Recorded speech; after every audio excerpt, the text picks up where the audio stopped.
His Last Bow. By Arthur Conan Doyle. The Adventure of Wisteria Lodge. 1. The Singular Experience of Mr. John Scott Eccles. I find it recorded in my notebook that it was a bleak and windy day towards the end of March in the year 1892. Holmes had received a telegram while we sat at our lunch, and he had scribbled a reply. He made no remark, but the matter remained in his thoughts, for he stood in front of the fire afterwards with a thoughtful face, smoking his pipe, and casting an occasional glance at the message. Suddenly he turned upon me with a mischievous twinkle in his eyes. "I suppose, Watson, we must look upon you as a man of letters," said he. "How do you define the word grotesque?" "Strange remarkable," I suggested. He shook his head at my definition. "There is surely something more than that," said he, "some underlying suggestion of the tragic and the terrible. If you cast your mind back to some of those narratives with which you have afflicted a long-suffering public, you will recognize how often the grotesque has deepened into the criminal. Think of that little affair of the red-headed men. That was grotesque enough in the outset, and yet it ended in a desperate attempt at robbery. Or, again, there was that most grotesque affair of the 5 orange pips, which led straight to a murderous conspiracy. The word puts me on the alert." "Have you it there?" I asked. He read the telegram aloud. "Have just had most incredible and grotesque experience. May I consult you? Scott Eccles. Post Office, Charing Cross. Man or woman?" I asked. "Oh, man, of course. No woman would ever send a reply-paid telegram. She would have come. Will you see him? My dear Watson, you know how bored I have been since we locked up Colonel Carruthers. My mind is like a racing engine, tearing itself to pieces because it is not connected up with the work for which it was built. Life is commonplace, the papers are sterile, audacity and romance seem to have passed forever from the criminal world. Can you ask me, then, whether I am ready to look into any new problem, however trivial it may prove? But here, unless I am mistaken, is our client." A measured step was heard upon the stairs, and a moment later a stout, tall, grey-whiskered and solemnly respectable person was ushered into the room. His life history was written in his heavy features and pompous manner. From his spats to his gold-rimmed spectacles he was a conservative, a churchman, a good citizen, orthodox and conventional to the last degree. But some amazing experience had disturbed his native composure and left its traces in his bristling hair, his flushed, angry cheeks, and his flurried, excited manner. He plunged instantly into his business. "I have had a most singular and unpleasant experience, Mr. Holmes," said he. "Never in my life have I been placed in such a situation. It is most improper, most outrageous. I must insist upon some explanation." He swelled and puffed in his anger. "Pray sit down, Mr. Scott Eccles," said Holmes in a soothing voice. "May I ask, in the first place, why you came to me at all?" "Well, sir, it did not appear to be a matter which concerned the police, and yet, when you have heard the facts, you must admit that I could not leave it where it was. Private detectives are a class with whom I have absolutely no sympathy, but nonetheless, having heard your name dash." "Quite so. But, in the second place, why did you not come at once?" Holmes glanced at his watch. "It is 2:15, he said. "Your telegram was dispatched about 1. But no one can glance at your toilet and attire without seeing that your disturbance dates from the moment of your waking." Our client smoothed down his unbrushed hair and felt his unshaven chin. "You are right, Mr. Holmes. I never gave a thought to my toilet. I was only too glad to get out of such a house. But I have been running round making inquiries before I came to you. I went to the house agents, you know, and they said that Mr. Garcia's rent was paid up all right and that everything was in order at Wisteria Lodge." Come, sir," said Holmes, laughing. "You are like my friend, Dr. Watson, who has a bad habit of telling his stories wrong end foremost. Please arrange your thoughts and let me know, in their due sequence, exactly what those events are which have sent you out unbrushed and unkempt, with dress boots and waistcoat buttoned awry, in search of advice and assistance. Our client looked down with a rueful face at his own unconventional appearance. I'm sure it must look very bad, Mr. Holmes, and I am not aware that in my whole life such a thing has ever happened before. But will tell you the whole queer business, and when I have done so you will admit, I am sure, that there has been enough to excuse me. But his narrative was nipped in the bud. There was a bustle outside, and Mrs. Hudson opened the door to usher in two robust and official-looking individuals, one of whom was well known to us as Inspector Gregson of Scotland Yard, an energetic, gallant, and, within his limitations, a capable officer. He shook hands with Holmes and introduced his comrade as Inspector Baines, of the Surrey Constabulary. We are hunting together, Mr. Holmes, and our trail lay in this direction. He turned his bulldog eyes upon our visitor. Are you Mr. John Scott Eccles, of Popham House, Lee? I am. We have been following you about all the morning. You traced him through the telegram, no doubt, said Holmes. Exactly, Mr. Holmes. We picked up the scent at Charing Cross Post Office and came on here. But why do you follow me? What do you want? We wish a statement, Mr. Scott Eccles, as to the events which led up to the death last night of Mr. Aloysius Garcia, of Wisteria Lodge, near Esher.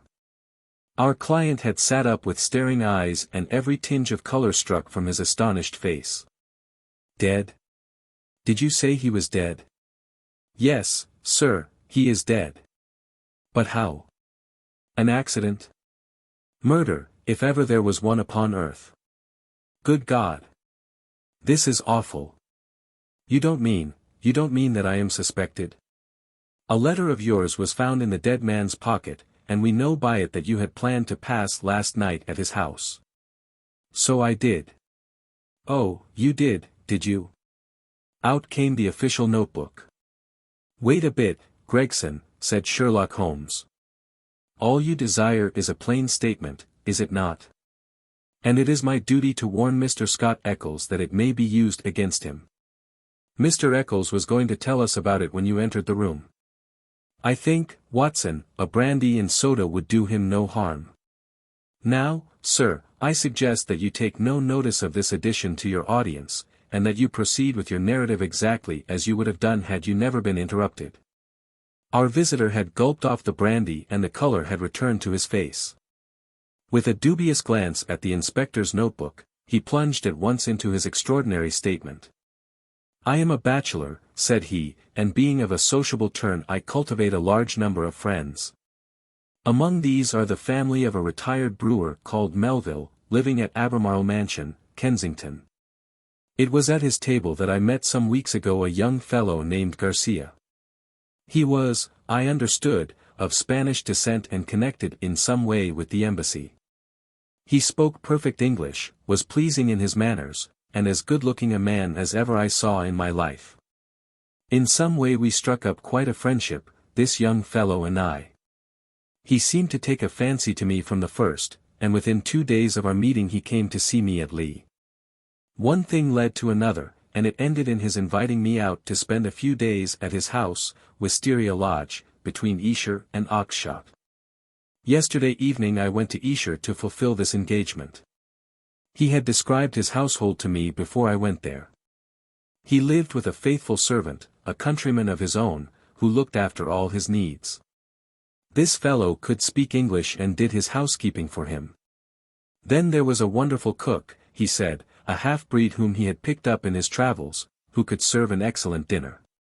I remember that he remarked what a queer household it was to find in the heart of Surrey, and that I agreed with him, though it has proved a good deal queerer than I thought. I drove to the place, about 2 miles on the south side of Esher. The house was a fair-sized one, standing back from the road, with a curving drive which was banked with high evergreen shrubs.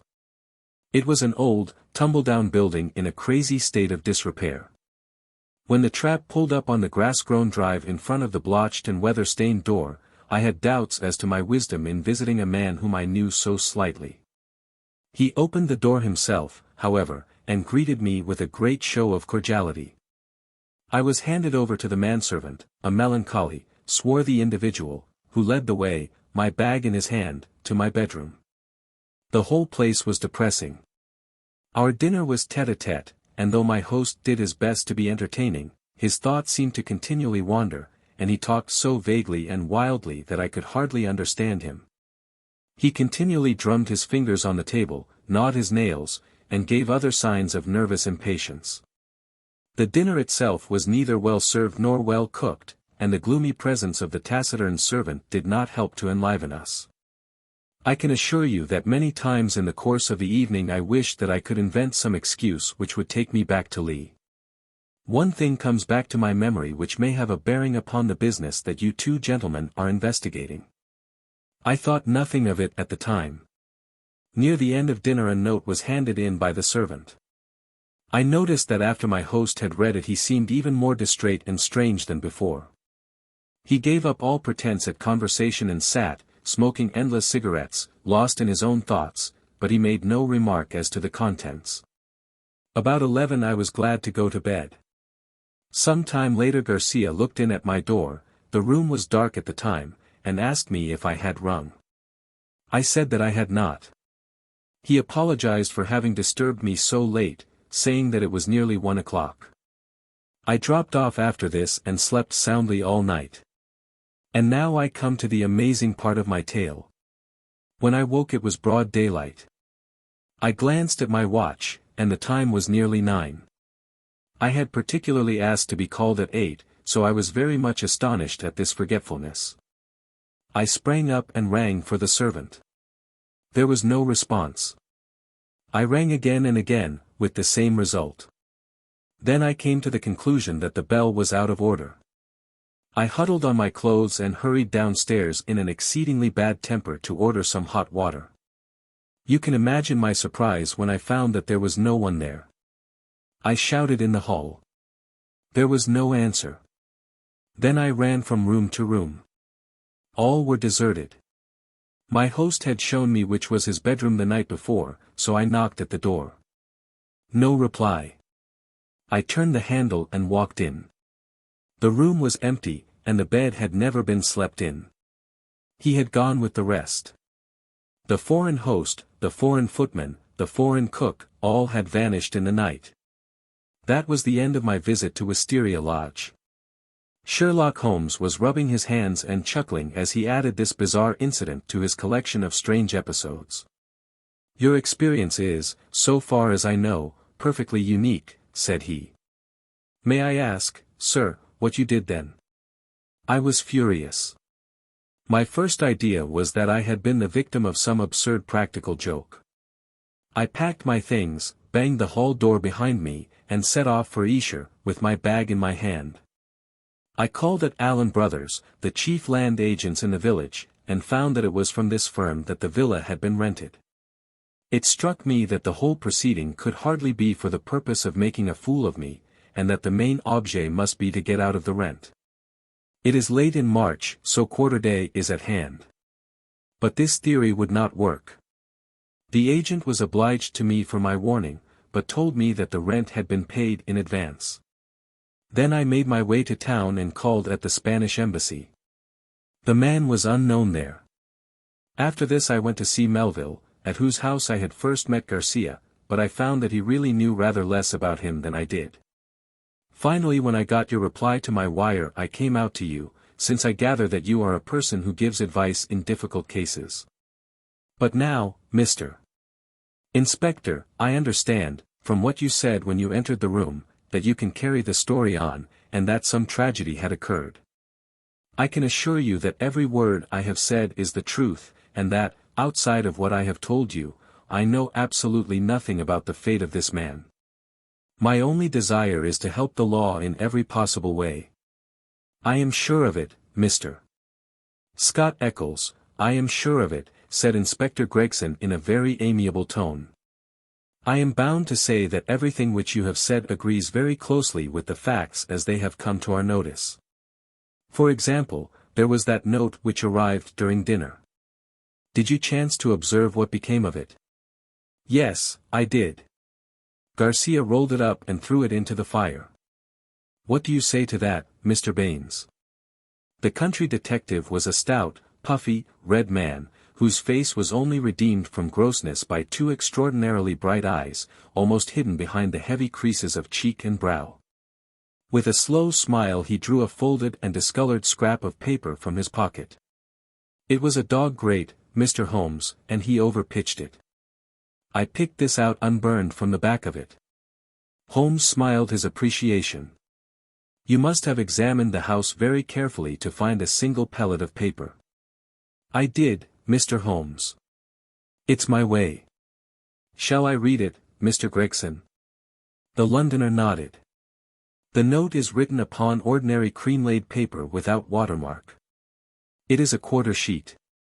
The paper is cut off in 2 snips with a short-bladed scissors. It has been folded over 3 times and sealed with purple wax, put on hurriedly and pressed down with some flat oval object. It is addressed to Mr. Garcia, Wisteria Lodge. It says, Our own colors, green and white. Green open, white shut. Main stair, first corridor, 7th right, green baize. Godspeed. D. It is a woman's writing, done with a sharp-pointed pen, but the address is either done with another pen or by someone else. It is thicker and bolder, as you see. A very remarkable note, said Holmes, glancing it over. I must compliment you, Mr. Baines, upon your attention to detail in your examination of it. A few trifling points might perhaps be added. The oval seal is undoubtedly a plain sleeve link. What else is of such a shape? The scissors were bent nail scissors. Short as the 2 snips are, you can distinctly see the same slight curve in each. The country detective chuckled. I thought I had squeezed all the juice out of it, but I see there was a little over, he said. I'm bound to say that I make nothing of the note except that there was something on hand, and that a woman, as usual, was at the bottom of it. Mr. Scott Eccles had fidgeted in his seat during this conversation. I am glad you found the note, since it corroborates my story, said he. But I beg to point out that I have not yet heard what has happened to Mr. Garcia, nor what has become of his household. As to Garcia, said Gregson, that is easily answered. He was found dead this morning upon Oxshott Common, nearly a mile from his home. His head had been smashed to pulp by heavy blows of a sandbag or some such instrument, which had crushed rather than wounded. It is a lonely corner, and there is no house within a quarter of a mile of the spot. He had apparently been struck down first from behind, but his assailant had gone on beating him long after he was dead. It was a most furious assault. There are no footsteps nor any clue to the criminals. Robbed? No, there was no attempt at robbery. This is very painful and terrible, said Mr. Scott Eccles in a querulous voice, but it is really uncommonly hard on me. I had nothing to do with my host going off upon a nocturnal excursion and meeting so sad an end. How do I come to be mixed up with the case? Very simply, sir, Inspector Baines answered. The only document found in the pocket of the deceased was a letter from you saying that you would be with him on the night of his death. It was the envelope of this letter which gave us the dead man's name and address. It was after 9 this morning when we reached his house and found neither you nor anyone else inside it. I wired to Mr. Gregson to run you down in London while I examined Wisteria Lodge. Then I came into town, joined Mr. Gregson, and here we are. I think now, said Gregson, rising, we had best put this matter into an official shape. You will come round with us to the station, Mr. Scott Eccles, and let us have your statement in writing. Certainly, I will come at once. But I retain your services, Mr. Holmes. I desire you to spare no expense and no pains to get at the truth. My friend turned to the country inspector. I suppose that you have no objection to my collaborating with you, Mr. Baines. Highly honored, sir, I am sure. You appear to have been very prompt and businesslike in all that you have done. Was there any clue, may I ask, as to the exact hour that the man met his death? He had been there since 1 o'clock. There was rain about that time, and his death had certainly been before the rain. But that is perfectly impossible, Mr. Baines, cried our client. His voice is unmistakable. I could swear to it that it was he who addressed me in my bedroom at that very hour. Remarkable, but by no means impossible, said Holmes, smiling. You have a clue? Asked Gregson. On the face of it the case is not a very complex one, though it certainly presents some novel and interesting features. A further knowledge of facts is necessary before I would venture to give a final and definite opinion. By the way, Mr. Baines, did you find anything remarkable besides this note in your examination of the house? The detective looked at my friend in a singular way. There were, said he, 1 or 2 very remarkable things. Perhaps when I have finished at the police station you would care to come out and give me your opinion of them. I am entirely at your service, said Sherlock Holmes, ringing the bell. You will show these gentlemen out, Mrs. Hudson, and kindly send the boy with this telegram. He is to pay a 5-shilling reply. We sat for some time in silence after our visitors had left. Holmes smoked hard, with his brows drawn down over his keen eyes, and his head thrust forward in the eager way characteristic of the man. Well, Watson, he asked, turning suddenly upon me, what do you make of it? I can make nothing of this mystification of Scott Ecclesiastes. But the crime? Well, taken with the disappearance of the man's companions, I should say that they were in some way concerned in the murder and had fled from justice. That is certainly a possible point of view.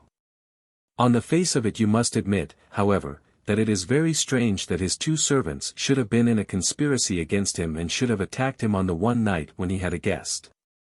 They had him alone at their mercy every other night in the week. Then why did they fly? Quite so. Why did they fly? There is a big fact.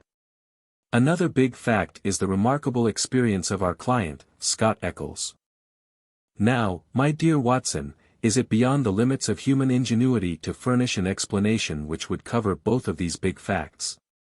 If it were one which would also admit of the mysterious note with its very curious phraseology, why, then it would be worth accepting as a temporary hypothesis.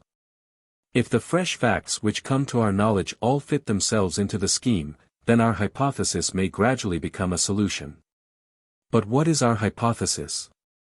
Holmes leaned back in his chair with half-closed eyes. You must admit, my dear Watson, that the idea of a joke is impossible. There were grave events afoot, as the sequel showed, and the coaxing of Scott Eccles to Wisteria Lodge had some connection with them. But what possible connection? Let us take it link by link.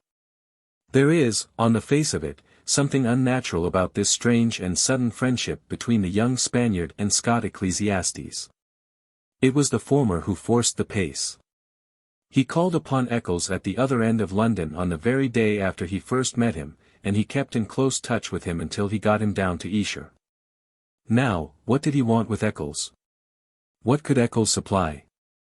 I see no charm in the man. He is not particularly intelligent, not a man likely to be congenial to a quick-witted Latin. Why, then, was he picked out from all the other people whom Garcia met as particularly suited to his purpose? Has he any one outstanding quality? I say that he has.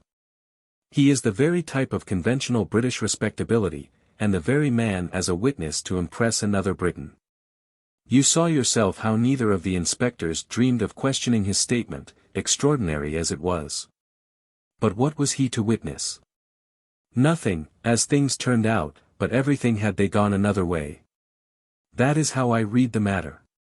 I see, he might have proved an alibi. Exactly, my dear Watson, he might have proved an alibi. We will suppose, for argument's sake, that the household of Wisteria Lodge are confederates in some design. The attempt, whatever it may be, is to come off, we will say, before 1 o'clock. By some juggling of the clocks it is quite possible that they may have got Scott Eccles to bed earlier than he thought, but in any case it is likely that when Garcia went out of his way to tell him that it was 1 it was really not more than 12. If Garcia could do whatever he had to do and be back by the hour mentioned, he had evidently a powerful reply to any accusation. Here was this irreproachable Englishman ready to swear in any court of law that the accused was in the house all the time. It was an insurance against the worst. Yes, I see that. But how about the disappearance of the others? I have not all my facts yet, but I do not think there are any insuperable difficulties. Still, it is an error to argue in front of your data. You find yourself insensibly twisting them round to fit your theories. And the message? How did it run? Our own colors, green and white. Sounds like racing. Green open, white shut. That is clearly a signal. Main stair, first corridor, 7th right, green baize. This is an assignation. We may find a jealous husband at the bottom of it all. It was clearly a dangerous quest. She would not have said Godspeed had it not been so. That should be a guide. The man was a Spaniard. I suggest that D stands for Dolores, a common female name in Spain. Good, Watson, very good, but quite inadmissible. A Spaniard would write to a Spaniard in Spanish. The writer of this note is certainly English. Well, we can only possess our soul in patience until this excellent inspector come back for us. Meanwhile we can thank our lucky fate which has rescued us for a few short hours from the insufferable fatigues of idleness. An answer had arrived to Holmes's telegram before our Surrey officer had returned. Holmes read it and was about to place it in his notebook when he caught a glimpse of my expectant face. He tossed it across with a laugh. "We are moving in exalted circles," said he. The telegram was a list of names and addresses. Lord Harringby, The Dingle, Sir George Folliot, Oxshott Towers, Mr. Hines, J.P., Purdley Place, Mr. James Baker Williams, Forton Old Hall, Mr. Henderson, High Gable, Reverend Joshua Stone, Nether Walsling. "This is a very obvious way of limiting our field of operations," said Holmes. No doubt Baines, with his methodical mind, has already adopted some similar plan. I don't quite understand. Well, my dear fellow, we have already arrived at the conclusion that the massage received by Garcia at dinner was an appointment or an assignation. Now, if the obvious reading of it is correct, and in order to keep the tryst one has to ascend a main stair and seek the 7th door in a corridor, it is perfectly clear that the house is a very large one. It is equally certain that this house cannot be more than a mile or two from Oxshott, since Garcia was walking in that direction and hoped, according to my reading of the facts, to be back in Wisteria Lodge in time to avail himself of an alibi, which would only be valid up to 1 o'clock. As the number of large houses close to Oxshott must be limited, I adopted the obvious method of sending to the agents mentioned by Scott Eccles and obtaining a list of them. Here they are in this telegram, and the other end of our tangled skein must lie among them. It was nearly 6 o'clock before we found ourselves in the pretty Surrey village of Esher, with Inspector Baines as our companion. Holmes and I had taken things for the night, and found comfortable quarters at the Bull. Finally we set out in the company of the detective on our visit to Wisteria Lodge. It was a cold, dark March evening, with a sharp wind and a fine rain beating upon our faces, a fit setting for the wild common over which our road passed and the tragic goal to which it led us. 2. The Tiger of San Pedro. A cold and melancholy walk of a couple of miles brought us to a high wooden gate, which opened into a gloomy avenue of chestnuts. The curved and shadowed drive led us to a low, dark house, pitch black against a slate-colored sky. From the front window upon the left of the door there peeped a glimmer of a feeble light. "There's a constable in possession," said Baines. "I'll knock at the window." He stepped across the grass plot and tapped with his hand on the pane. Through the fogged glass I dimly saw a man spring up from a chair beside the fire, and heard a sharp cry from within the room. An instant later a white-faced, hard-breathing policeman had opened the door, the candle wavering in his trembling hand. "What's the matter, Walters?" asked Baines sharply. The man mopped his forehead with his handkerchief and gave a long sigh of relief. "I am glad you have come, sir. It has been a long evening, and I don't think my nerve is as good as it was." "Your nerve, Walters? I should not have thought you had a nerve in your body." "Well, sir, it's this lonely, silent house and the queer thing in the kitchen. Then when you tapped at the window I thought it had come again." "That what had come again?" "The devil, sir, for all I know. It was at the window." "What was at the window, and when?" "It was just about 2 hours ago. The light was just fading. I was sitting reading in the chair. I don't know what made me look up, but there was a face looking in at me through the lower pane. Lord, sir, what a face it was! I'll see it in my dreams." "Tut, tut, Walters. This is not talk for a police constable." "I know, sir, I know. But it shook me, sir, and there's no use to deny it. It wasn't black, sir, nor was it white, nor any color that I know, but a kind of queer shade like clay with a splash of milk in it. Then there was the size of it, it was twice yours, sir. And the look of it, the great staring goggle eyes, and the line of white teeth like a hungry beast. I tell you, sir, I couldn't move a finger, nor get my breath, till it whisked away and was gone. Out I ran and through the shrubbery, but thank God there was no one there. If I didn't know you were a good man, Walters, I should put a black mark against you for this. If it were the devil himself, a constable on duty should never thank God that he could not lay his hands upon him. I suppose the whole thing is not a vision and a touch of nerves." "That, at least, is very easily settled," said Holmes, lighting his little pocket lantern. "Yes," he reported, after a short examination of the grass bed, "a number 12 shoe, I should say. If he was all on the same scale as his foot he must certainly have been a giant. What became of him?" "He seems to have broken through the shrubbery and made for the road." "Well," said the inspector with a grave and thoughtful face, "whoever he may have been, and whatever he may have wanted, he's gone for the present, and we have more immediate things to attend to. Now, Mr. Holmes, with your permission, I will show you round the house." The various bedrooms and sitting rooms had yielded nothing to a careful search. Apparently the tenants had brought little or nothing with them, and all the furniture down to the smallest details had been taken over with the house. A good deal of clothing with the stamp of Marks and Company, High Holborn, had been left behind. Telegraphic inquiries had been already made which showed that Marks knew nothing of his customer save that he was a good payer. Odds and ends, some pipes, a few novels, 2 of them in Spanish, an old-fashioned pin-fire revolver, and a guitar were among the personal property.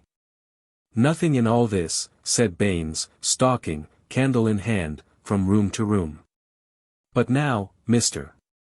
Holmes, I invite your attention to the kitchen." It was a gloomy, high-ceilinged room at the back of the house, with a straw litter in one corner, which served apparently as a bed for the cook. The table was piled with half-eaten dishes and dirty plates, the debris of last night's dinner. "Look at this," said Baines. "What do you make of it?" He held up his candle before an extraordinary object which stood at the back of the dresser. It was so wrinkled and shrunken and withered that it was difficult to say what it might have been. One could but say that it was black and leathery and that it bore some resemblance to a dwarfish, human figure. At first, as I examined it, I thought that it was a mummified Negro baby, and then it seemed a very twisted and ancient monkey. Finally I was left in doubt as to whether it was animal or human.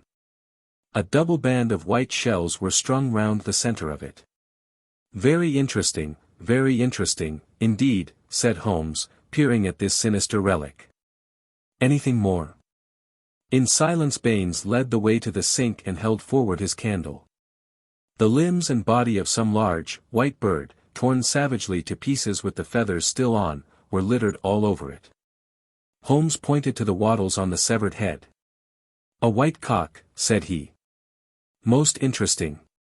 It is really a very curious case." But Mr. Baines had kept his most sinister exhibit to the last. From under the sink he drew a zinc pail which contained a quantity of blood. Then from the table he took a platter heaped with small pieces of charred bone. Something has been killed and something has been burned. We raked all these out of the fire. We had a doctor in this morning. He says that they are not human.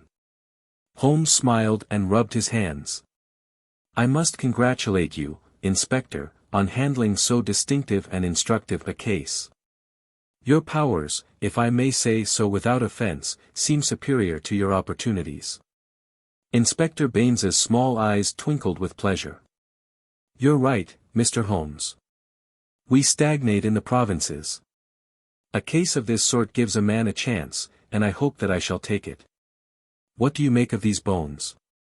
A lamb, I should say, or a kid. And the white cock. Curious, Mr. Baines, very curious. I should say almost unique. Yes, sir, there must have been some very strange people with some very strange ways in this house. One of them is dead. Did his companions follow him and kill him? If they did we should have them, for every port is watched. But my own views are different. Yes, sir, my own views are very different. You have a theory then? And I'll work it myself, Mr. Holmes. It's only due to my own credit to do so. Your name is made, but I have still to make mine. I should be glad to be able to say afterwards that I had solved it without your help. Holmes laughed good-humoredly. Well, well, Inspector, said he. Do you follow your path and I will follow mine. My results are always very much at your service if you care to apply to me for them. I think that I have seen all that I wish in this house, and that my time may be more profitably employed elsewhere.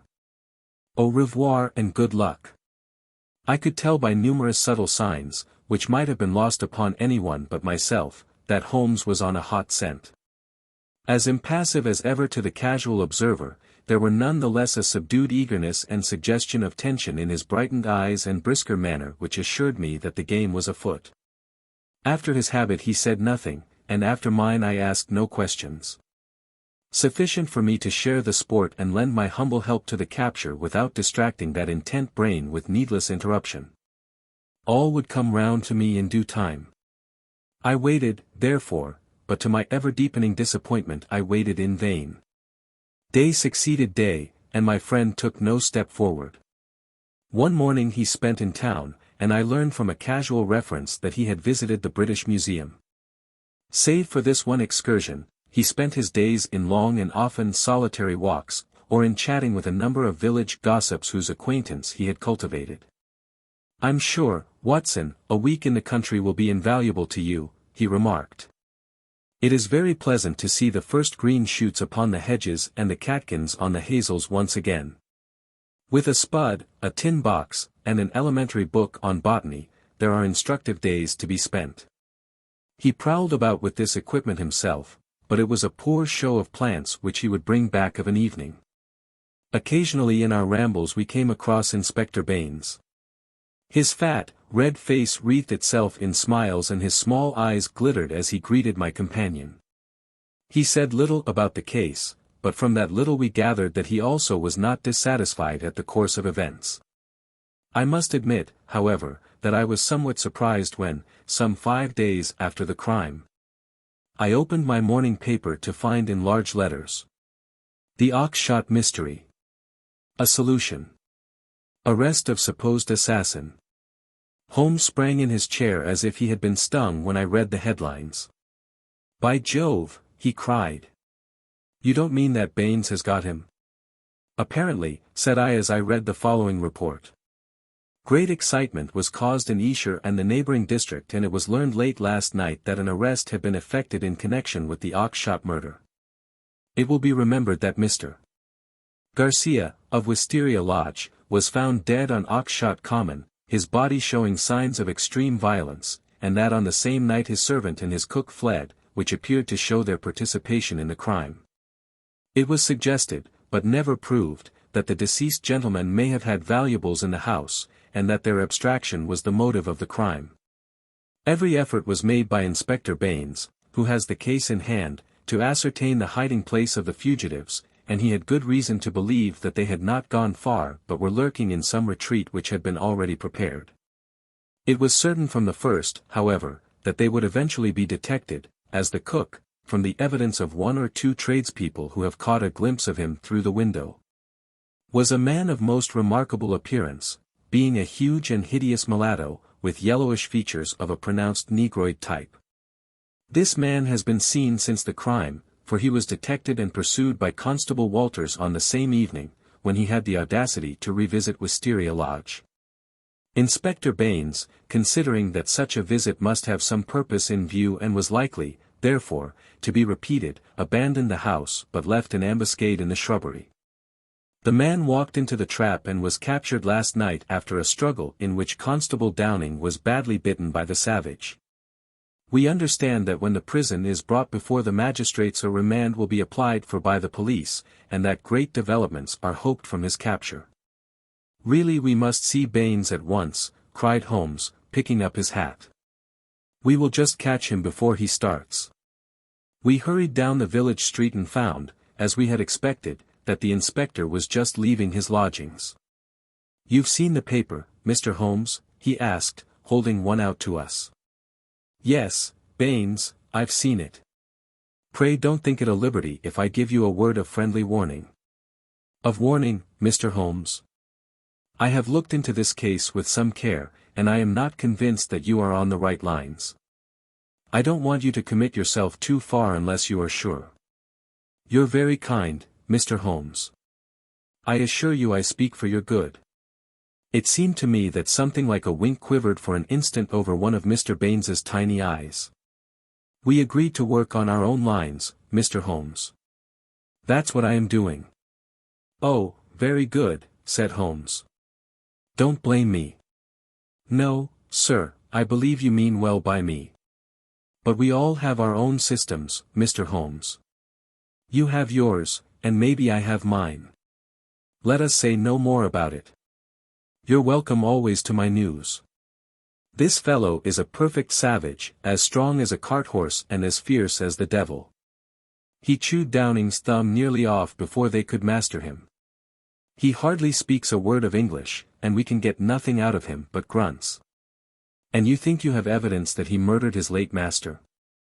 I didn't say so, Mr. Holmes. I didn't say so. We all have our little ways. You try yours and I will try mine. That's the agreement.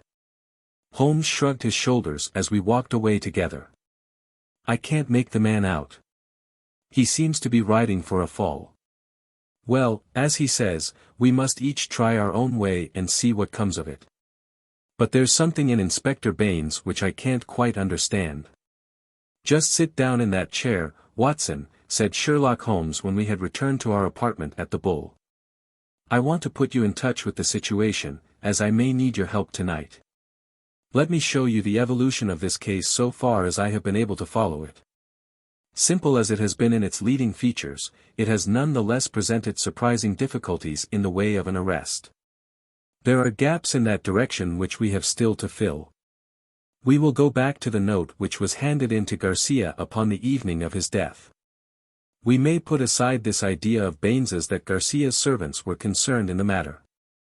The proof of this lies in the fact that it was he who had arranged for the presence of Scott Eccles, which could only have been done for the purpose of an alibi. It was Garcia, then, who had an enterprise, and apparently a criminal enterprise, in hand that night in the course of which he met his death. I say, criminal, because only a man with a criminal enterprise desires to establish an alibi. Who, then, is most likely to have taken his life? Surely the person against whom the criminal enterprise was directed. So far it seems to me that we are on safe ground. We can now see a reason for the disappearance of Garcia's household. They were all confederates in the same unknown crime. If it came off when Garcia returned, any possible suspicion would be warded off by the Englishman's evidence, and all would be well. But the attempt was a dangerous one, and if Garcia did not return by a certain hour it was probable that his own life had been sacrificed.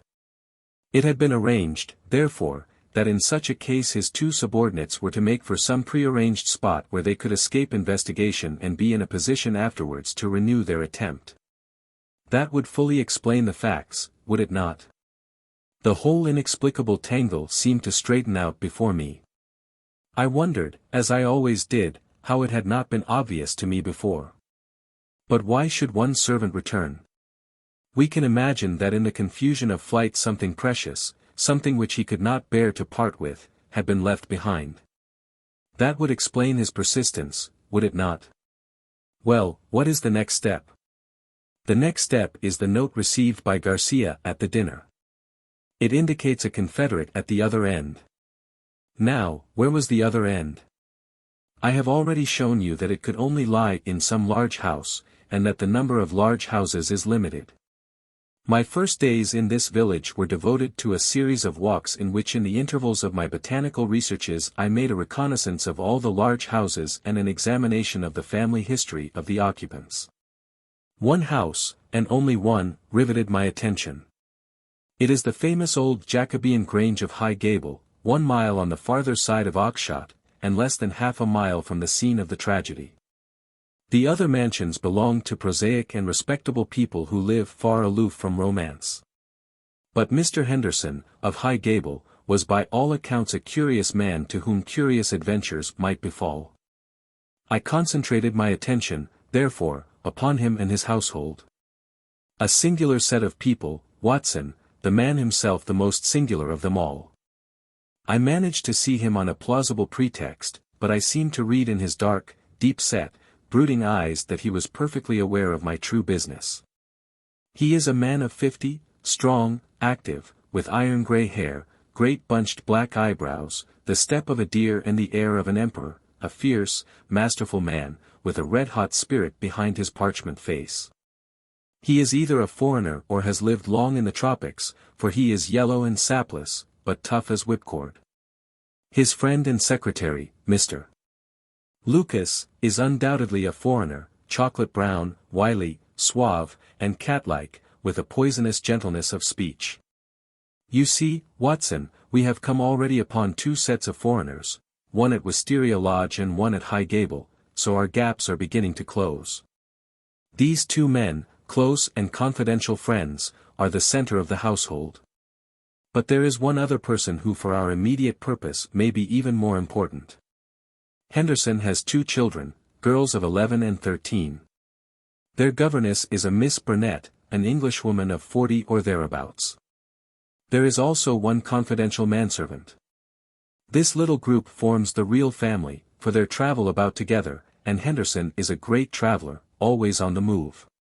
It is only within the last weeks that he has returned, after a year's absence, to High Gable. I may add that he is enormously rich, and whatever his whims may be he can very easily satisfy them.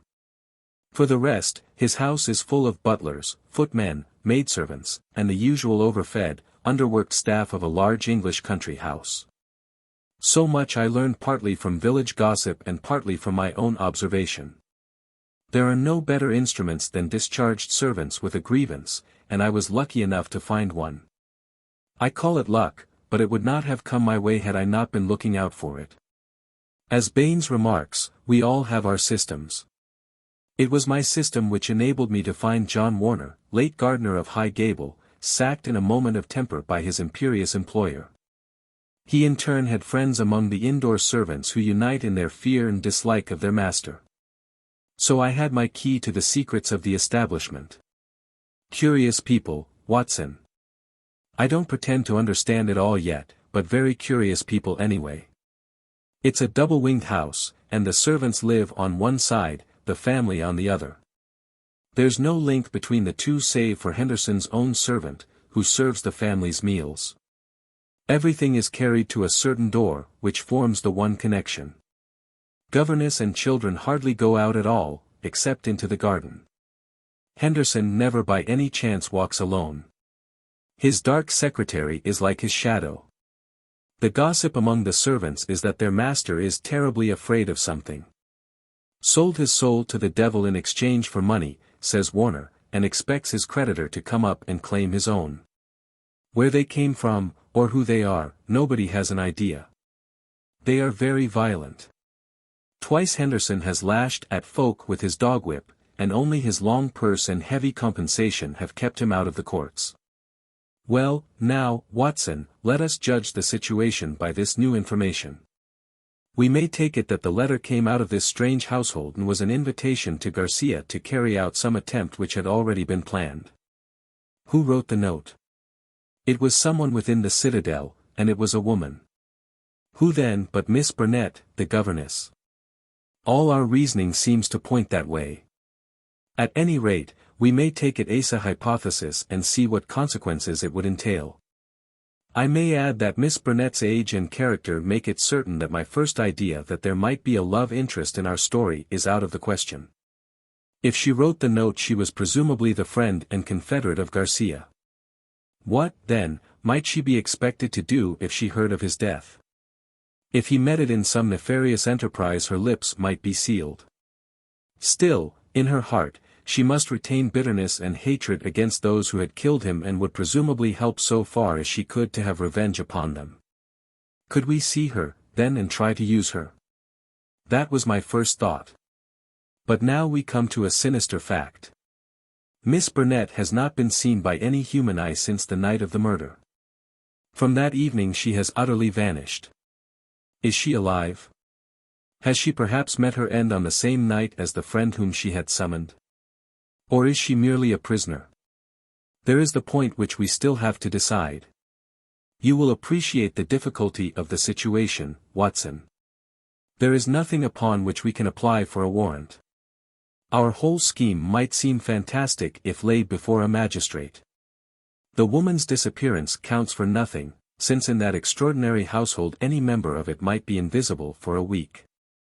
And yet she may at the present moment be in danger of her life. All I can do is to watch the house and leave my agent, Warner, on guard at the gates. We can't let such a situation continue. If the law can do nothing, we must take the risk ourselves. What do you suggest? I know which is her room. It is accessible from the top of an outhouse.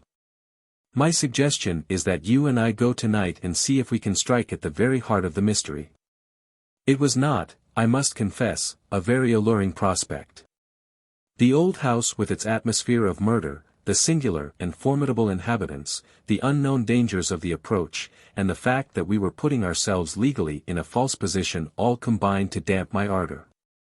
But there was something in the ice-cold reasoning of Holmes which made it impossible to shrink from any adventure which he might recommend. One knew that thus, and only thus, could a solution be found. I clasped his hand in silence, and the die was cast. But it was not destined that our investigation should have so adventurous an ending. It was about 5 o'clock, and the shadows of the March evening were beginning to fall, when an excited rustic rushed into our room. "They've gone, Mr. Holmes. They went by the last train. The lady broke away, and I've got her in a cab downstairs." "Excellent, Warner," cried Holmes, springing to his feet. "Watson, the gaps are closing rapidly." In the cab was a woman, half collapsed from nervous exhaustion. She bore upon her aquiline and emaciated face the traces of some recent tragedy. Her head hung listlessly upon her breast, but as she raised it and turned her dull eyes upon us, I saw that her pupils were dark dots in the center of the broad gray iris. She was drugged with opium. "I watched at the gate, same as you advised, Mr.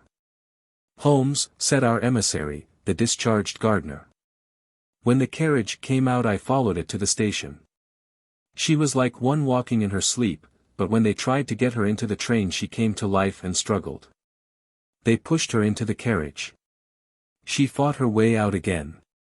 I took her part, got her into a cab, and here we are.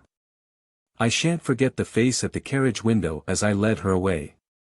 I'd have a short life if he had his way, the black-eyed, scowling, yellow devil." We carried her upstairs, laid her on the sofa, and a couple of cups of the strongest coffee soon cleared her brain from the mists of the drug. Baines had been summoned by Holmes, and the situation rapidly explained to him. "Why, sir, you've got me the very evidence I want," said the inspector warmly, shaking my friend by the hand. "I was on the same scent as you from the first." "What? You were after Henderson?" Why, Mr. Holmes, when you were crawling in the shrubbery at High Gable I was up one of the trees in the plantation and saw you down below. It was just who would get his evidence first. Then why did you arrest the mulatto? Baines chuckled. I was sure Henderson, as he calls himself, felt that he was suspected, and that he would lie low and make no move so long as he thought he was in any danger.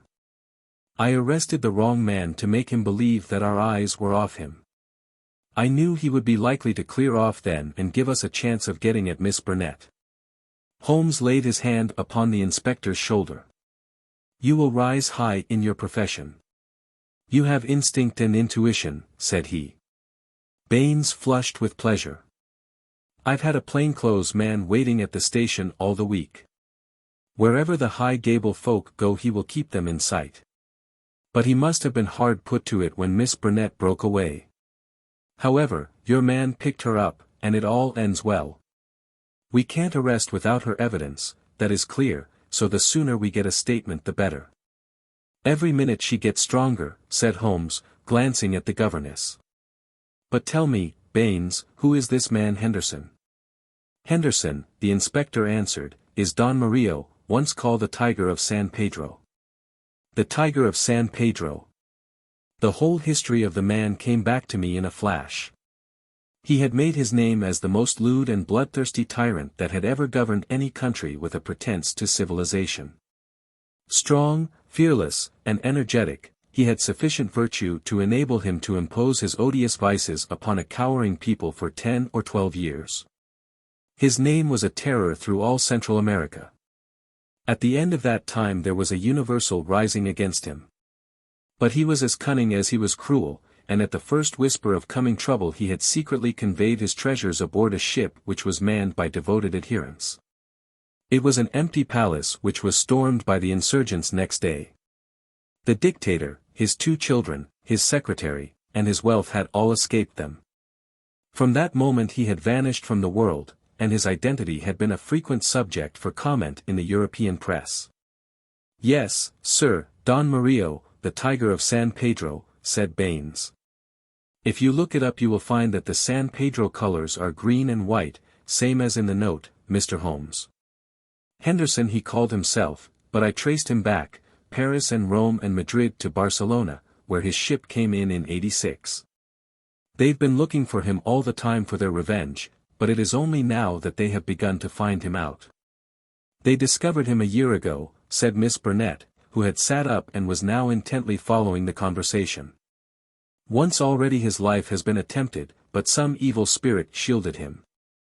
Now, again, it is the noble, chivalrous Garcia who has fallen, while the monster goes safe. But another will come, and yet another, until some day justice will be done. That is as certain as the rise of tomorrow's sun. Her thin hands clenched, and her worn face blanched with the passion of her hatred. But how come you into this matter, Miss Burnett? Asked Holmes. How can an English lady join in such a murderous affair? I join in it because there is no other way in the world by which justice can be gained. What does the law of England care for the rivers of blood shed years ago in San Pedro, or for the shipload of treasure which this man has stolen? To you they are like crimes committed in some other planet. But we know. We have learned the truth in sorrow and in suffering. To us there is no fiend in hell like Juan Mario, and no peace in life while his victims still cry for vengeance. No doubt, said Holmes, he was as you say. I have heard that he was atrocious. But how are you affected? I will tell you it all. This villain's policy was to murder, on one pretext or another, every man who showed such promise that he might in time come to be a dangerous rival. My husband, yes, my real name is Signora Victor Durando, was the San Pedro minister in London. He met me and married me there. A nobler man never lived upon earth. Unhappily, Mario heard of his excellence, recalled him on some pretext, and had him shot. With a premonition of his fate he had refused to take me with him. His estates were confiscated, and I was left with a pittance and a broken heart. Then came the downfall of the tyrant. He escaped as you have just described. But the many whose lives he had ruined, whose nearest and dearest had suffered torture and death at his hands, would not let the matter rest. They banded themselves into a society which should never be dissolved until the work was done. It was my part, after we had discovered in the transformed Henderson the fallen despot, to attach myself to his household and keep the others in touch with his movements. This I was able to do by securing the position of governess in his family. He little knew that the woman who faced him at every meal was the woman whose husband he had hurried at an hour's notice into eternity. I smiled on him, did my duty to his children, and bided my time. An attempt was made in Paris and failed. We zigzagged swiftly here and there over Europe to throw off the pursuers and finally returned to this house, which he had taken upon his first arrival in England. But here also the ministers of justice were waiting. Knowing that he would return there, Garcia, who is the son of the former highest dignitary in San Pedro, was waiting with 2 trusty companions of humble station, all 3 fired with the same reasons for revenge. He could do little during the day, for Murillo took every precaution and never went out save with his satellite Lucas, or Lopez as he was known in the days of his greatness. At night, however, he slept alone, and the avenger might find him. On a certain evening, which had been prearranged, I sent my friend final instructions, for the man was forever on the alert and continually changed his room. I was to see that the doors were open and the signal of a green or white light in a window which faced the drive was to give notice if all was safe or if the attempt had better be postponed. But everything went wrong with us. In some way I had excited the suspicion of Lopez, the secretary. He crept up behind me and sprang upon me just as I had finished the note. He and his master dragged me to my room and held judgment upon me as a convicted traitress. Then and there they would have plunged their knives into me could they have seen how to escape the consequences of the deed. Finally, after much debate, they concluded that my murder was too dangerous. But they determined to get rid forever of Garcia. They had gagged me, and Murillo twisted my arm round until I gave him the address. I swear that he might have twisted it off had I understood what it would mean to Garcia. Lopez addressed the note which I had written, sealed it with his sleeve link, and sent it by the hand of the servant, José. How they murdered him I do not know, save that it was Murillo's hand who struck him down, for Lopez had remained to guard me. I believe he must have waited among the gorse bushes through which the path winds and struck him down as he passed. At first they were of a mind to let him enter the house and to kill him as a detected burglar. But they argued that if they were mixed up in an inquiry their own identity would at once be publicly disclosed and they would be open to further attacks. With the death of Garcia, the pursuit might cease, since such a death might frighten others from the task. All would now have been well for them had it not been for my knowledge of what they had done. I have no doubt that there were times when my life hung in the balance. I was confined to my room, terrorized by the most horrible threats. Cruelly ill-used to break my spirit, see this stab on my shoulder and the bruises from end to end of my arms, and a gag was thrust into my mouth on the one occasion when I tried to call from the window. For 5 days this cruel imprisonment continued, with hardly enough food to hold body and soul together. This afternoon a good lunch was brought me, but the moment after I took it I knew that I had been drugged. In a sort of dream I remember being half led, half carried to the carriage. In the same state I was conveyed to the train. Only then, when the wheels were almost moving, did I suddenly realize that my liberty lay in my own hands. I sprang out, they tried to drag me back, and had it not been for the help of this good man, who led me to the cab, I should never have broken away. Now, thank God, I am beyond their power forever. We had all listened intently to this remarkable statement. It was Holmes who broke the silence. Our difficulties are not over, he remarked, shaking his head. Our police work ends, but our legal work begins. Exactly, said I. A plausible lawyer could make it out as an act of self-defense. There may be 100 crimes in the background, but it is only on this one that they can be tried. Come, come, said Baines cheerily, I think better of the law than that. Self-defense is one thing. To entice a man in cold blood with the object of murdering him is another, whatever danger you may fear from him. No, no, we shall all be justified when we see the tenants of High Gable at the next Guildford Assizes. It is a matter of history, however, that a little time was still to elapse before the tiger of San Pedro should meet with his deserts. Wily and bold, he and his companion threw their pursuer off their track by entering a lodging-house in Edmonton Street and leaving by the back gate into Curzon Square. From that day they were seen no more in England. Some 6 months afterwards the Marquis of Montalva and Senior Rully, his secretary, were both murdered in their rooms at the Hotel Escurial at Madrid. The crime was ascribed to nihilism, and the murderers were never arrested. Inspector Baines visited us at Baker Street with a printed description of the dark face of the secretary, and of the masterful features, the magnetic black eyes, and the tufted brows of his master. We could not doubt that justice, if belated, had come at last. "A chaotic case, my dear Watson," said Holmes over an evening pipe. "It will not be possible for you to present in that compact form which is dear to your heart.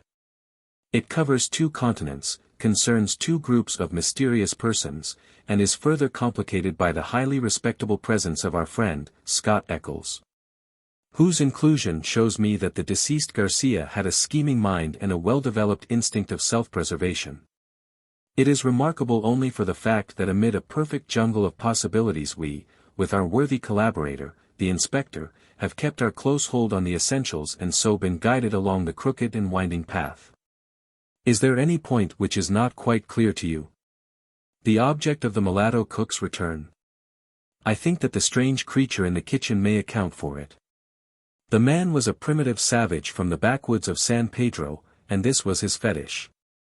When his companion and he had fled to some prearranged retreat, already occupied, no doubt by a confederate, the companion had persuaded him to leave so compromising an article of furniture.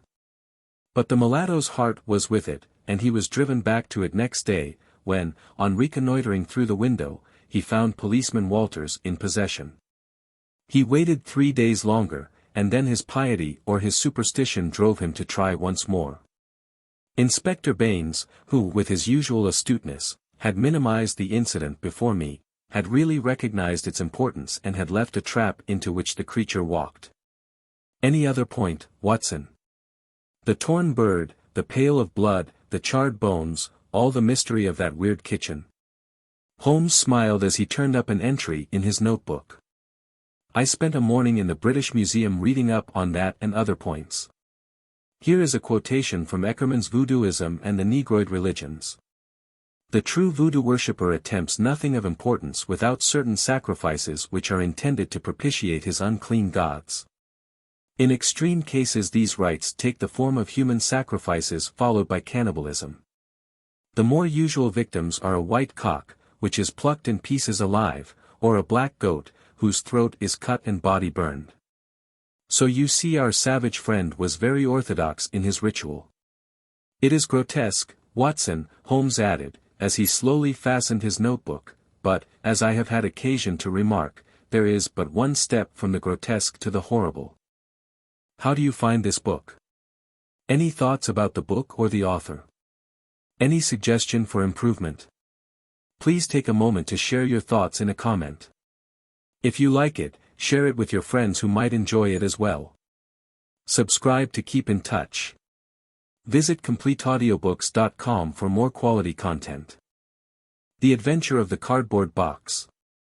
In choosing a few typical cases which illustrate the remarkable mental qualities of my friend, Sherlock Holmes, I have endeavored, as far as possible, to select those which presented the minimum of sensationalism, while offering a fair field for his talents. It is, however, unfortunately impossible entirely to separate the sensational from the criminal. And a chronicler is left in the dilemma that he must either sacrifice details which are essential to his statement and so give a false impression of the problem, or he must use matter which chance, and not choice, has provided him with. With this short preface I shall turn to my notes of what proved to be a strange, though a peculiarly terrible, chain of events. It was a blazing hot day in August. Baker Street was like an oven, and the glare of the sunlight upon the yellow brickwork of the house across the road was painful to the eye. It was hard to believe that these were the same walls which loomed so gloomily through the fogs of winter. Our blinds were half drawn, and Holmes lay curled upon the sofa, reading and rereading a letter which he had received by the morning post. For myself, my term of service in India had trained me to stand heat better than cold, and a thermometer at 90 was no hardship. But the morning paper was uninteresting. Parliament had risen. Everybody was out of town, and I yearned for the glades of the New Forest or the shingle of Southsea. A depleted bank account had caused me to postpone my holiday, and as to my companion, neither the country nor the sea presented the slightest attraction to him. He loved to lie in the very center of 5 millions of people, with his filaments stretching out and running through them, responsive to every little rumor or suspicion of unsolved crime. Appreciation of nature found no place among his many gifts, and his only change was when he turned his mind from the evil doer of the town to track down his brother of the country. Finding that Holmes was too absorbed for conversation, I had tossed aside the barren paper, and leaning back in my chair I fell into a brown study. Suddenly my companion's voice broke in upon my thoughts. "You are right, Watson," said he. "It does seem a most preposterous way of settling a dispute." "Most preposterous," I exclaimed, and then suddenly realizing how he had echoed the inmost thought of my soul, I sat up in my chair and stared at him in blank amazement. "What is this, Holmes?" I cried. "This is beyond anything which I could have imagined." He laughed heartily at my perplexity. "You remember," said he, "that some little time ago when I read you the passage in one of Poe's sketches in which a close reasoner follows the unspoken thoughts of his companion. You were inclined to treat the matter as a mere tour de force of the author. On my remarking that I was constantly in the habit of doing the same thing you expressed incredulity." "Oh, no. Perhaps not with your tongue, my dear Watson, but certainly with your eyebrows. So when I saw you throw down your paper and enter upon a train of thought, I was very happy to have the opportunity of reading it off, and eventually of breaking into it, as a proof that I had been in rapport with you. But I was still far from satisfied. In the example which you read to me," said I, "the reasoner drew his conclusions from the actions of the man whom he observed. If I remember right, he stumbled over a heap of stones, looked up at the stars, and so on. But I have been seated quietly in my chair, and what clues can I have given you? You do yourself an injustice. The features are given to man as the means by which he shall express his emotions, and yours are faithful servants. Do you mean to say that you read my train of thoughts from my features? Your features and especially your eyes. Perhaps you cannot yourself recall how your reverie commenced." "No, I cannot." "Then I will tell you. After throwing down your paper, which was the action which drew my attention to you, you sat for half a minute with a vacant expression. Then your eyes fixed themselves upon your newly framed picture of General Gordon, and I saw by the alteration in your face that a train of thought had been started. But it did not lead very far. Your eyes flashed across to the unframed portrait of Henry Ward Beecher which stands upon the top of your books. Then you glanced up at the wall, and of course your meaning was obvious. You were thinking that if the portrait were framed it would just cover that bare space and correspond with Gordon's picture over there. You have followed me wonderfully," I exclaimed. "So far I could hardly have gone astray. But now your thoughts went back to Beecher, and you looked hard across as if you were studying the character in his features. Then your eyes ceased to pucker, but you continued to look across, and your face was thoughtful. You were recalling the incidents of Beecher's career. I was well aware that you could not do this without thinking of the mission which he undertook on behalf of the North at the time of the Civil War. For I remember your expressing your passionate indignation at the way in which he was received by the more turbulent of our people. You felt so strongly about it that I knew you could not think of Beecher without thinking of that also.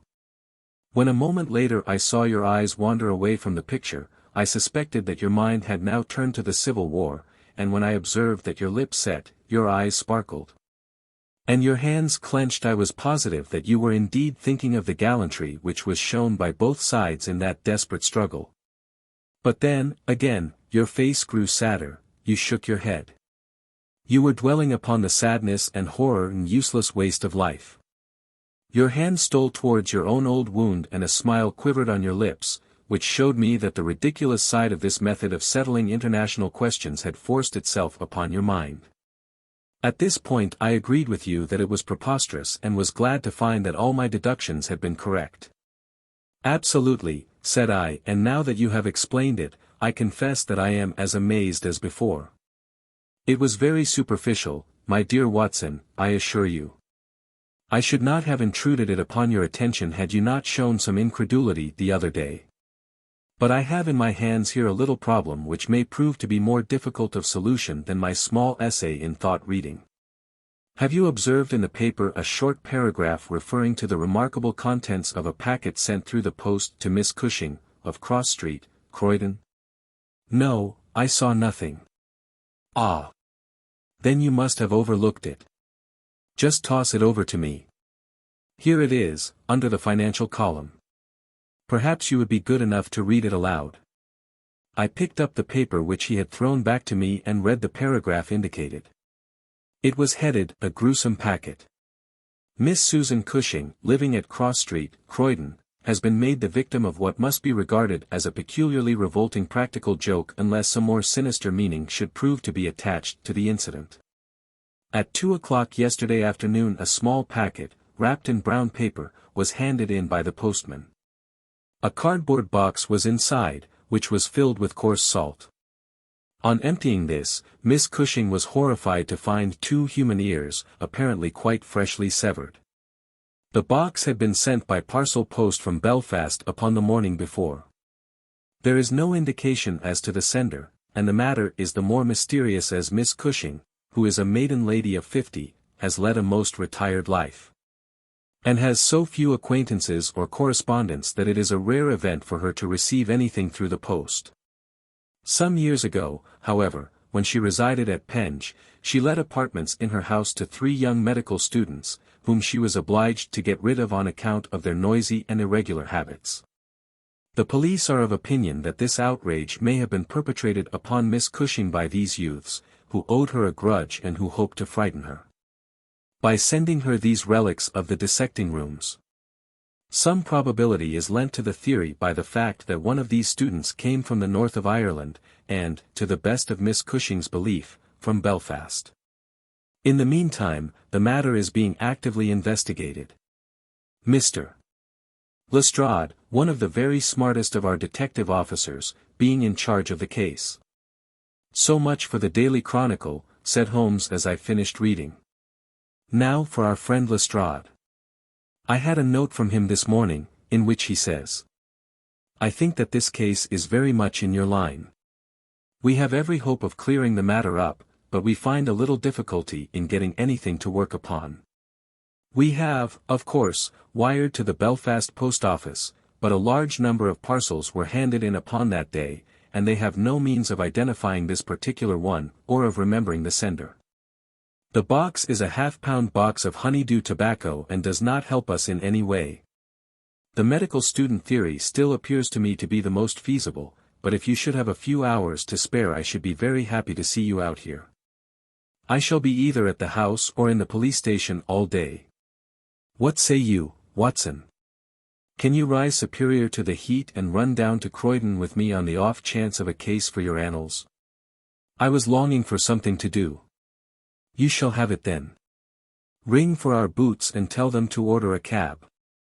I'll be back in a moment when I have changed my dressing gown and filled my cigar case." A shower of rain fell while we were in the train, and the heat was far less oppressive in Croydon than in town. Holmes had sent on a wire, so that Lestrade, as wiry, as dapper, and as ferret-like as ever, was waiting for us at the station. A walk of 5 minutes took us to Cross Street, where Miss Cushing resided. It was a very long street of 2-story brick houses, neat and prim, with whitened stone steps and little groups of aproned women gossiping at the doors. Halfway down, Lestrade stopped and tapped at a door, which was opened by a small servant girl. Miss Cushing was sitting in the front room, into which we were ushered. She was a placid-faced woman, with large, gentle eyes, and grizzled hair curving down over her temples on each side. A worked antimacassar lay upon her lap and a basket of colored silks stood upon a stool beside her. "They are in the outhouse, those dreadful things," said she as Lestrade entered. "I wish that you would take them away altogether." "So I shall, Miss Cushing. I only kept them here until my friend, Mr. Holmes, should have seen them in your presence." "Why in my presence, sir?" "In case he wished to ask any questions." "What is the use of asking me questions when I tell you I know nothing whatever about it?" "Quite so, madam," said Holmes in his soothing way. "I have no doubt that you have been annoyed more than enough already over this business." "Indeed, I have, sir. I am a quiet woman and live a retired life. It is something new for me to see my name in the papers and to find the police in my house. I won't have those things in here, Mr. Lestrade. If you wish to see them you must go to the outhouse." It was a small shed in the narrow garden which ran behind the house. Lestrade went in and brought out a yellow cardboard box, with a piece of brown paper and some string. There was a bench at the end of the path, and we all sat down while Holmes examined, one by one, the articles which Lestrade had handed to him. "The string is exceedingly interesting," he remarked, holding it up to the light and sniffing at it. "What do you make of this string, Lestrade?" "It has been tarred." "Precisely. It is a piece of tarred twine. You have also, no doubt, remarked that Miss Cushing has cut the cord with a scissors, as can be seen by the double fray on each side. This is of importance." "I cannot see the importance," said Lestrade. "The importance lies in the fact that the knot is left intact, and that this knot is of a peculiar character. It is very neatly tied." "I had already made a note to that effect," said Lestrade complacently. "So much for the string, then," said Holmes, smiling. "Now for the box wrapper. Brown paper, with a distinct smell of coffee. What, did you not observe it? I think there can be no doubt of it. Address printed in rather straggling characters, Miss S. Cushing, Cross Street, Croydon. Done with a broad-pointed pen, probably A.J., and with very inferior ink. The word Croydon has been originally spelled with an I, which has been changed to Y. The parcel was directed, then, by a man. The printing is distinctly masculine, of limited education and unacquainted with the town of Croydon. So far, so good. The box is a yellow half-pound honeydew box, with nothing distinctive save 2 thumb marks at the left bottom corner. It is filled with rough salt of the quality used for preserving hides and other of the coarser commercial purposes. And embedded in it are these very singular enclosures. He took out the 2 ears as he spoke, and laying a board across his knee he examined them minutely, while Lestrade and I, bending forward on each side of him, glanced alternately at these dreadful relics and at the thoughtful, eager face of our companion. Finally he returned them to the box once more and sat for a while in deep meditation. "You have observed, of course," said he at last, "that the ears are not a pair." "Yes, I have noticed that. But if this were the practical joke of some students from the dissecting rooms, it would be as easy for them to send 2 odd ears as a pair." "Precisely. But this is not a practical joke." "You are sure of it?" "The presumption is strongly against it. Bodies in the dissecting rooms are injected with preservative fluid. These ears bear no signs of this. They are fresh, too. They have been cut off with a blunt instrument, which would hardly happen if a student had done it. Again, carbolic or rectified spirits would be the preservatives which would suggest themselves to the medical mind, certainly not rough salt. I repeat that there is no practical joke here, but that we are investigating a serious crime." A vague thrill ran through me as I listened to my companion's words and saw the stern gravity which had hardened his features. This brutal preliminary seemed to shadow forth some strange and inexplicable horror in the background. Lestrade, however, shook his head like a man who is only half convinced. "There are objections to the joke theory, no doubt," said he, "but there are much stronger reasons against the other. We know that this woman has led a most quiet and respectable life at Pension here for the last 20 years. She has hardly been away from her home for a day during that time. Why on earth, then, should any criminal send her the proofs of his guilt, especially as, unless she is a most consummate actress, she understands quite as little of the matter as we do? That is the problem which we have to solve, Holmes answered, and for my part one shall set about it by presuming that my reasoning is correct, and that a double murder has been committed. One of these ears is a woman's, small, finely formed, and pierced for an earring. The other is a man's, sunburned, discolored, and also pierced for an earring. These two people are presumably dead, or we should have heard their story before now. Today is Friday. The packet was posted on Thursday morning. The tragedy, then, occurred on Wednesday or Tuesday or earlier. If the two people were murdered, who but their murderer would have sent this sign of his work to Miss Cushing? We may take it that the sender of the packet is the man whom we want. But he must have some strong reason for sending Miss Cushing this packet. What reason then? It must have been to tell her that the deed was done. Or to pain her, perhaps. But in that case she knows who it is. Does she know? I doubt it. If she knew, why should she call the police in? She might have buried the ears, and no one would have been the wiser. That is what she would have done if she had wished to shield the criminal. But if she does not wish to shield him she would give his name. There is a tangle here which needs straightening out. He had been talking in a high, quick voice, staring blankly up over the garden fence, but now he sprang briskly to his feet and walked towards the house. I have a few questions to ask Miss Cushing, said he. In that case I may leave you here, said Lestrade, for I have another small business on hand. I think that I have nothing further to learn from Miss Cushing. You will find me at the police station. We shall look in on our way to the train, answered Holmes. A moment later he and I were back in the front room, where the impassive lady was still quietly working away at her antimacassar. She put it down on her lap as we entered and looked at us with her frank, searching blue eyes. I am convinced, sir, she said, that this matter is a mistake, and that the parcel was never meant for me at all. I have said this several times to the gentleman from Scotland Yard, but he simply laughs at me. I have not an enemy in the world, as far as I know, so why should anyone play me such a trick? I am coming to be of the same opinion, Miss Cushing, said Holmes, taking a seat beside her. I think that it is more than probable, he paused, and I was surprised, on glancing round to see that he was staring with singular intentness at the lady's profile. Surprise and satisfaction were both for an instant to be read upon his eager face, though when she glanced round to find out the cause of his silence he had become as demure as ever. I stared hard myself at her flat, grizzled hair, her trim cap, her little gilt earrings, her placid features, but I could see nothing which could account for my companion's evident excitement. There were one or two questions. Oh, I am weary of questions, cried Miss Cushing impatiently. You have two sisters, I believe. How could you know that? I observed the very instant that I entered the room that you have a portrait group of 3 ladies upon the mantelpiece, one of whom is undoubtedly yourself. While the others are so exceedingly like you that there could be no doubt of the relationship.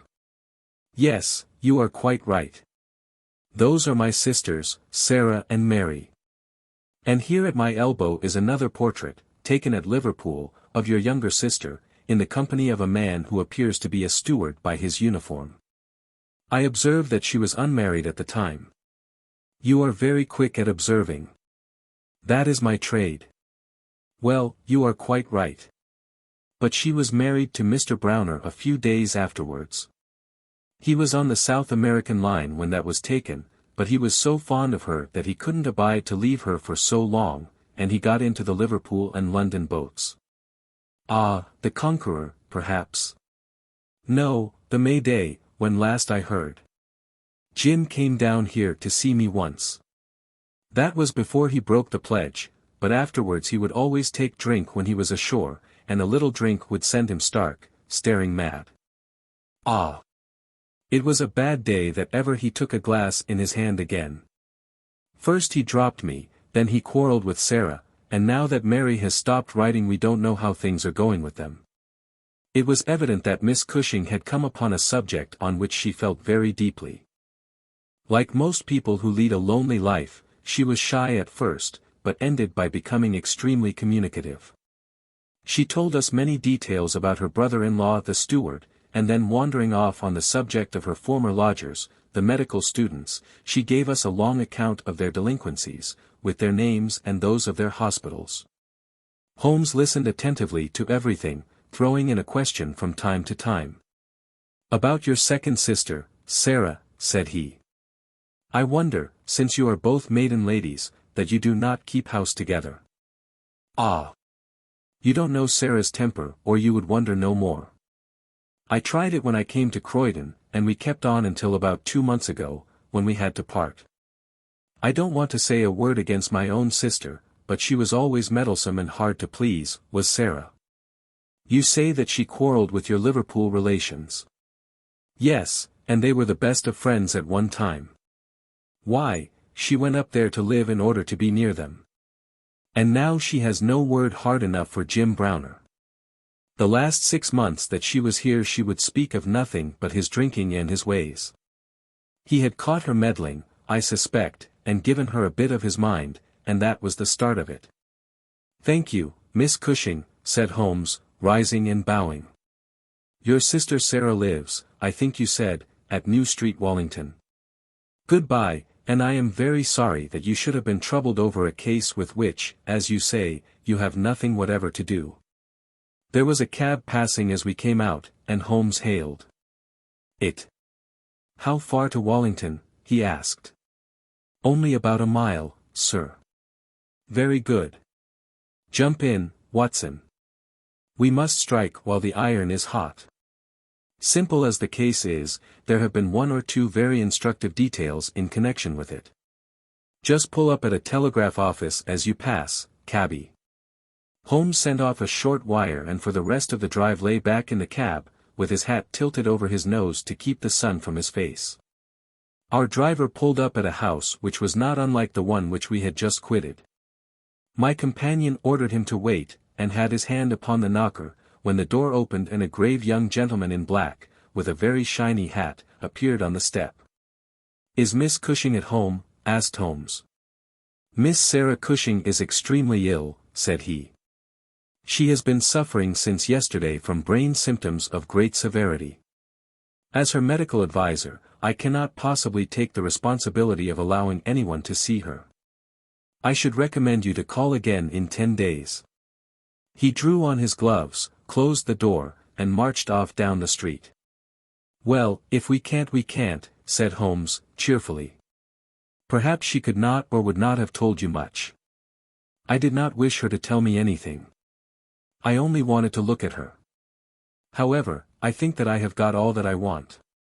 Drive us to some decent hotel, cabby, where we may have some lunch, and afterwards we shall drop down upon friend Lestrade at the police station."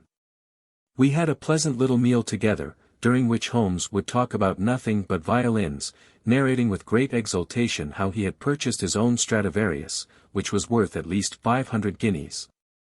At a Jew broker's in Tottenham Court Road for 55 shillings. This led him to Paganini, and we sat for an hour over a bottle of claret while he told me anecdote after anecdote of that extraordinary man. The afternoon was far advanced and the hot glare had softened into a mellow glow before we found ourselves at the police station. Lestrade was waiting for us at the door. "A telegram for you, Mr. Holmes," said he. "Ha! It is the answer." He tore it open, glanced his eyes over it, and crumpled it into his pocket. "That's all right," said he. "Have you found out anything?" "I have found out everything." "What?"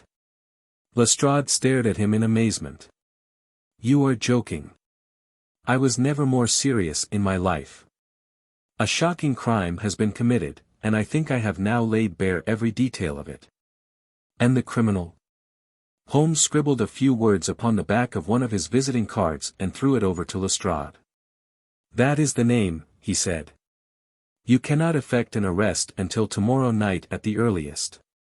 I should prefer that you do not mention my name at all in connection with the case, as I choose to be only associated with those crimes which present some difficulty in their solution. Come on, Watson. We strode off together to the station, leaving Lestrade still staring with a delighted face at the card which Holmes had thrown him.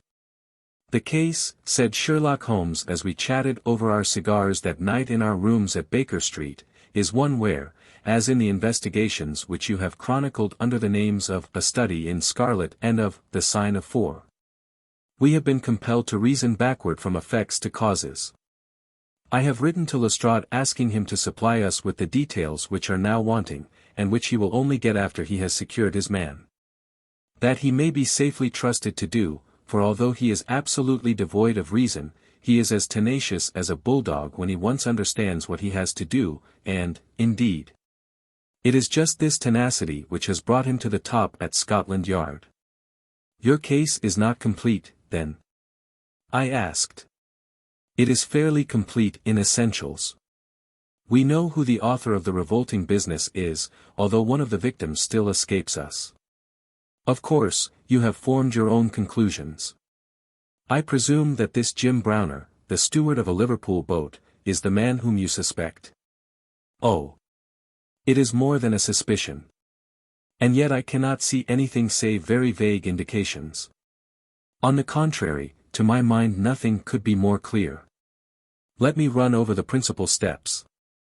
We approached the case, you remember, with an absolutely blank mind, which is always an advantage. We had formed no theories. We were simply there to observe and to draw inferences from our observations. What did we see first? A very placid and respectable lady, who seemed quite innocent of any secret, and a portrait which showed me that she had 2 younger sisters. It instantly flashed across my mind that the box might have been meant for one of these. I set the idea aside as one which could be disproved or confirmed at our leisure. Then we went to the garden, as you remember, and we saw the very singular contents of the little yellow box. The string was of the quality which is used by sailmakers aboard ship, and at once a whiff of the sea was perceptible in our investigation. When I observed that the knot was one which is popular with sailors, that the parcel had been posted at a port, and that the male ear was pierced for an earring which is so much more common among sailors than landsmen, I was quite certain that all the actors in the tragedy were to be found among our seafaring classes. When I came to examine the address of the packet I observed that it was to Miss S. Cushing. Now, the oldest sister would, of course, be Miss Cushing, and although her initial was S, it might belong to one of the others as well. In that case we should have to commence our investigation from a fresh basis altogether. I therefore went into the house with the intention of clearing up this point. I was about to assure Miss Cushing that I was convinced that a mistake had been made when you may remember that I came suddenly to a stop. The fact was that I had just seen something which filled me with surprise and at the same time narrowed the field of our inquiry immensely. As a medical man, you are aware, Watson, that there is no part of the body which varies so much as the human ear. Each ear is as a rule quite distinctive and differs from all other ones. In last year's Anthropological Journal you will find 2 short monographs from my pen upon the subject.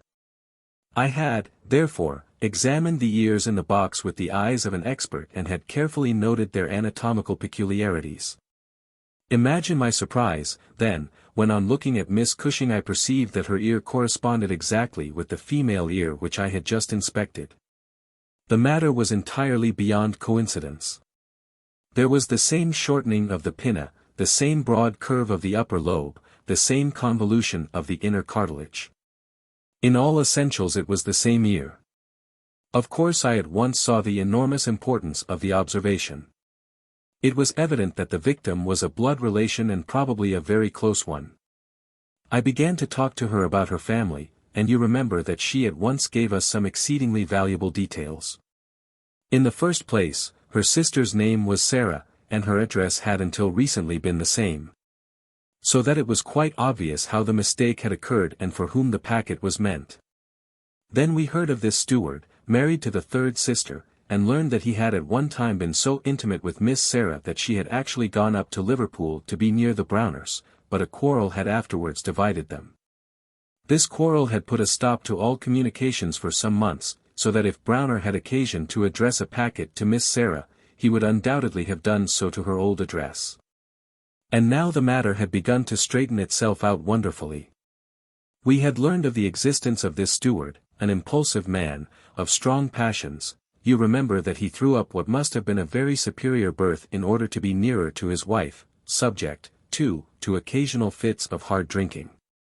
We had reason to believe that his wife had been murdered, and that a man, presumably a seafaring man, had been murdered at the same time. Jealousy, of course, at once suggests itself as the motive for the crime.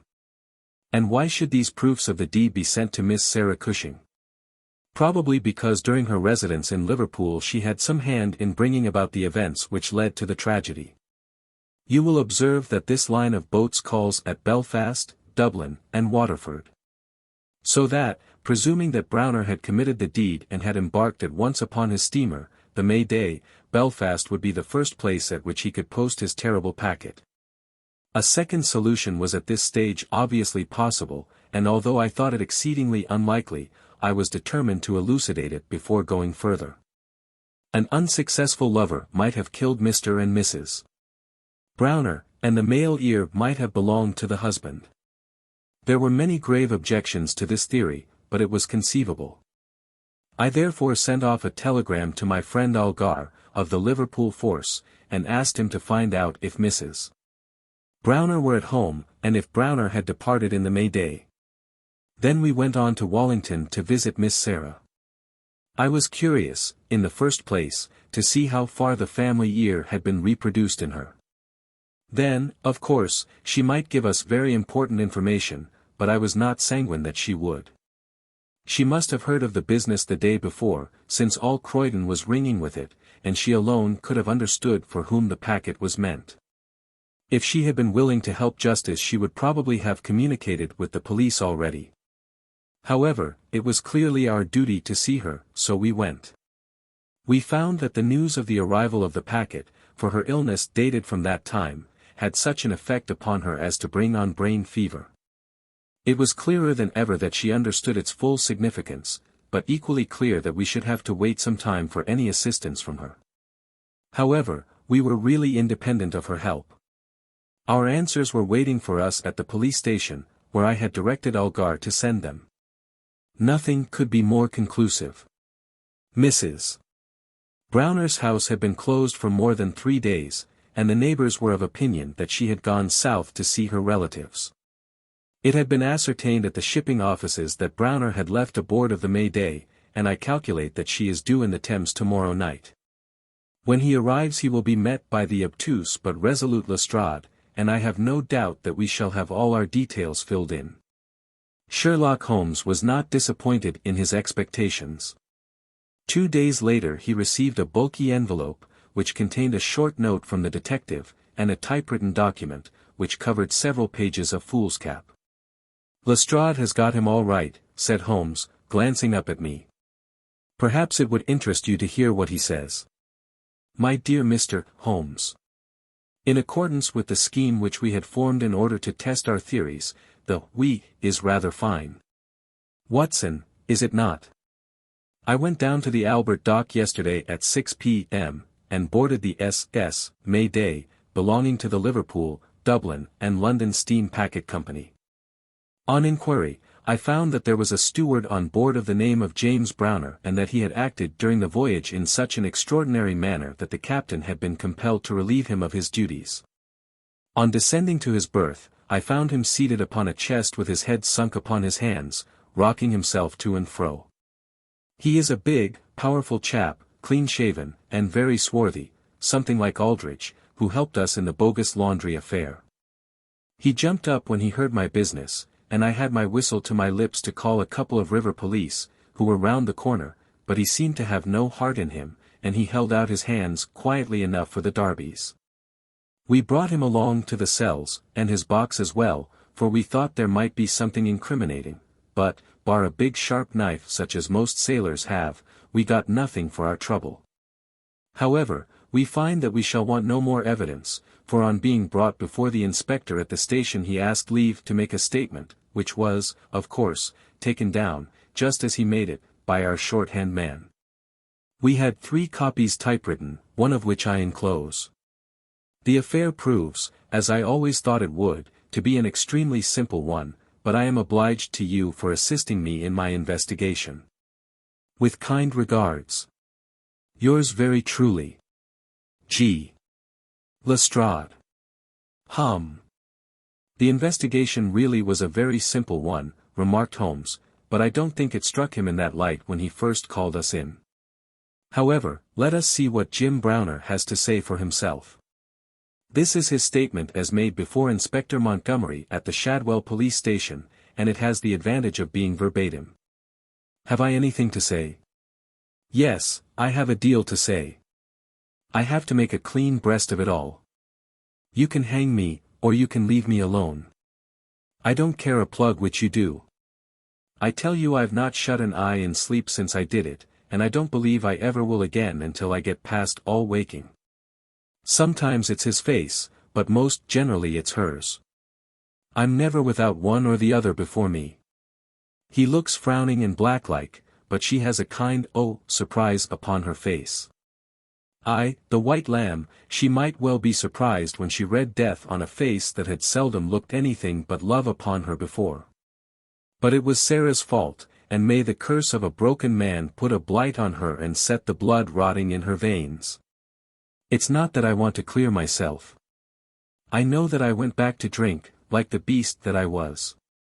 But she would have forgiven me, she would have stuck as close to me as a rope to a block if that woman had never darkened our door. For Sarah Cushing loved me, that's the root of the business. She loved me until all her love turned to poisonous hate when she knew that I thought more of my wife's footmark in the mud than I did of her whole body and soul. There were 3 sisters altogether. The old one was just a good woman, the second was a devil, and the third was an angel. Sarah was 33, and Mary was 29 when I married. We were just as happy as the day was long when we set up house together, and in all Liverpool there was no better woman than my Mary. And then we asked Sarah up for a week, and the week grew into a month, and one thing led to another, until she was just one of ourselves. I was blue ribbon at that time, and we were putting a little money by, and all was as bright as a new dollar. My God, whoever would have thought that it could have come to this? Whoever would have dreamed it? I used to be home for the weekends very often, and sometimes if the ship were held back for cargo I would have a whole week at a time, and in this way I saw a deal of my sister-in-law, Sarah. She was a fine tall woman, black and quick and fierce, with a proud way of carrying her head, and a glint from her eye like a spark from a flint. But when little Mary was there I had never a thought of her, and that I swear as I hope for God's mercy. It had seemed to me sometimes that she liked to be alone with me, or to coax me out for a walk with her, but I had never thought anything of that. But one evening my eyes were opened. I had come up from the ship and found my wife out, but Sarah at home. "Where's Mary?" I asked. "Oh, she has gone to pay some accounts." I was impatient and paced up and down the room. "Can't you be happy for 5 minutes without Mary, Jim?" says she. "It's a bad compliment to me that you can't be contented with my society for so short a time." "That's all right, my lass," said I, putting out my hand towards her in a kindly way, but she had it in both hers in an instant, and they burned as if they were in a fever. I looked into her eyes and I read it all there. There was no need for her to speak, nor for me either. I frowned and drew my hand away. Then she stood by my side in silence for a bit, and then put up her hand and patted me on the shoulder. "Steady, old Jim," said she, and with a kind, mocking laugh, she ran out of the room. Well, from that time Sarah hated me with her whole heart and soul, and she is a woman who can hate, too. I was a fool to let her go on biding with us, a besotted fool, but I never said a word to Mary, for I knew it would grieve her. Things went on much as before, but after a time I began to find that there was a bit of a change in Mary herself. She had always been so trusting and so innocent, but now she became queer and suspicious, wanting to know where I had been and what I had been doing, and whom my letters were from, and what I had in my pockets, and 1,000 such follies. Day by day she grew queerer and more irritable, and we had ceaseless rows about nothing. I was fairly puzzled by it all. Sarah avoided me now, but she and Mary were just inseparable. I can see now how she was plotting and scheming and poisoning my wife's mind against me, but I was such a blind beetle that I could not understand it at the time. Then I broke my blue ribbon and began to drink again, but I think I should not have done it if Mary had been the same as ever. She had some reason to be disgusted with me now, and the gap between us began to be wider and wider. And then this Alec Fairbairn chipped in, and things became 1,000 times blacker. It was to see Sarah that he came to my house first, but soon it was to see us, for he was a man with winning ways, and he made friends wherever he went. He was a dashing, swaggering chap, smart and curled, who had seen half the world and could talk of what he had seen. He was good company, I won't deny it, and he had wonderful polite ways with him for a sailor man, so that I think there must have been a time when he knew more of the poop than the forecastle. For a month he was in and out of my house, and never once did it cross my mind that harm might come of his soft, tricky ways. And then at last something made me suspect, and from that day my peace was gone forever. It was only a little thing, too. I had come into the parlor unexpected, and as I walked in at the door I saw a light of welcome on my wife's face. But as she saw who it was it faded again, and she turned away with a look of disappointment. That was enough for me. There was no one but Alec Fairbairn whose step she could have mistaken for mine. If I could have seen him then I should have killed him, for I have always been like a madman when my temper gets loose. Mary saw the devil's light in my eyes, and she ran forward with her hands on my sleeve. "Don't, Jim, don't," says she. "Where's Sarah?" I asked. "In the kitchen," says she.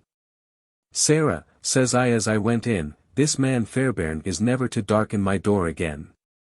"Why not?" says she. "Because I order it." "Oh," says she, "if my friends are not good enough for this house, then I am not good enough for it either." "You can do what you like," says I, "but if Fairbairn shows his face here again I'll send you one of his ears for a keepsake." She was frightened by my face, I think, for she never answered a word, and the same evening she left my house. Well, I don't know now whether it was pure devilry on the part of this woman, or whether she thought that she could turn me against my wife by encouraging her to misbehave. Anyway, she took a house just 2 streets off and let lodgings to sailors. Fairbairn used to stay there, and Mary would go round to have tea with her sister and him.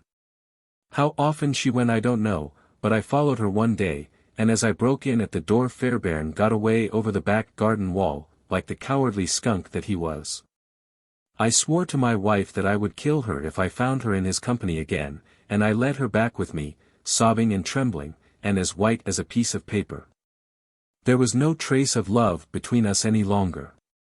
I could see that she hated me and feared me, and when the thought of it drove me to drink, then she despised me as well. Well, Sarah found that she could not make a living in Liverpool, so she went back, as I understand, to live with her sister in Croydon, and things jogged on much the same as ever at home. And then came this last week and all the misery and ruin. It was in this way. We had gone on the May Day for a round voyage of 7 days, but a hogshead got loose and started one of our plates, so that we had to put back into port for 12 hours. I left the ship and came home, thinking what a surprise it would be for my wife, and hoping that maybe she would be glad to see me so soon. The thought was in my head as I turned into my own street, and at that moment a cab passed me, and there she was, sitting by the side of Fairbairn, the two chatting and laughing. With never a thought for me as I stood watching them from the footpath. I tell you, and I give you my word for it, that from that moment I was not my own master, and it is all like a dim dream when I look back on it. I had been drinking hard of late, and the two things together fairly turned my brain. There's something throbbing in my head now, like a docker's hammer, but that morning I seemed to have all Niagara whizzing and buzzing in my ears. Well, I took to my heels, and I ran after the cab. I had a heavy oak stick in my hand, and I tell you I saw red from the first, but as I ran I got cunning, too, and hung back a little to see them without being seen. They pulled up soon at the railway station. There was a good crowd round the booking office, so I got quite close to them without being seen. They took tickets for New Brighton. So did I, but I got in 3 carriages behind them. When we reached it they walked along the parade, and I was never more than 100 yards from them. At last, I saw them hire a boat and start for a row, for it was a very hot day, and they thought, no doubt, that it would be cooler on the water. It was just as if they had been given into my hands. There was a bit of a haze, and you could not see more than a few hundred yards. I hired a boat for myself, and I pulled after them. I could see the blur of their craft, but they were going nearly as fast as I, and they must have been a long mile from the shore before I caught them up. The haze was like a curtain all round us, and there were we 3 in the middle of it. My God, shall I ever forget their faces when they saw who was in the boat that was closing in upon them? She screamed out. He swore like a madman and jabbed at me with an oar, for he must have seen death in my eyes. I got past it and got one in with my stick that crushed his head like an egg. I would have spared her, perhaps, for all my madness, but she threw her arms round him, crying out to him, and calling him Alec. I struck again, and she lay stretched beside him. I was like a wild beast then that had tasted blood. If Sarah had been there, by the Lord, she should have joined them. I pulled out my knife, and, well, there. I've said enough. It gave me a kind of savage joy when I thought how Sarah would feel when she had such signs as these of what her meddling had brought about. Then I tied the bodies into the boat, stove a plank, and stood by until they had sunk. I knew very well that the owner would think that they had lost their bearings in the haze, and had drifted off out to sea. I cleaned myself up, got back to land, and joined my ship without a soul having a suspicion of what had passed. That night I made up the packet for Sarah Cushing, and next day I sent it from Belfast. There you have the whole truth of it. You can hang me, or do what you like with me, but you cannot punish me as I have been punished already. I cannot shut my eyes but I see those 2 faces staring at me as they stared when my boat broke through the haze.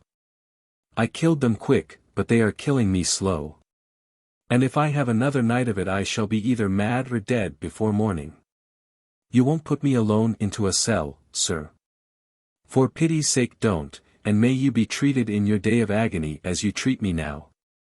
What is the meaning of it, Watson? Said Holmes solemnly as he laid down the paper.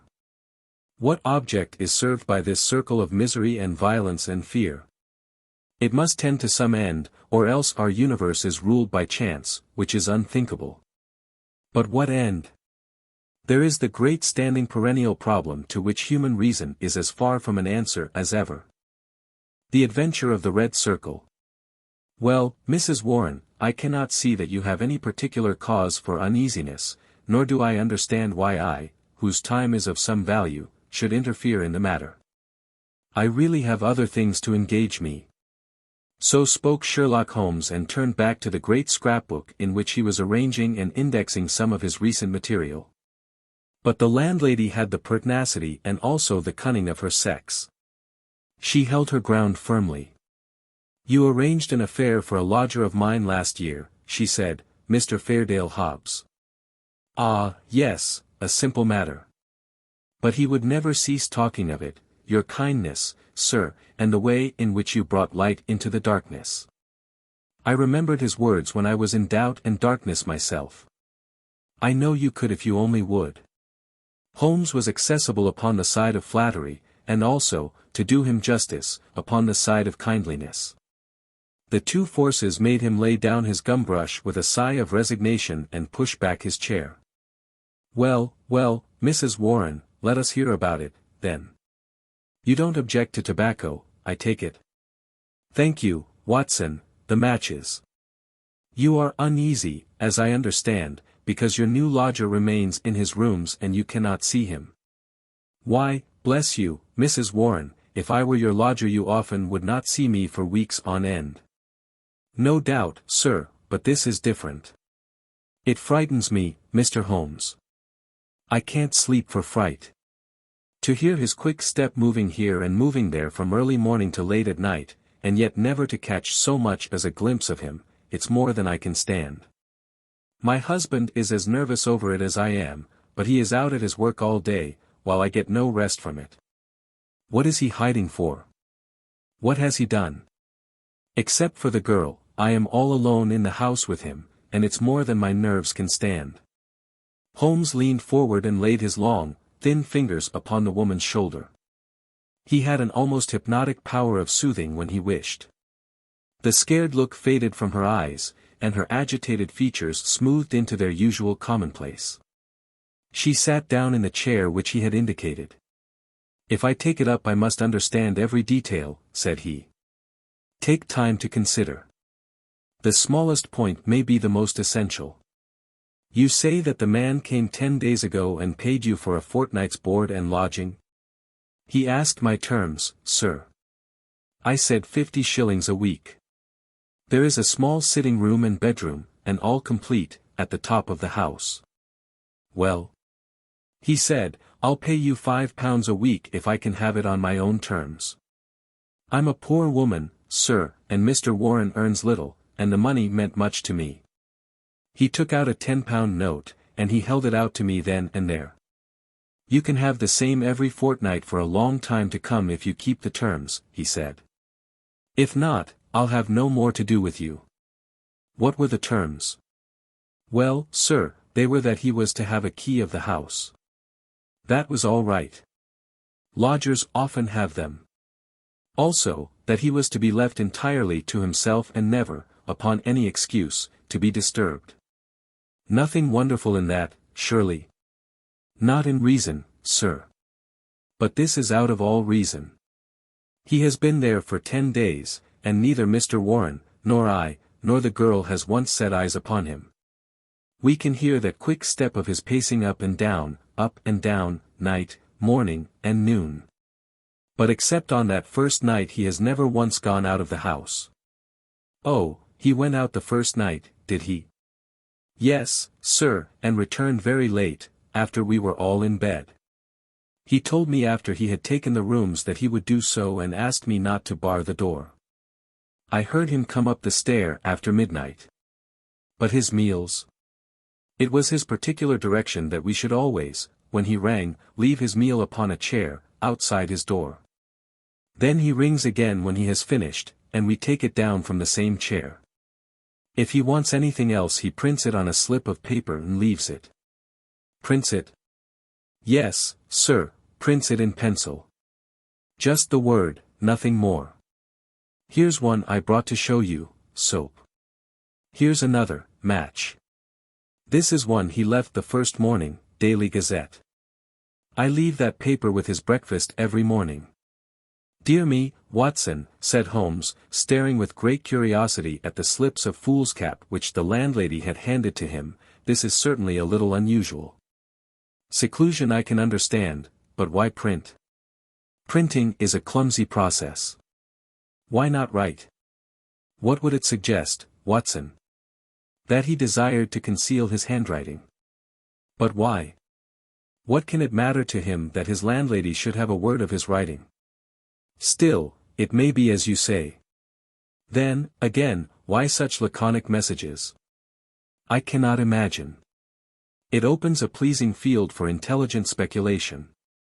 The words are written with a broad-pointed, violet-tinted pencil of a not unusual pattern. You will observe that the paper is torn away at the side here after the printing was done, so that the S of soap is partly gone. Suggestive, Watson, is it not? Of caution? Exactly. There was evidently some mark, some thumbprint, something which might give a clue to the person's identity. Now, Mrs. Warren, you say that the man was of middle size, dark, and bearded. What age would he be? Youngish, sir, not over 30. Well, can you give me no further indications? He spoke good English, sir, and yet I thought he was a foreigner by his accent. And he was well dressed? Very smartly dressed, sir, quite the gentleman. Dark clothes, nothing you would note. He gave no name. No, sir. And has had no letters or callers. None. But surely you or the girl enter his room of a morning? No, sir, he looks after himself entirely. Dear me.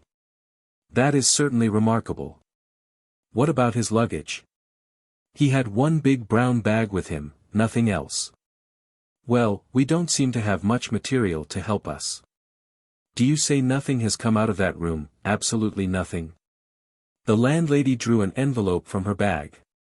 From it she shook out 2 burnt matches and a cigarette end upon the table. They were on his tray this morning. I brought them because I had heard that you can read great things out of small ones. Holmes shrugged his shoulders. There is nothing here, said he.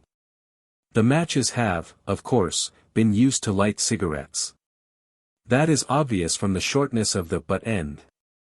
Half the match is consumed in lighting a pipe or cigar.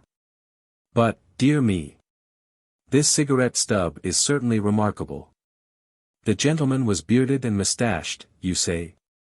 Yes, sir. I don't understand that. I should say that only a Cleanshaven man could have smoked this. Why, Watson, even your modest mustache would have been singed. A holder? I suggested. No, no, the end is matted. I suppose there could not be 2 people in your rooms, Mrs. Warren. No, sir. He eats so little that I often wonder it can keep life in one. Well, I think we must wait for a little more material. After all, you have nothing to complain of. You have received your rent, and he is not a troublesome lodger, though he is certainly an unusual one. He pays you well, and if he chooses to lie concealed it is no direct business of yours. We have no excuse for an intrusion upon his privacy until we have some reason to think that there is a guilty reason for it. I've taken up the matter, and I won't lose sight of it. Report to me if anything fresh occurs, and rely upon my assistance if it should be needed. There are certainly some points of interest in this case, Watson, he remarked, and the landlady had left us. It may, of course, be trivial, individual eccentricity, or it may be very much deeper than appears on the surface. The first thing that strikes one is the obvious possibility that the person now in the rooms may be entirely different from the one who engaged them. Why should you think so? Well, apart from this cigarette end, was it not suggestive that the only time the lodger went out was immediately after his taking the rooms? He came back, or someone came back, when all witnesses were out of the way. We have no proof that the person who came back was the person who went out. Then, again, the man who took the rooms spoke English well. This other, however, prints match when it should have been matches.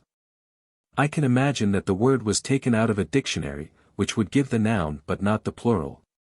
The laconic style may be to conceal the absence of knowledge of English. Yes, Watson, there are good reasons to suspect that there has been a substitution of lodgers. But for what possible end? Ah! There lies our problem. There is one rather obvious line of investigation. He took down the great book in which, day by day, he filed the agony columns of the various London journals. Dear me, said he, turning over the pages, what a chorus of groans, cries, and bleatings. What a rag-bag of singular happenings. But surely the most valuable hunting ground that ever was given to a student of the unusual. This person is alone and cannot be approached by letter without a breach of that absolute secrecy which is desired. How is any news or any message to reach him from without? Obviously by advertisement through a newspaper. There seems no other way, and fortunately we need concern ourselves with the one paper only. Here are the Daily Gazette extracts of the last fortnight. Lady with a black boa at Prince's Skating Club, that we may pass. Surely Jimmy will not break his mother's heart, that appears to be irrelevant. If the lady who fainted in the Brixton bus, she does not interest me. Every day my heart longs, bleat, Watson, unmitigated bleat. Ah, this is a little more possible. Listen to this, be patient. We'll find some sure means of communication. Meanwhile, this column. Gee, that is 2 days after Mrs. Warren's lodger arrived. It sounds plausible, does it not? The mysterious one could understand English, even if he could not print it. Let us see if we can pick up the trace again. Yes, here we are, 3 days later. A.M. making successful arrangements. Patience and prudence. The clouds will pass. Gee, nothing for a week after that. Then comes something much more definite, the path is clearing. If I find chance signal message remember code agreed -1A, 2B, and so on. You will hear soon. Gee, that was in yesterday's paper, and there is nothing in today's. It's all very appropriate to Mrs. Warren's lodger. If we wait a little, Watson, I don't doubt that the affair will grow more intelligible. So it proved, for in the morning I found my friend standing on the hearthrug with his back to the fire and a smile of complete satisfaction upon his face. How's this, Watson? He cried, picking up the paper from the table. High red house with white stone facings. 3rd floor. 2nd window left. After dusk. Gee, that is definite enough. I think after breakfast we must make a little reconnaissance of Mrs. Warren's neighborhood. Ah, Mrs. Warren. What news do you bring us this morning? Our client had suddenly burst into the room with an explosive energy which told of some new and momentous development. It's a police matter, Mr. Holmes, she cried. I'll have no more of it. He shall pack out of there with his baggage. I would have gone straight up and told him so, only I thought it was but fair to you to take your opinion first. But I'm at the end of my patience, and when it comes to knocking my old man about. Knocking Mr. Warren about. Using him roughly, anyway. But who used him roughly? Ah. That's what we want to know. It was this morning, sir. Mr. Warren is a timekeeper at Morton and Waylight's, in Tottenham Court Road. He has to be out of the house before 7. Well, this morning he had not gone 10 paces down the road when 2 men came up behind him, threw a coat over his head, and bundled him into a cab that was beside the curb. They drove him an hour, and then opened the door and shot him out. He lay in the roadway so shaken in his wits that he never saw what became of the cab. When he picked himself up he found he was on Hampstead Heath. So he took a bus home, and there he lies now on the sofa, while I came straight round to tell you what had happened. Most interesting, said Holmes. Did he observe the appearance of these men? Did he hear them talk? No, he is clean dazed. He just knows that he was lifted up as if by magic and dropped as if by magic. 2 at least were in it, and maybe 3. And you connect this attack with your lodger? Well, we've lived there 15 years and no such happenings ever came before. I've had enough of him. Money's not everything. I'll have him out of my house before the day is done. Wait a bit, Mrs. Warren. Do nothing rash. I begin to think that this affair may be very much more important than appeared at first sight. It is clear now that some danger is threatening your lodger. It is equally clear that his enemies, lying in wait for him near your door, mistook your husband for him in the foggy morning light. On discovering their mistake they released him. What they would have done had it not been a mistake, we can only conjecture. Well, what am I to do, Mr. Holmes? I have a great fancy to see this lodger of yours, Mrs. Warren. I don't see how that is to be managed, unless you break in the door. I always hear him unlock it as I go down the stair after I leave the tray. He has to take the tray in. Surely we could conceal ourselves and see him do it. The landlady thought for a moment. Well, sir, there's the box room opposite. I could arrange a looking-glass, maybe, and if you were behind the door. Excellent, said Holmes. When does he lunch? About 1, sir. Then Dr. Watson and I will come round in time. For the present, Mrs. Warren, goodbye. At 12:30 we found ourselves upon the steps of Mrs. Warren's house, a high, thin, yellow brick edifice in Great Orme Street, a narrow thoroughfare at the northeast side of the British Museum. Standing as it does near the corner of the street, it commands a view down Howe Street, with its more pretentious houses. Holmes pointed with a chuckle to one of these, a row of residential flats, which projected so that they could not fail to catch the eye. "See, Watson," said he. "High red house with stone facings. There is the signal station all right. We know the place, and we know the code, so surely our task should be simple. There's a 'To Let' card in that window. It is evidently an empty flat to which the Confederate has access. Well, Mrs. Warren, what now? I have it all ready for you. If you will both come up and leave your boots below on the landing, I'll put you there now." It was an excellent hiding place which she had arranged. The mirror was so placed that, seated in the dark, we could very plainly see the door opposite. We had hardly settled down in it, and Mrs. Warren left us, when a distant tinkle announced that our mysterious neighbor had rung.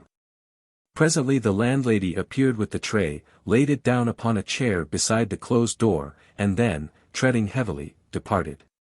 Crouching together in the angle of the door, we kept our eyes fixed upon the mirror.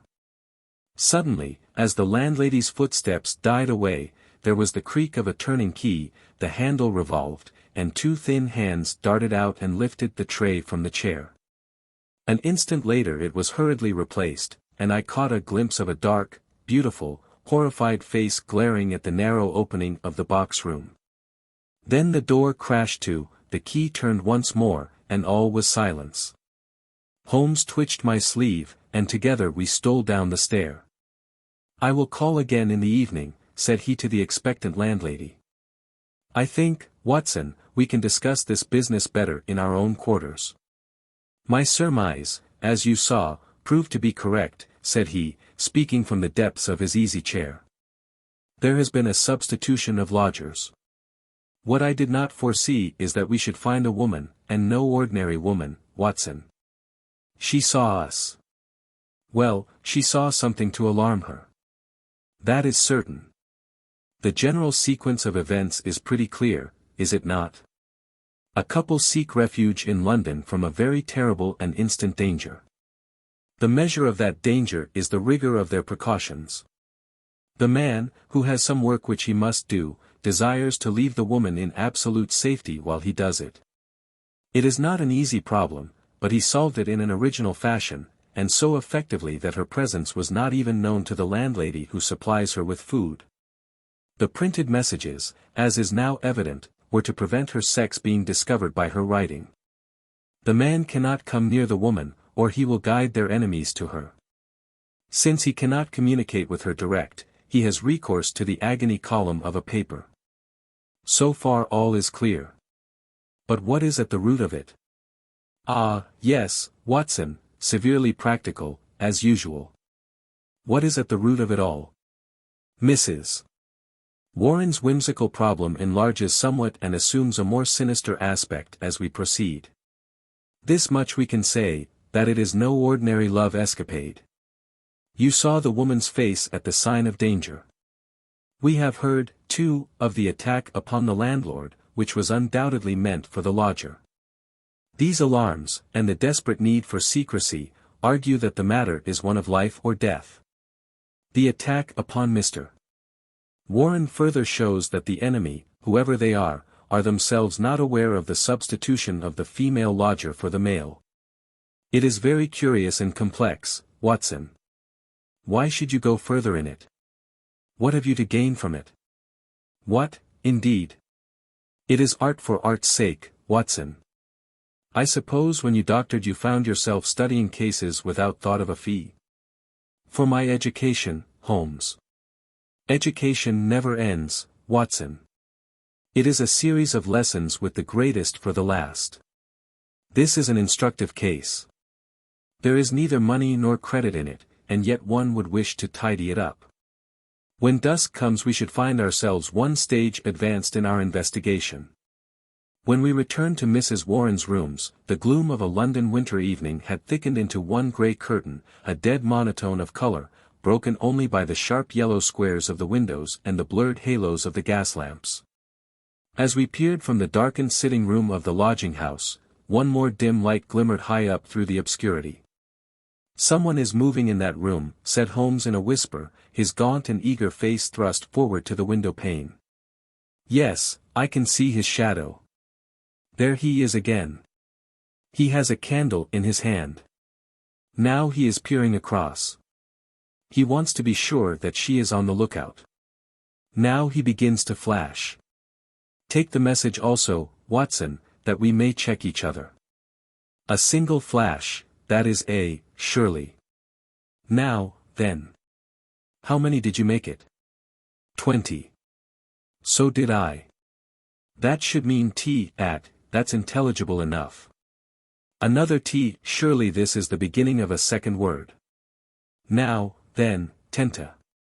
Dead stop. That can't be all, Watson. A tenta gives no sense.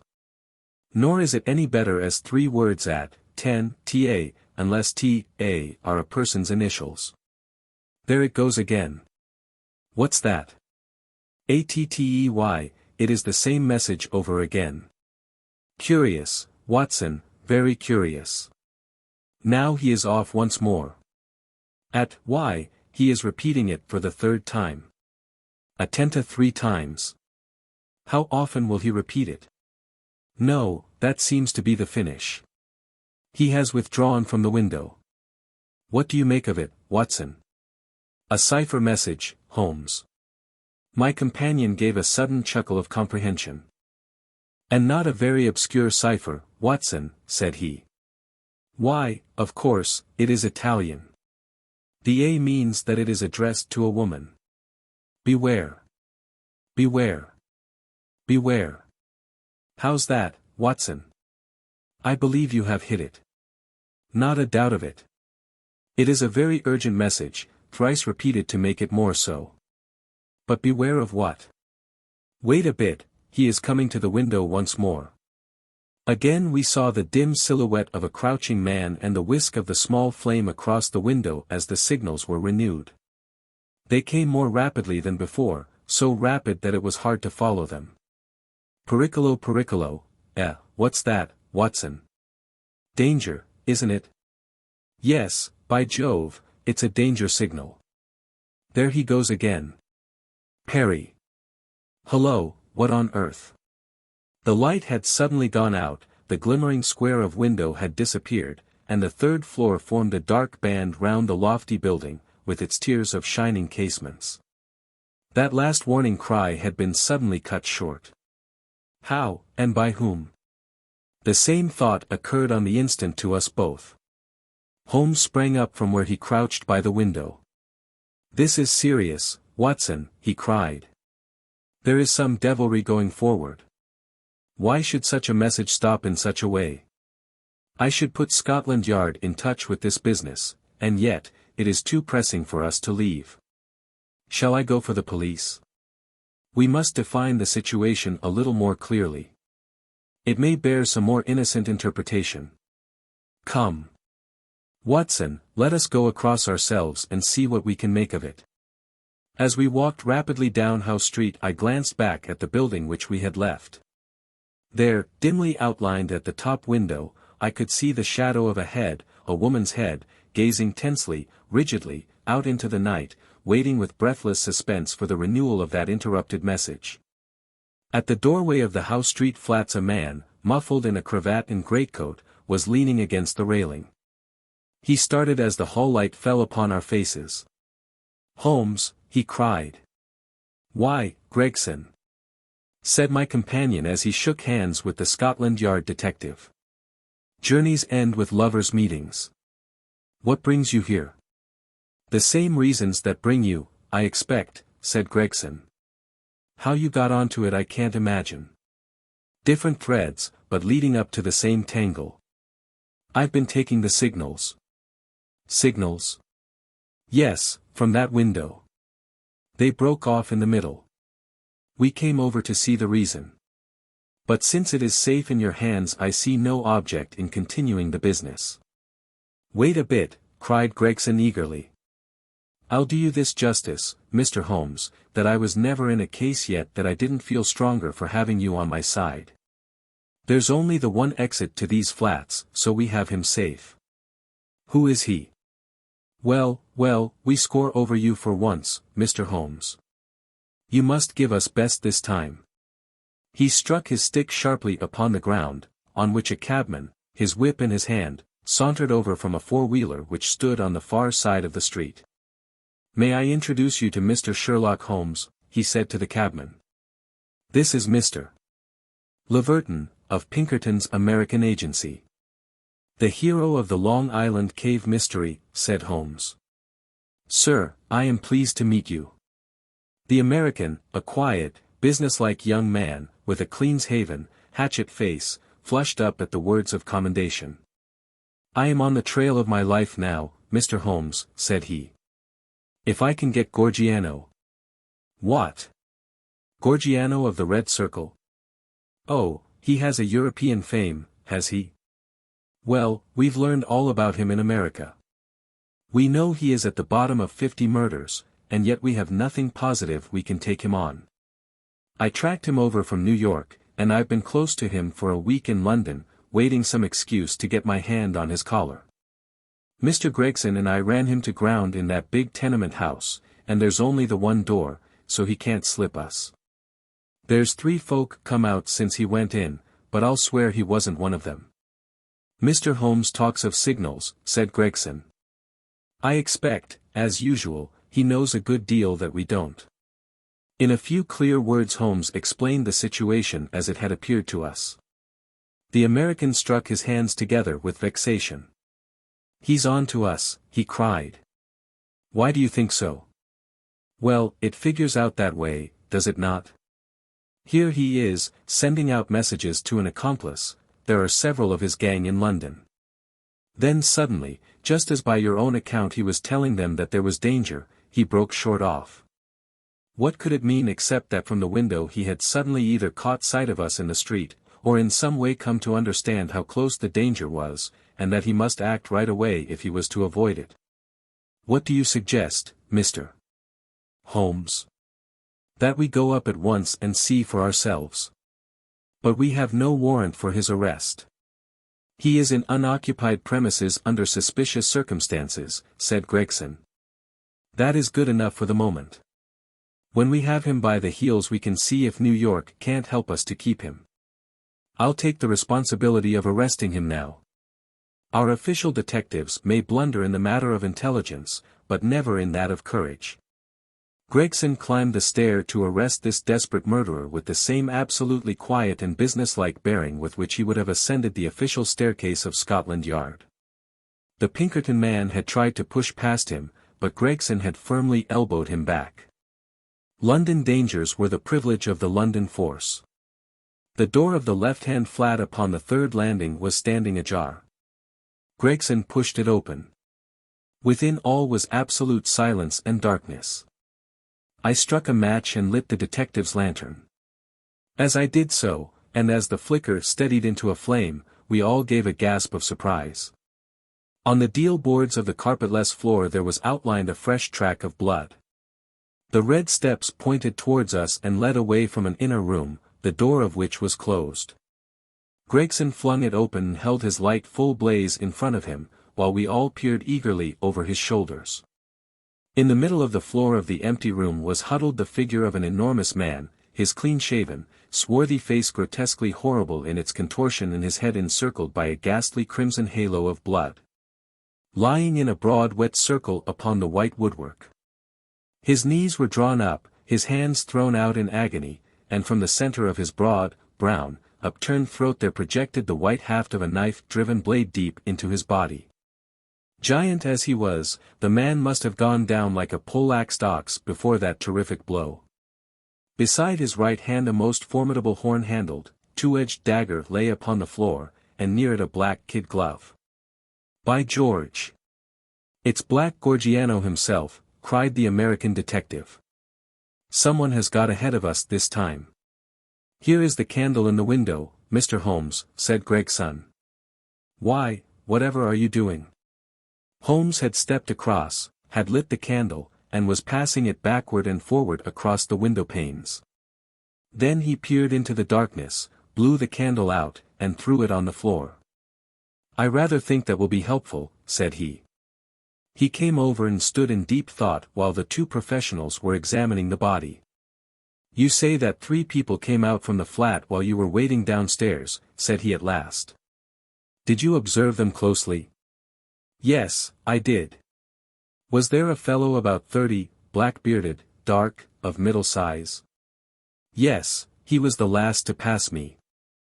"That is your man, I fancy. I can give you his description, and we have a very excellent outline of his footmark. That should be enough for you." "Not much, Mr. Holmes, among the millions of London." "Perhaps not. That is why I thought it best to summon this lady to your aid." We all turned round at the words. There, framed in the doorway, was a tall and beautiful woman, the mysterious lodger of Bloomsbury. Slowly she advanced, her face pale and drawn with a frightful apprehension, her eyes fixed and staring, her terrified gaze riveted upon the dark figure on the floor. "You have killed him," she muttered. "Oh, Dio mio, you have killed him." Then I heard a sudden sharp intake of her breath, and she sprang into the air with a cry of joy. Round and round the room she danced, her hands clapping, her dark eyes gleaming with delighted wonder, and 1,000 pretty Italian exclamations pouring from her lips. It was terrible and amazing to see such a woman so convulsed with joy at such a sight. Suddenly she stopped and gazed at us all with a questioning stare. "But you are police, are you not? You have killed Giuseppe Gorgiano. Is it not so?" "We are police, madam." She looked round into the shadows of the room. "But where, then, is Gennaro?" she asked. "He is my husband, Gennaro Luca. I am Emilia Luca, and we are both from New York." "Where is Gennaro?" "He called me this moment from this window, and I ran with all my speed." "It was I who called," said Holmes. "You? How could you call?" "Your cipher was not difficult, madam. Your presence here was desirable. I knew that I had only to flash Vieni and you would surely come." The beautiful Italian looked with awe at my companion. "I do not understand how you know these things," she said.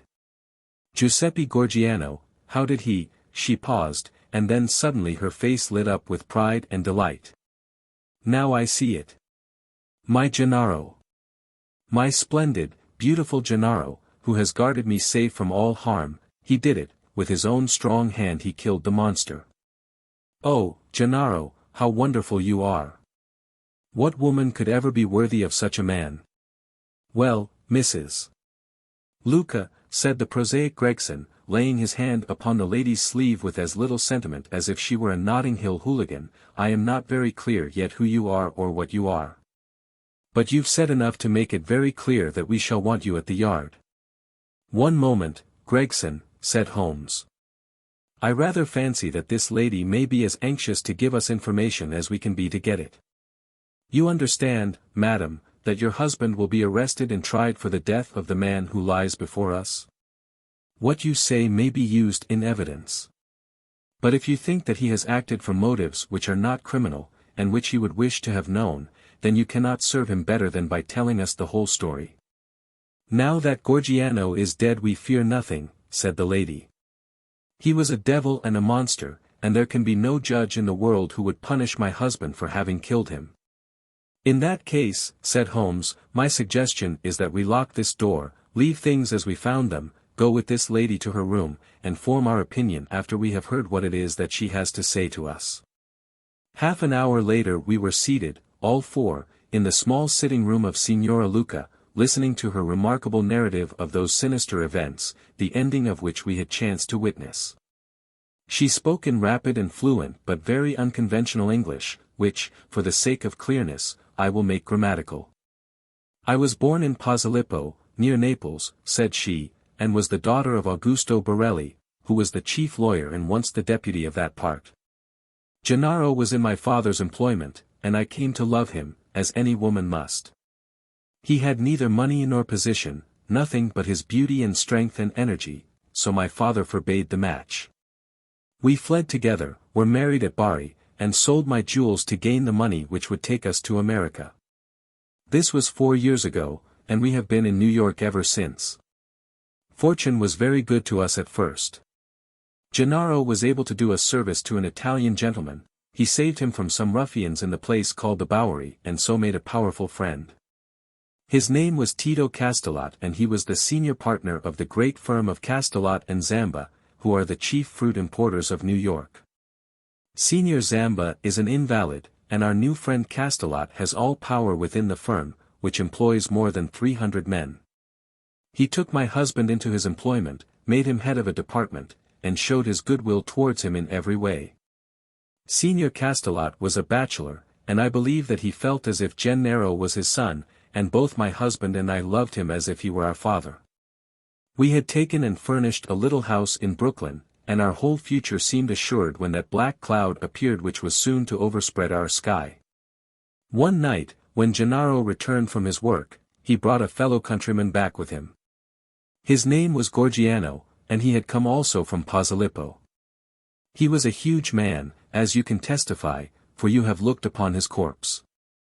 Not only was his body that of a giant but everything about him was grotesque, gigantic, and terrifying. His voice was like thunder in our little house. There was scarce room for the whirl of his great arms as he talked. His thoughts, his emotions, his passions, all were exaggerated and monstrous. He talked, or rather roared, with such energy that others could but sit and listen, cowed with the mighty stream of words. His eyes blazed at you and held you at his mercy. He was a terrible and wonderful man. I thank God that he is dead. He came again and again. Yet I was aware that Gennaro was no more happy than I was in his presence. My poor husband would sit pale and listless, listening to the endless raving upon politics and upon social questions which made up our visitor's conversation. Gennaro said nothing, but I, who knew him so well, could read in his face some emotion which I had never seen there before. At first I thought that it was dislike. And then, gradually, I understood that it was more than dislike. It was fear, a deep, secret, shrinking fear. That night, the night that I read his terror, I put my arms round him and I implored him by his love for me and by all that he held dear to hold nothing from me, and to tell me why this huge man overshadowed him so. He told me, and my own heart grew cold as ice as I listened. My poor Gennaro, in his wild and fiery days, when all the world seemed against him and his mind was driven half mad by the injustices of life, had joined a Neapolitan society, the Red Circle, which was allied to the old Carbonari. The oaths and secrets of this brotherhood were frightful, but once within its rule no escape was possible. When we had fled to America, Gennaro thought that he had cast it all off forever. What was his horror one evening to meet in the streets the very man who had initiated him in Naples, the giant Gorgiano, a man who had earned the name of Death in the south of Italy, for he was red to the elbow in murder.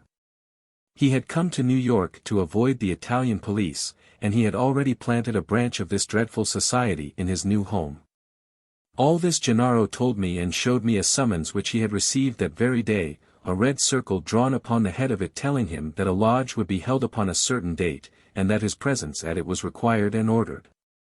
That was bad enough, but worse was to come. I had noticed for some time that when Gorgiano came to us, as he constantly did, in the evening, he spoke much to me.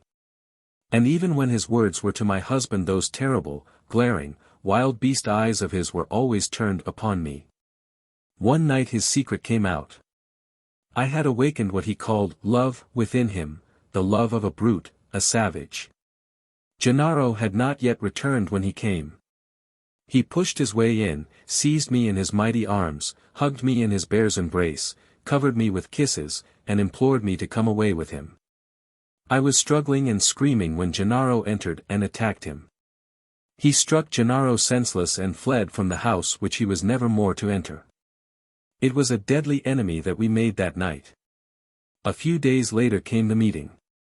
Gennaro returned from it with a face which told me that something dreadful had occurred. It was worse than we could have imagined possible. The funds of the society were raised by blackmailing rich Italians and threatening them with violence should they refuse the money. It seems that Castellot, our dear friend and benefactor, had been approached.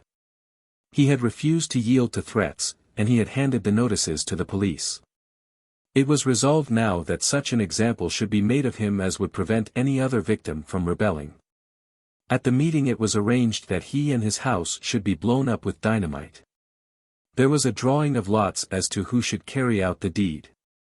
Gennaro saw our enemy's cruel face smiling at him as he dipped his hand in the bag.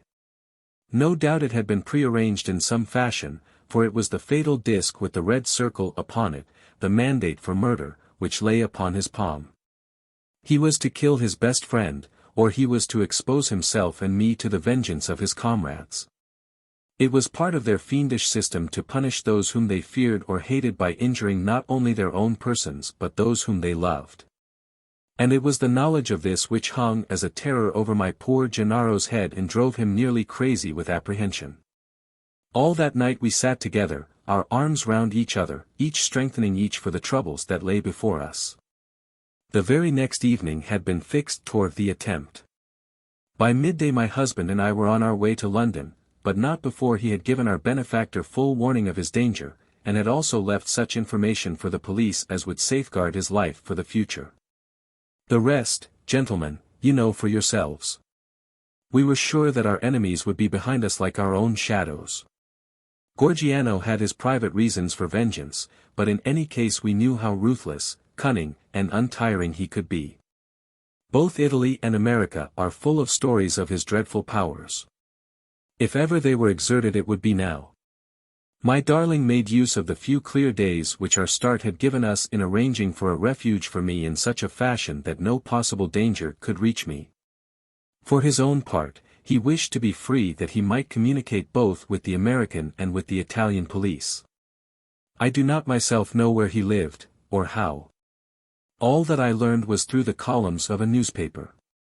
But once as I looked through my window, I saw two Italians watching the house, and I understood that in some way Gorgiano had found out our retreat. Finally Gennaro told me, through the paper, that he would signal to me from a certain window, but when the signals came they were nothing but warnings, which were suddenly interrupted. It is very clear to me now that he knew Gorgiano to be close upon him, and that, thank God, he was ready for him when he came. And now, gentlemen, I would ask you whether we have anything to fear from the law, or whether any judge upon earth would condemn my Gennaro for what he has done. Well, Mr. Gregson, said the American, looking across at the official, I don't know what your British point of view may be, but I guess that in New York this lady's husband will receive a pretty general vote of thanks. She will have to come with me and see the chief, Gregson answered. If what she says is corroborated, I do not think she or her husband has much to fear. But what I can't make head or tail of, Mr. Holmes, is how on earth you got yourself mixed up in the matter. Education, Gregson, education. Still seeking knowledge at the old university. Well, Watson, you have one more specimen of the tragic and grotesque to add to your collection. By the way, it is not 8 o'clock, and a Wagner night at Covent Garden. If we hurry, we might be in time for the second act. The Adventure of the Bruce-Partington Plans. In the third week of November, in the year 1895, a dense yellow fog settled down upon London. From the Monday to the Thursday I doubt whether it was ever possible from our windows in Baker Street to see the loom of the opposite houses. The first day Holmes had spent in cross-indexing his huge book of references. The second and third had been patiently occupied upon a subject which he had recently made his hobby, the music of the Middle Ages. But when, for the fourth time, after pushing back our chairs from breakfast we saw the greasy, heavy brown swirl still drifting past us and condensing in oily drops upon the window panes, my comrade's impatient and active nature could endure this drab existence no longer. He paced restlessly about our sitting room in a fever of suppressed energy, biting his nails, tapping the furniture, and chafing against inaction.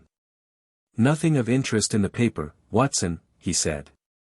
I was aware that by anything of interest, Holmes meant anything of criminal interest. There was the news of a revolution, of a possible war, and of an impending change of government, but these did not come within the horizon of my companion. I could see nothing recorded in the shape of crime which was not commonplace and futile. Holmes groaned and resumed his restless meanderings. "The London criminal is certainly a dull fellow," said he in the querulous voice of the sportsman whose game has failed him. "Look out of this window, Watson. See how the figures loom up, are dimly seen, and then blend once more into the cloud bank. The thief or the murderer could roam London on such a day as the tiger does the jungle, unseen until he pounces, and then evident only to his victim. There have," said I, "been numerous petty thefts." Holmes snorted his contempt. "This great and sombre stage is set for something more worthy than that," said he. "It is fortunate for this community that I am not a criminal." "It is, indeed," said I heartily. "Suppose that I were Brooks or Woodhouse, or any of the 50 men who have good reason for taking my life, how long could I survive against my own pursuit? A summons, a bogus appointment, and all would be over. It is well they don't have days of fog in the Latin countries, the countries of assassination. By Jove! Here comes something at last to break our dead monotony." It was the maid with a telegram. Holmes tore it open and burst out laughing. "Well, well. What next?" said he. "Brother Mycroft is coming round." "Why not?" I asked. "Why not? It is as if you met a tramcar coming down a country lane. Mycroft has his rails and he runs on them. His Pall Mall lodgings, the Diogenes Club, Whitehall, that is his cycle. Once, and only once, he has been here. What upheaval can possibly have derailed him? Does he not explain?" Holmes handed me his brother's telegram. "Must see you over Cadogan West. Coming at once. Mycroft. Cadogan West. I have heard the name. It recalls nothing to my mind. But that Mycroft should break out in this erratic fashion. A planet might as well leave its orbit. By the way, do you know what Mycroft is?"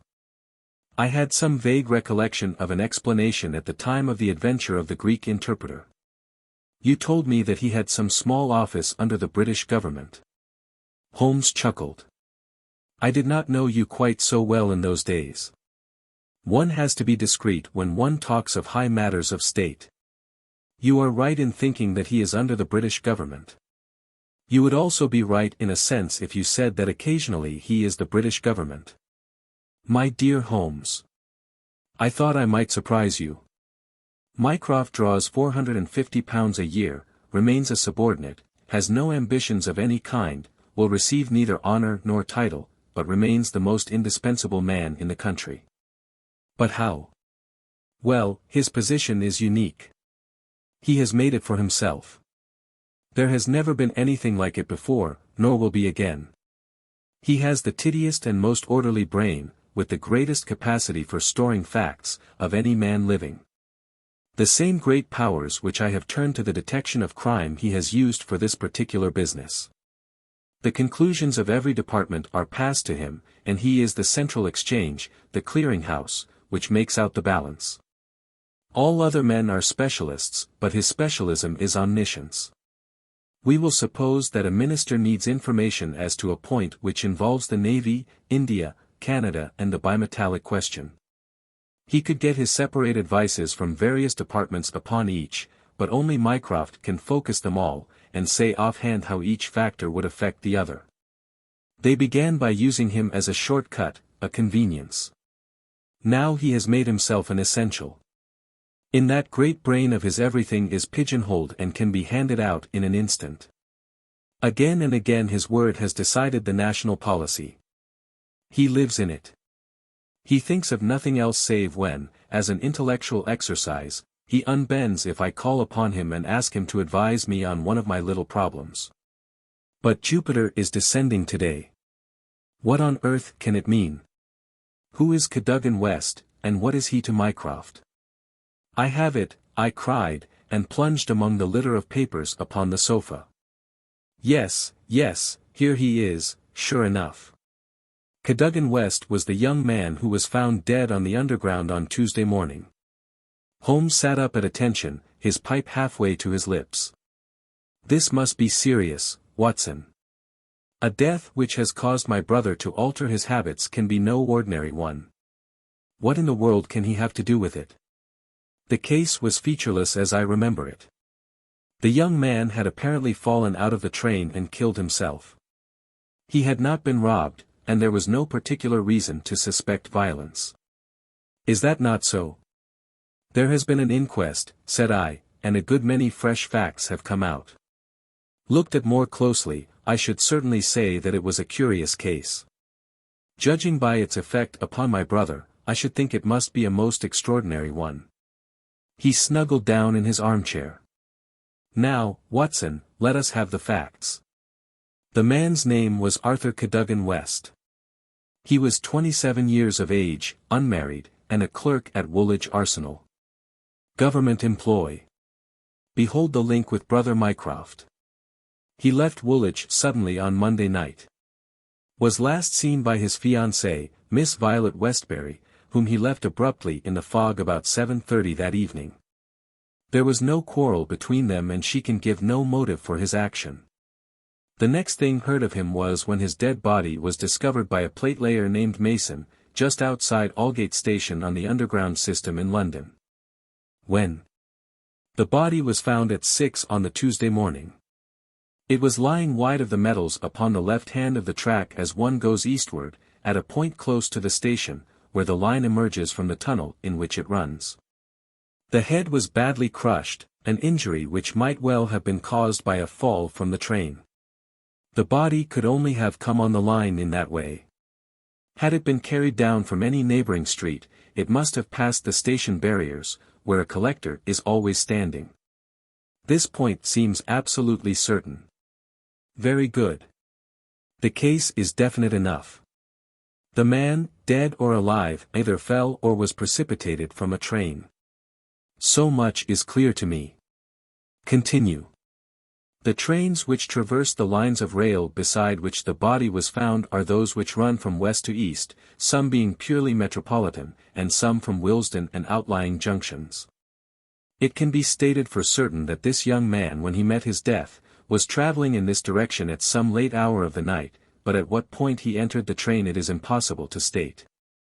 His ticket, of course, would show that. There was no ticket in his pockets. No ticket. Dear me, Watson, this is really very singular.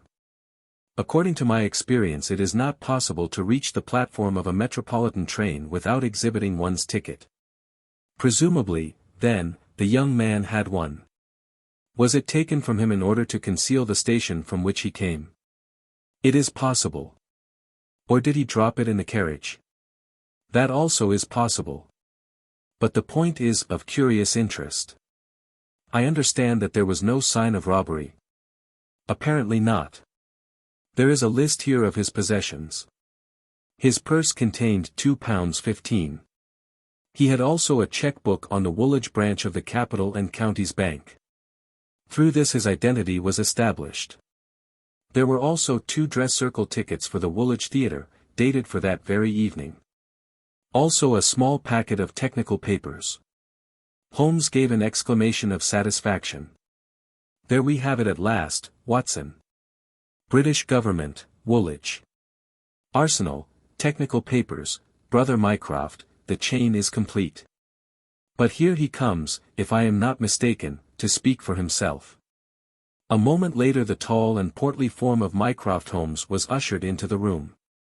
Heavily built and massive, there was a suggestion of uncouth physical inertia in the figure, but above this unwieldy frame there was perched a head so masterful in its brow, so alert in its steel-grey, deep-set eyes, so firm in its lips, and so subtle in its play of expression, that after the first glance one forgot the gross body and remembered only the dominant mind. At his heels came our old friend Lestrade, of Scotland Yard, thin and austere. The gravity of both their faces foretold some weighty quest. The detective shook hands without a word. Mycroft Holmes struggled out of his overcoat and subsided into an armchair. A most annoying business, Sherlock," said he. "I extremely dislike altering my habits, but the powers that be would take no denial. In the present state of Siam it is most awkward that I should be away from the office. But it is a real crisis. I have never seen the Prime Minister so upset. As to the Admiralty, it is buzzing like an overturned beehive.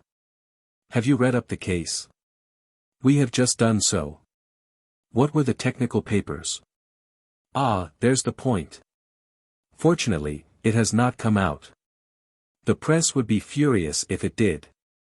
The papers which this wretched youth had in his pocket were the plans of the Bruce-Partington submarine."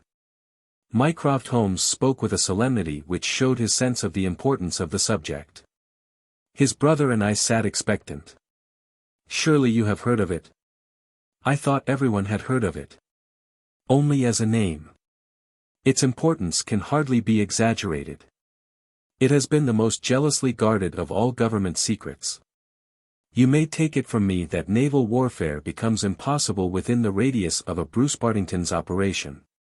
2 years ago a very large sum was smuggled through the estimates and was expended in acquiring a monopoly of the invention. Every effort has been made to keep the secret. The plans, which are exceedingly intricate, comprising some 30 separate patents, each essential to the working of the whole, are kept in an elaborate safe in a confidential office adjoining the arsenal, with burglar-proof doors and windows. Under no conceivable circumstances were the plans to be taken from the office. If the chief constructor of the Navy desired to consult them, even he was forced to go to the Woolwich office for the purpose.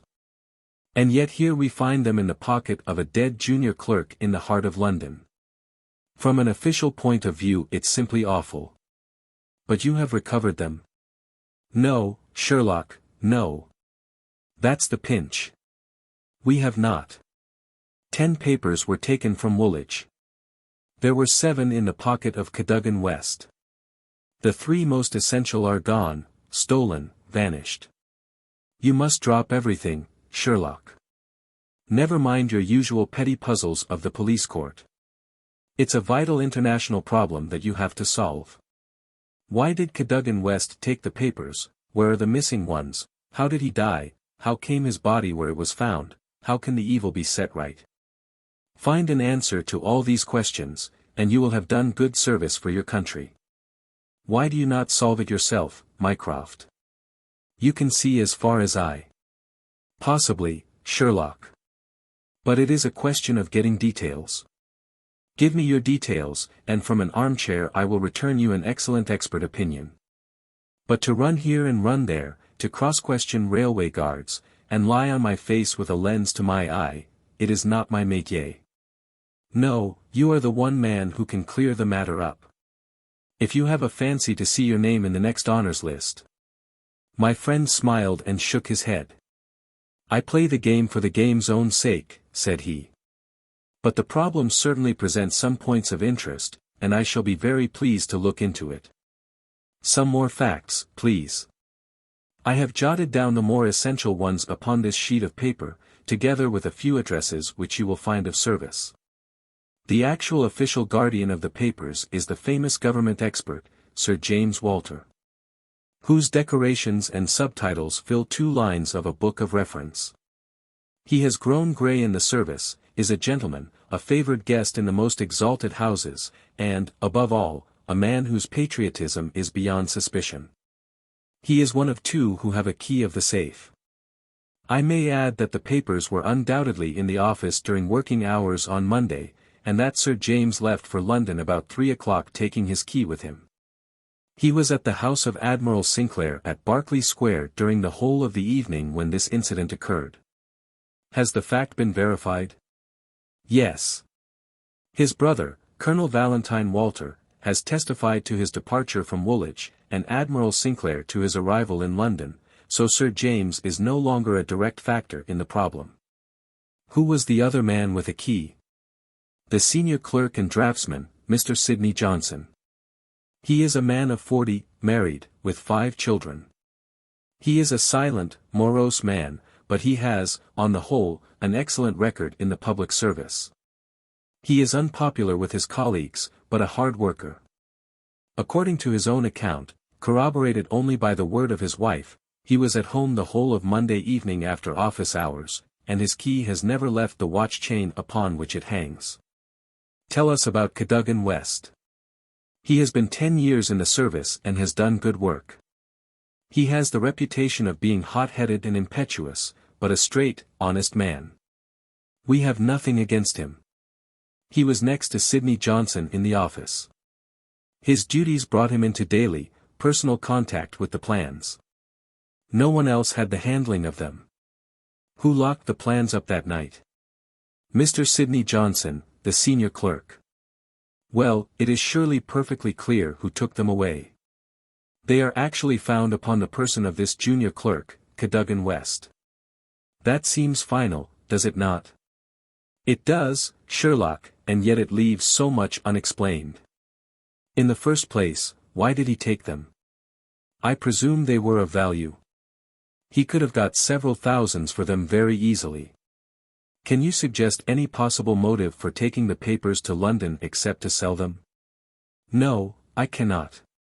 Then we must take that as our working hypothesis. Young West took the papers. Now this could only be done by having a false key. Several false keys. He had to open the building and the room. He had, then, several false keys. He took the papers to London to sell the secret, intending, no doubt, to have the plans themselves back in the safe next morning before they were missed. While in London on this treasonable mission he met his end. How? We will suppose that he was travelling back to Woolwich when he was killed and thrown out of the compartment. Aldgate, where the body was found, is considerably past the station for London Bridge, which would be his route to Woolwich. Many circumstances could be imagined under which he would pass London Bridge. There was someone in the carriage, for example, with whom he was having an absorbing interview. This interview led to a violent scene in which he lost his life. Possibly he tried to leave the carriage, fell out on the line, and so met his end. The other closed the door. There was a thick fog, and nothing could be seen. No better explanation can be given with our present knowledge. And yet consider, Sherlock, how much you leave untouched. We will suppose, for argument's sake, that young Cadogan West had determined to convey these papers to London. He would naturally have made an appointment with the foreign agent and kept his evening clear. Instead of that he took 2 tickets for the theatre, escorted his fiancée halfway there, and then suddenly disappeared. A blind, said Lestrade, who had sat listening with some impatience to the conversation. A very singular one. That is objection number 1. Objection number 2, we will suppose that he reaches London and sees the foreign agent.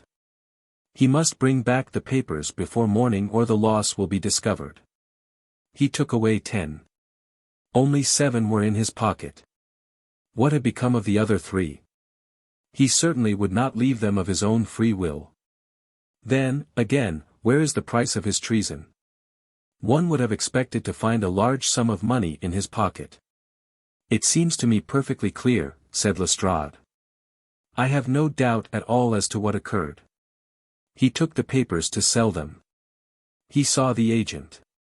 They could not agree as to price. He started home again, but the agent went with him.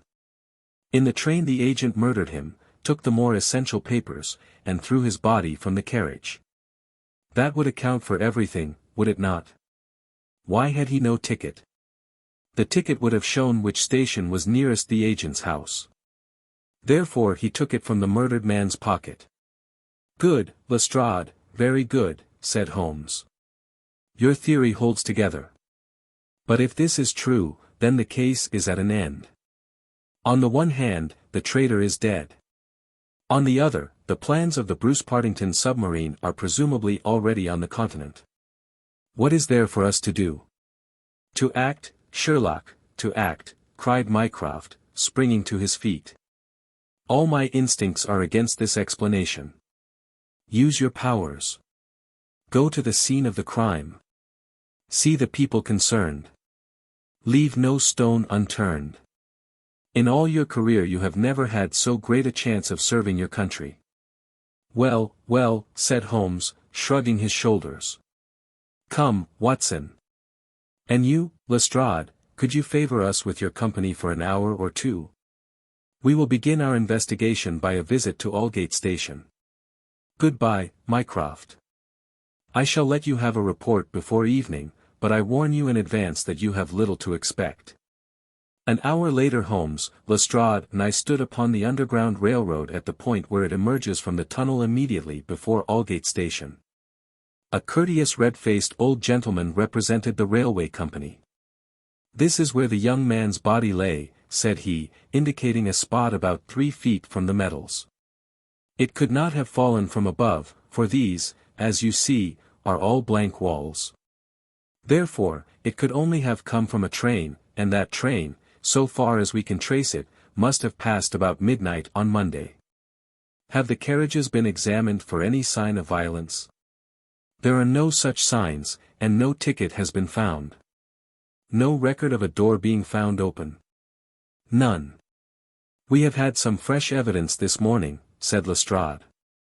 "A passenger who passed Aldgate in an ordinary metropolitan train about 11:40 on Monday night declares that he heard a heavy thud, as of a body striking the line, just before the train reached the station. There was dense fog, however, and nothing could be seen. He made no report of it at the time." "Why, whatever is the matter with Mr. Holmes?" My friend was standing with an expression of strained intensity upon his face, staring at the railway metals where they curved out of the tunnel. Aldgate is a junction, and there was a network of points. On these his eager, questioning eyes were fixed, and I saw on his keen, alert face that tightening of the lips, that quiver of the nostrils, and concentration of the heavy tufted brows which I knew so well. "Points," he muttered, "the points. What of it? What do you mean? I suppose there are no great number of points on a system such as this?" "No, there are very few. And a curve, too. Points, and a curve. By Jove! If it were only so. What is it, Mr. Holmes? Have you a clue? An idea, an indication, no more. But the case certainly grows in interest. Unique, perfectly unique, and yet why not? I do not see any indications of bleeding on the line. There were hardly any. But I understand that there was a considerable wound. The bone was crushed, but there was no great external injury. And yet one would have expected some bleeding. Would it be possible for me to inspect the train which contained the passenger who heard the thud of a fall in the fog? I fear not, Mr. Holmes. The train has been broken up before now, and the carriages redistributed. I can assure you, Mr. Holmes, said Lestrade, that every carriage has been carefully examined. I saw to it myself. It was one of my friend's most obvious weaknesses that he was impatient with less alert intelligences than his own. Very likely, said he, turning away. As it happens, it was not the carriages which I desired to examine. Watson, we have done all we can here. We need not trouble you any further, Mr. Lestrade. I think our investigations must now carry us to Woolwich. At London Bridge, Holmes wrote a telegram to his brother, which he handed to me before dispatching it. It ran thus. See some light in the darkness, but it may possibly flicker out. Meanwhile, please send by messenger, to await return at Baker Street, a complete list of all foreign spies or international agents known to be in England, with full address. Sherlock. That should be helpful, Watson, he remarked as we took our seats in the Woolwich train. We certainly owe Brother Mycroft a debt for having introduced us to what promises to be a really very remarkable case. His eager face still wore that expression of intense and high-strung energy, which showed me that some novel and suggestive circumstance had opened up a stimulating line of thought. See the foxhound with hanging ears and drooping tail as it lolls about the kennels, and compare it with the same hound as, with gleaming eyes and straining muscles, it runs upon a breast-high scent. Such was the change in Holmes since the morning. He was a different man from the limp and lounging figure in the mouse-colored dressing gown who had prowled so restlessly only a few hours before round the fog-girt room. There is material here. There is scope, said he. I am dull indeed not to have understood its possibilities. Even now they are dark to me. The end is dark to me also, but I have hold of one idea which may lead us far. The man met his death elsewhere, and his body was on the roof of a carriage. On the roof. Remarkable, is it not? But consider the facts. Is it a coincidence that it is found at the very point where the train pitches and sways as it comes round on the points? Is not that the place where an object upon the roof might be expected to fall off? The points would affect no object inside the train. Either the body fell from the roof, or a very curious coincidence has occurred. But now consider the question of the blood. Of course, there was no bleeding on the line if the body had bled elsewhere. Each fact is suggestive in itself. Together they have a cumulative force. And the ticket, too. I cried. Exactly. We could not explain the absence of a ticket. This would explain it. Everything fits together. But suppose it were so, we are still as far as ever from unraveling the mystery of his death. Indeed, it becomes not simpler but stranger. Perhaps, said Holmes thoughtfully, perhaps. He relapsed into a silent reverie, which lasted until the slow train drew up at last in Woolwich station. There he called a cab and drew Mycroft's paper from his pocket. We have quite a little round of afternoon calls to make, said he. I think that Sir James Walter claims our first attention. The house of the famous official was a fine villa with green lawns, stretching down to the Thames. As we reached it the fog was lifting, and a thin, watery sunshine was breaking through. A butler answered our ring. Sir James, sir, said he with solemn face. Sir James died this morning. Good heavens, cried Holmes in amazement. How did he die? Perhaps you would care to step in, sir, and see his brother, Colonel Valentine. Yes, we had best do so. We were ushered into a dim-lit drawing-room, where an instant later we were joined by a very tall, handsome, light-bearded man of 50, the younger brother of the dead scientist. His wild eyes, stained cheeks, and unkempt hair all spoke of the sudden blow which had fallen upon the household. He was hardly articulate as he spoke of it.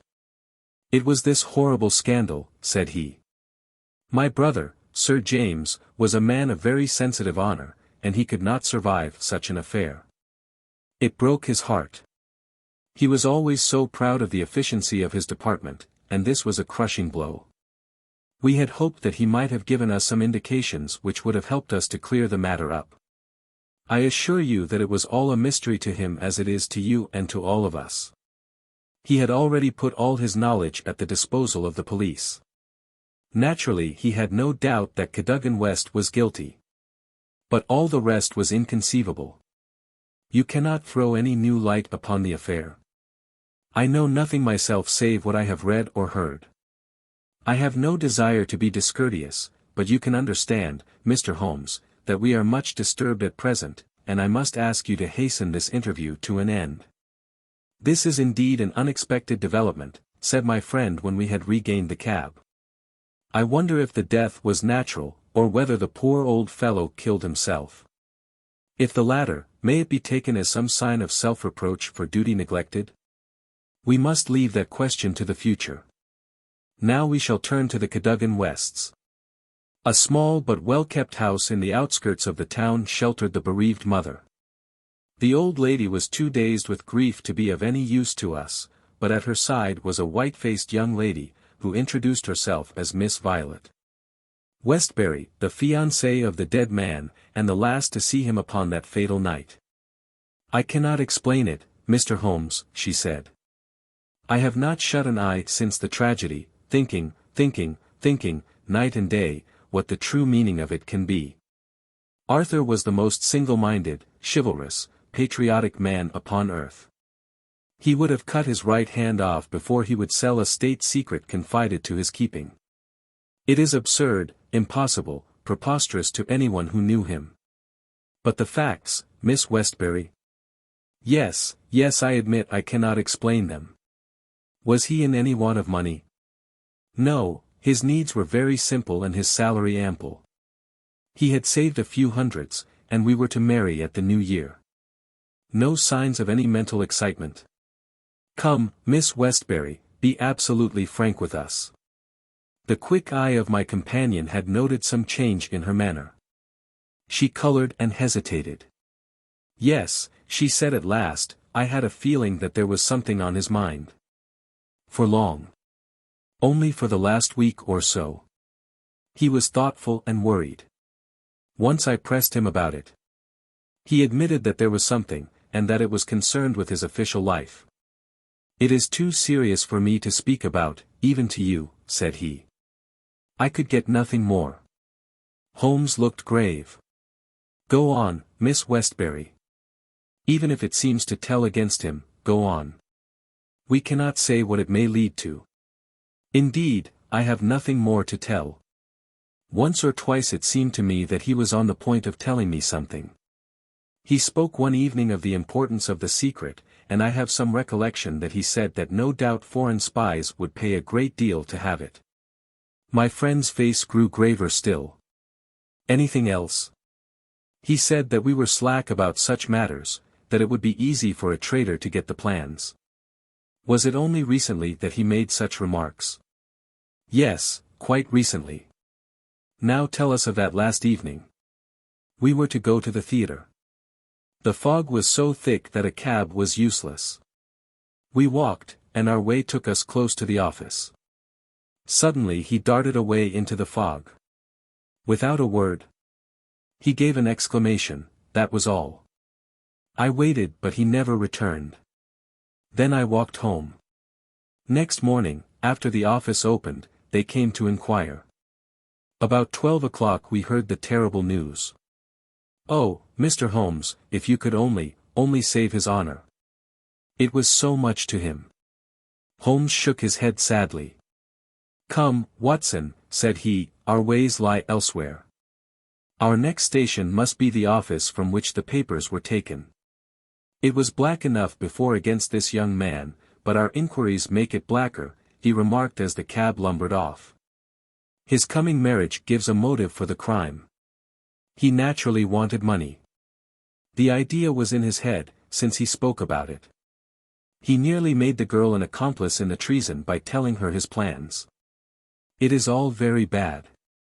But surely, Holmes, character goes for something. Then, again, why should he leave the girl in the street and dart away to commit a felony? Exactly. There are certainly objections. But it is a formidable case which they have to meet. Mr. Sidney Johnson, the senior clerk, met us at the office and received us with that respect which my companion's card always commanded.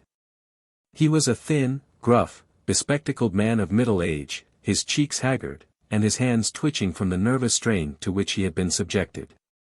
It is bad, Mr. Holmes, very bad. Have you heard of the death of the chief? We have just come from his house. The place is disorganized. The chief dead, Cadogan West dead, our papers stolen. And yet, when we closed our door on Monday evening, we were as efficient an office as any in the government service. Good God, it's dreadful to think of. That West, of all men, should have done such a thing. You are sure of his guilt, then? I can see no other way out of it. And yet I would have trusted him as I trust myself. At what hour was the office closed on Monday? At 5. Did you close it?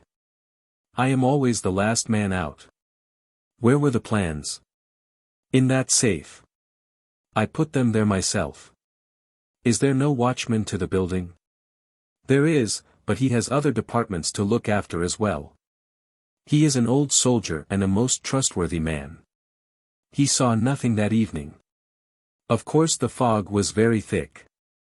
Suppose that Cadogan West wished to make his way into the building after hours, he would need 3 keys, would he not, before he could reach the papers? Yes, he would. The key of the outer door, the key of the office, and the key of the safe. Only Sir James Walter and you had those keys. I had no keys of the doors, only of the safe. Was Sir James a man who was orderly in his habits? Yes, I think he was. I know that so far as those 3 keys are concerned he kept them on the same ring. I have often seen them there. And that ring went with him to London? He said so. And your key never left your possession? Never. Then West, if he is the culprit, must have had a duplicate. And yet none was found upon his body. One other point, if a clerk in this office desired to sell the plans, would it not be simpler to copy the plans for himself than to take the originals, as was actually done? It would take considerable technical knowledge to copy the plans in an effective way. But I suppose either Sir James, or you, or West had that technical knowledge. No doubt we had, but I beg you won't try to drag me into the matter, Mr. Holmes. What is the use of our speculating in this way when the original plans were actually found on West? Well, it is certainly singular that he should run the risk of taking originals if he could safely have taken copies, which would have equally served his turn. Singular, no doubt, and yet he did so. Every inquiry in this case reveals something inexplicable. Now there are 3 papers still missing.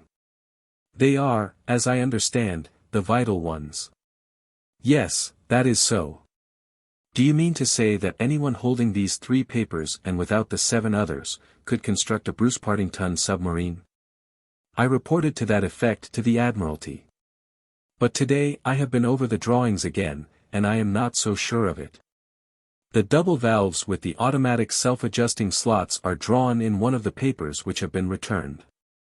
Until the foreigners had invented that for themselves they could not make the boat. Of course they might soon get over the difficulty. But the 3 missing drawings are the most important. Undoubtedly. I think, with your permission, I will now take a stroll round the premises. I do not recall any other question which I desired to ask. He examined the lock of the safe, the door of the room, and finally the iron shutters of the window. It was only when we were on the lawn outside that his interest was strongly excited. There was a laurel bush outside the window, and several of the branches bore signs of having been twisted or snapped. He examined them carefully with his lens, and then some dim and vague marks upon the earth beneath. Finally he asked the chief clerk to close the iron shutters, and he pointed out to me that they hardly met in the center, and that it would be possible for anyone outside to see what was going on within the room. The indications are ruined by the 3 days' delay. They may mean something or nothing. Well, Watson, I do not think that Woolwich can help us further. It is a small crop which we have gathered. Let us see if we can do better in London. Yet we added 1 more sheaf to our harvest before we left Woolwich station. The clerk in the ticket office was able to say with confidence that he saw Cadogan West, whom he knew well by sight, upon the Monday night, and that he went to London by the 8:15 to London Bridge. He was alone and took a single third-class ticket. The clerk was struck at the time by his excited and nervous manner. So shaky was he that he could hardly pick up his change, and the clerk had helped him with it. A reference to the timetable showed that the 8:15 was the first train which it was possible for West to take after he had left the lady about 7:30. "Let us reconstruct, Watson," said Holmes after half an hour of silence. "I am not aware that in all our joint researches we have ever had a case which was more difficult to get at. Every fresh advance which we make only reveals a fresh ridge beyond. And yet we have surely made some appreciable progress. The effect of our inquiries at Woolwich has in the main been against young Cadogan West, but the indications at the window would lend themselves to a more favorable hypothesis. Let us suppose, for example, that he had been approached by some foreign agent. It might have been done under such pledges as would have prevented him from speaking of it, and yet would have affected his thoughts in the direction indicated by his remarks to his fiancée. Very good. We will now suppose that as he went to the theatre with the young lady he suddenly, in the fog, caught a glimpse of this same agent going in the direction of the office. He was an impetuous man, quick in his decisions. Everything gave way to his duty. He followed the man, reached the window, saw the abstraction of the documents, and pursued the thief. In this way we get over the objection that no one would take originals when he could make copies. This outsider had to take originals. So far it holds together. What is the next step? Then we come into difficulties. One would imagine that under such circumstances the first act of young Cadogan West would be to seize the villain and raise the alarm. Why did he not do so? Could it have been an official superior who took the papers? That would explain West's conduct. Or could the chief have given West the slip in the fog, and West started at once to London to head him off from his own rooms, presuming that he knew where the rooms were? The call must have been very pressing, since he left his girl standing in the fog and made no effort to communicate with her. Our scent runs cold here, and there is a vast gap between either hypothesis and the laying of West's body, with 7 papers in his pocket, on the roof of a metropolitan train. My instinct now is to work from the other end. If Mycroft has given us the list of addresses, we may be able to pick our man and follow 2 tracks instead of 1. Surely enough, a note awaited us at Baker Street. A government messenger had brought it post-haste. Holmes glanced at it and threw it over to me. There are numerous small fry, but few who would handle so big an affair. The only men worth considering are Adolph Meyer, of 13, Great George Street, Westminster. Louis La Rothière, of Campden Mansions, Notting Hill, and Hugo Oberstein, 13, Caulfield Gardens, Kensington. The latter was known to be in town on Monday and is now reported as having left. Glad to hear you have seen some light. The cabinet awaits your final report with the utmost anxiety. Urgent representations have arrived from the very highest quarter. The whole force of the state is at your back if you should need it. Mycroft. I'm afraid, said Holmes, smiling, that all the Queen's horses and all the Queen's men cannot avail in this matter. He had spread out his big map of London and leaned eagerly over it. Well, well, said he presently with an exclamation of satisfaction, things are turning a little in our direction at last. Why, Watson, I do honestly believe that we are going to pull it off, after all. He slapped me on the shoulder with a sudden burst of hilarity. I am going out now. It is only a reconnaissance. I will do nothing serious without my trusted comrade and biographer at my elbow. Do you stay here, and the odds are that you will see me again in an hour or 2. If time hangs heavy, get foolscap and a pen, and begin your narrative of how we saved the state. I felt some reflection of his elation in my own mind, for I knew well that he would not depart so far from his usual austerity of demeanor unless there was good cause for exultation. All the long November evening I waited, filled with impatience for his return. At last, shortly after 9 o'clock, there arrived a messenger with a note. I am dining at Goldini's restaurant, Gloucester Road, Kensington. Please come at once and join me there. Bring with you a jemmy, a dark lantern, a chisel, and a revolver. S.H. It was a nice equipment for a respectable citizen to carry through the dim, fog-draped streets. I stowed them all discreetly away in my overcoat and drove straight to the address given. There sat my friend at a little round table near the door of the garish Italian restaurant. Have you had something to eat? Then join me in a coffee and curacao. Try one of the proprietor's cigars. They are less poisonous than one would expect. Have you the tools? They are here, in my overcoat. Excellent. Let me give you a short sketch of what I have done, with some indication of what we are about to do. Now it must be evident to you, Watson, that this young man's body was placed on the roof of the train. That was clear from the instant that I determined the fact that it was from the roof, and not from a carriage, that he had fallen. Could it not have been dropped from a bridge? I should say it was impossible. If you examine the roofs you will find that they are slightly rounded, and there is no railing round them. Therefore, we can say for certain that young Cadogan West was placed on it. How could he be placed there? That was the question which we had to answer. There is only one possible way. You are aware that the underground runs clear of tunnels at some points in the West End. I had a vague memory that as I have travelled by it I have occasionally seen windows just above my head.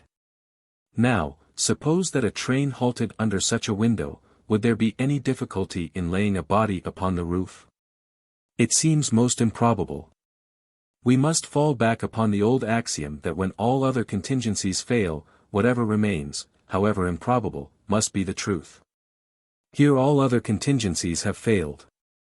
When I found that the leading international agent, who had just left London, lived in a row of houses which abutted upon the underground, I was so pleased that you were a little astonished at my sudden frivolity. Oh, that was it, was it?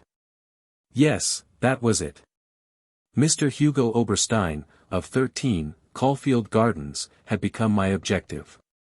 I began my operations at Gloucester Road Station, where a very helpful official walked with me along the track and allowed me to satisfy myself not only that the backstair windows of Caulfield Gardens open on the line but the even more essential fact that, owing to the intersection of one of the larger railways, the underground trains are frequently held motionless for some minutes at that very spot. Splendid, Holmes. You have got it. So far, Watson. We advance, but the goal is afar. Well, having seen the back of Caulfield Gardens, I visited the front and satisfied myself that the bird was indeed flown. It is a considerable house, unfurnished, so far as I could judge, in the upper rooms.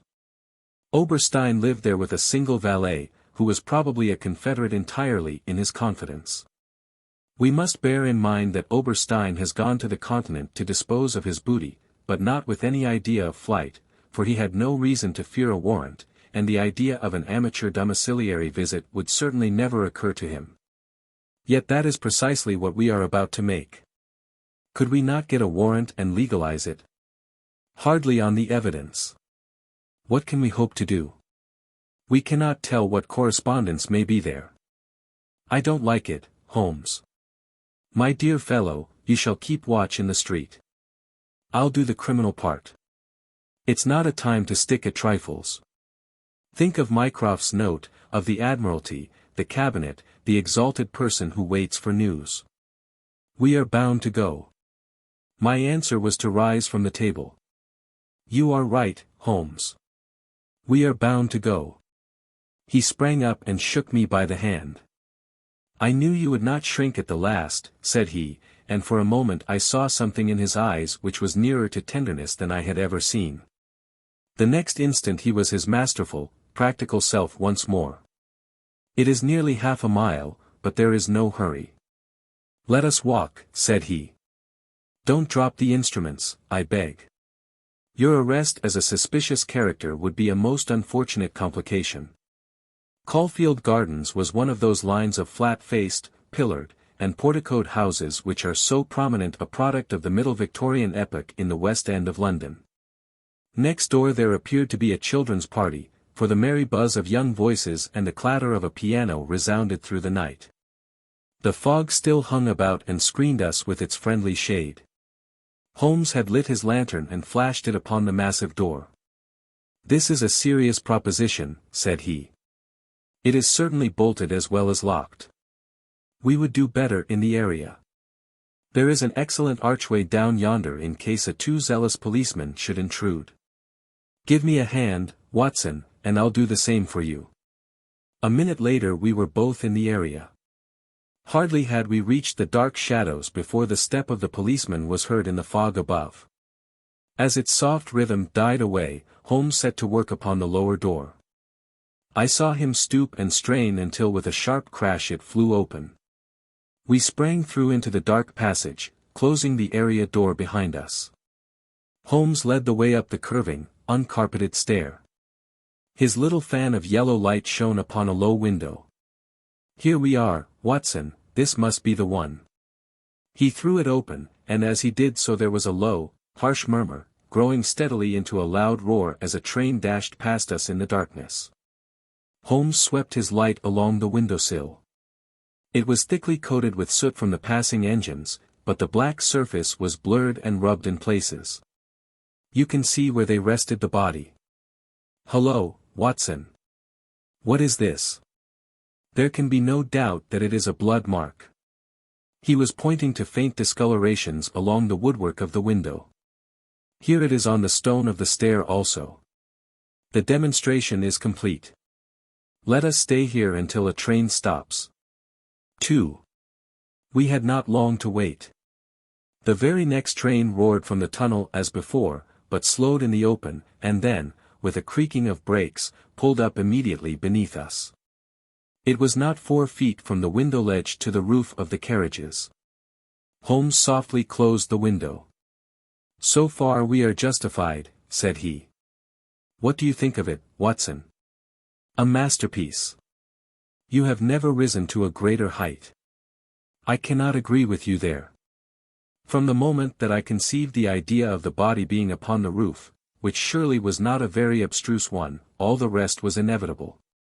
If it were not for the grave interests involved, the affair up to this point would be insignificant. Our difficulties are still before us. But perhaps we may find something here which may help us." We had ascended the kitchen stair and entered the suite of rooms upon the first floor. One was a dining room, severely furnished and containing nothing of interest. A second was a bedroom, which also drew blank. The remaining room appeared more promising, and my companion settled down to a systematic examination. It was littered with books and papers, and was evidently used as a study. Swiftly and methodically Holmes turned over the contents of drawer after drawer and cupboard after cupboard, but no gleam of success came to brighten his austere face. At the end of an hour he was no further than when he started. "The cunning dog has covered his tracks," said he.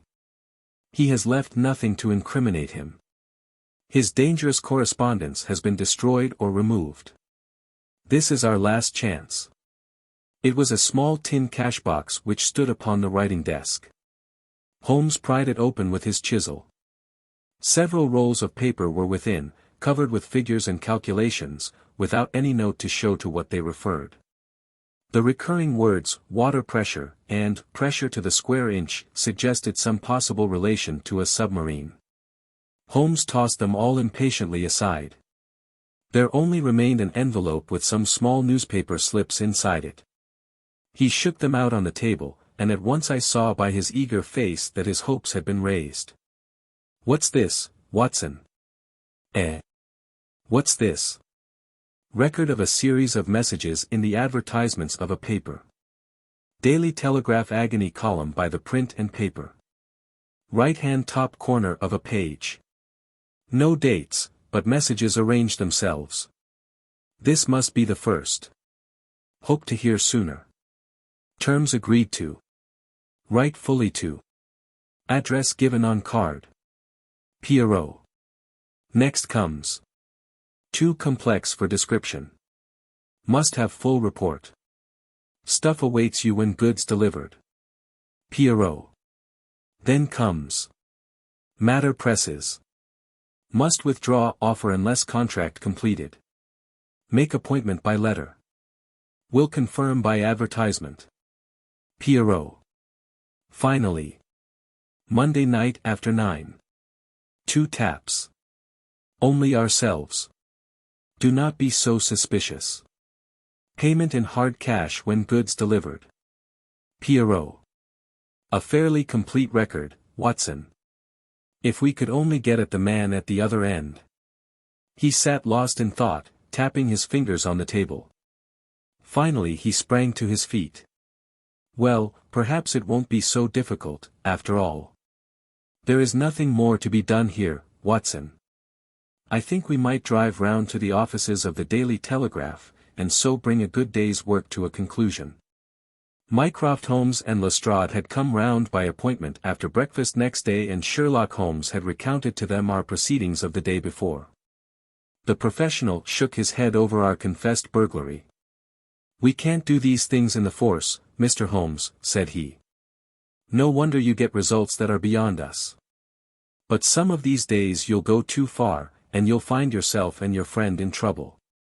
For England, home and beauty, Watson. Martyrs on the altar of our country. But what do you think of it, Mycroft?" "Excellent, Sherlock. Admirable. But what use will you make of it?" Holmes picked up the Daily Telegraph which lay upon the table. "Have you seen Pierrot's advertisement today?" "What? Another one? Yes, here it is. Tonight. Same hour. Same place. 2 taps. Most.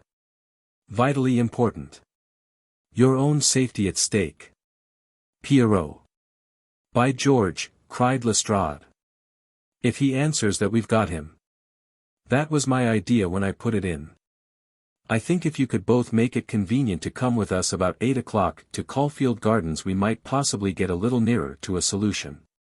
One of the most remarkable characteristics of Sherlock Holmes was his power of throwing his brain out of action and switching all his thoughts on to lighter things whenever he had convinced himself that he could no longer work to advantage.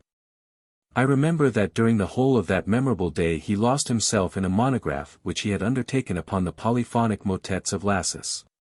For my own part one had none of this power of detachment, and the day, in consequence, appeared to be interminable. The great national importance of the issue, the suspense in high quarters, the direct nature of the experiment which we were trying, all combined to work upon my nerve. It was a relief to me when at last, after a light dinner, we set out upon our expedition.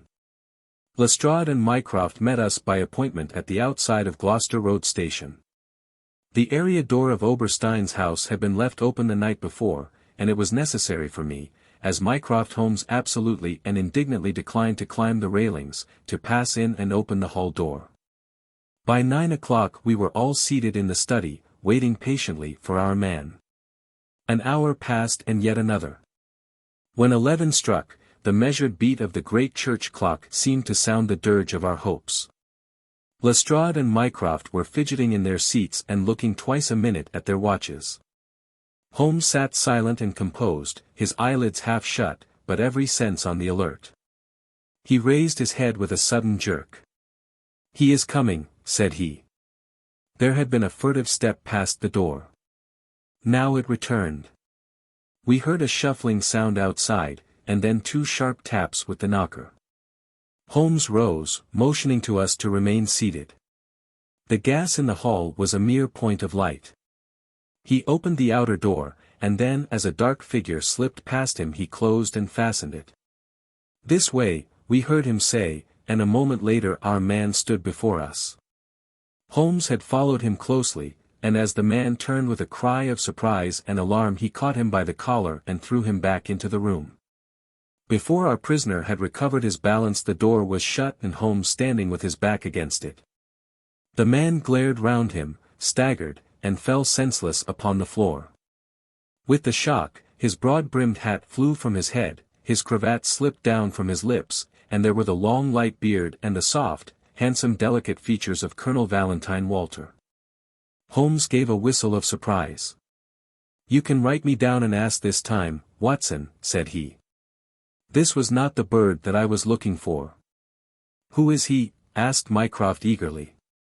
"The younger brother of the late Sir James Walter, the head of the submarine department." "Yes, yes. I see the fall of the cards. He is coming to.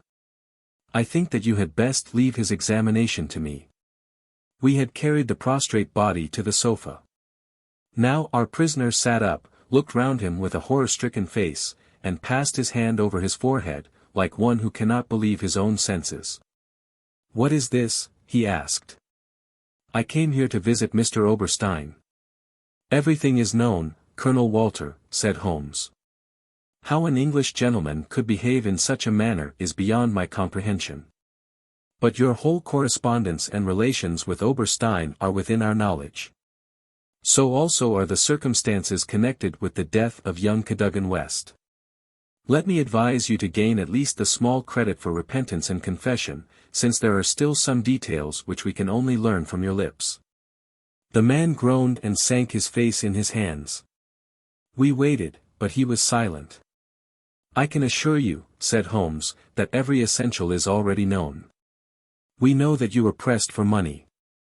That you took an impress of the keys which your brother held, and that you entered into a correspondence with Oberstein, who answered your letters through the advertisement columns of the Daily Telegraph. We are aware that you went down to the office in the fog on Monday night, but that you were seen and followed by young Cadogan West, who had probably some previous reason to suspect you."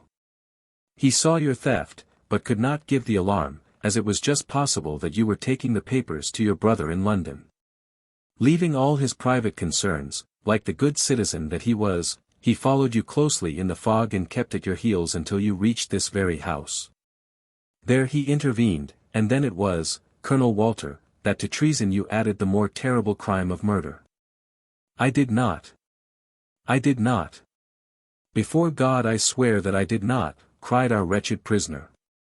Tell us, then, how Cadogan West met his end before you laid him upon the roof of a railway carriage. I will. I swear to you that I will. I did the rest. I confess it. It was just as you say. A stock exchange debt had to be paid. I needed the money badly. Oberstein offered me 5,000. It was to save myself from ruin. But as to murder, I am as innocent as you. What happened, then? He had his suspicions before, and he followed me as you describe. I never knew it until I was at the very door. It was thick fog, and one could not see 3 yards.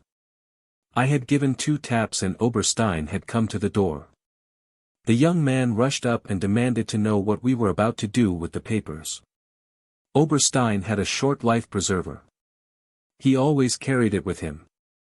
As West forced his way after us into the house, Oberstein struck him on the head. The blow was a fatal one. He was dead within 5 minutes. There he lay in the hall, and we were at our wits' end what to do. Then Oberstein had this idea about the trains which halted under his back window. But first he examined the papers which I had brought. He said that 3 of them were essential, and that he must keep them. You cannot keep them, said I. There will be a dreadful row at Woolwich if they are not returned. I must keep them, said he, for they are so technical that it is impossible in the time to make copies. Then they must all go back together tonight, said I. He thought for a little, and then he cried out that he had it. 3 I will keep, said he. The others we will stuff into the pocket of this young man. When he has found the whole business will assuredly be put to his account. I could see no other way out of it, so we did as he suggested. We waited half an hour at the window before a train stopped. It was so thick that nothing could be seen, and we had no difficulty in lowering West's body onto the train. That was the end of the matter so far as I was concerned. And your brother? He said nothing, but he had caught me once with his keys, and I think that he suspected. I read in his eyes that he suspected. As you know, he never held up his head again. There was silence in the room. It was broken by Mycroft Holmes. Can you not make reparation?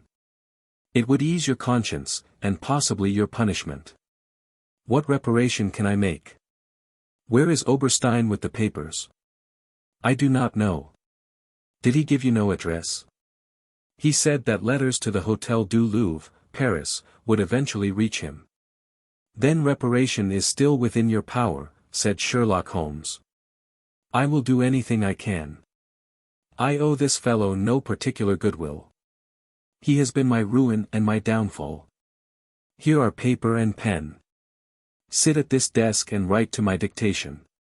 Direct the envelope to the address given. That is right. Now the letter. Dear Sir. With regard to our transaction, you will no doubt have observed by now that one essential detail is missing. I have a tracing which will make it complete. This has involved me in extra trouble, however, and I must ask you for a further advance of £500. I will not trust it to the post, nor will I take anything but gold or notes. I would come to you abroad, but it would excite remark if I left the country at present. Therefore I shall expect to meet you in the smoking room of the Charing Cross Hotel at noon on Saturday.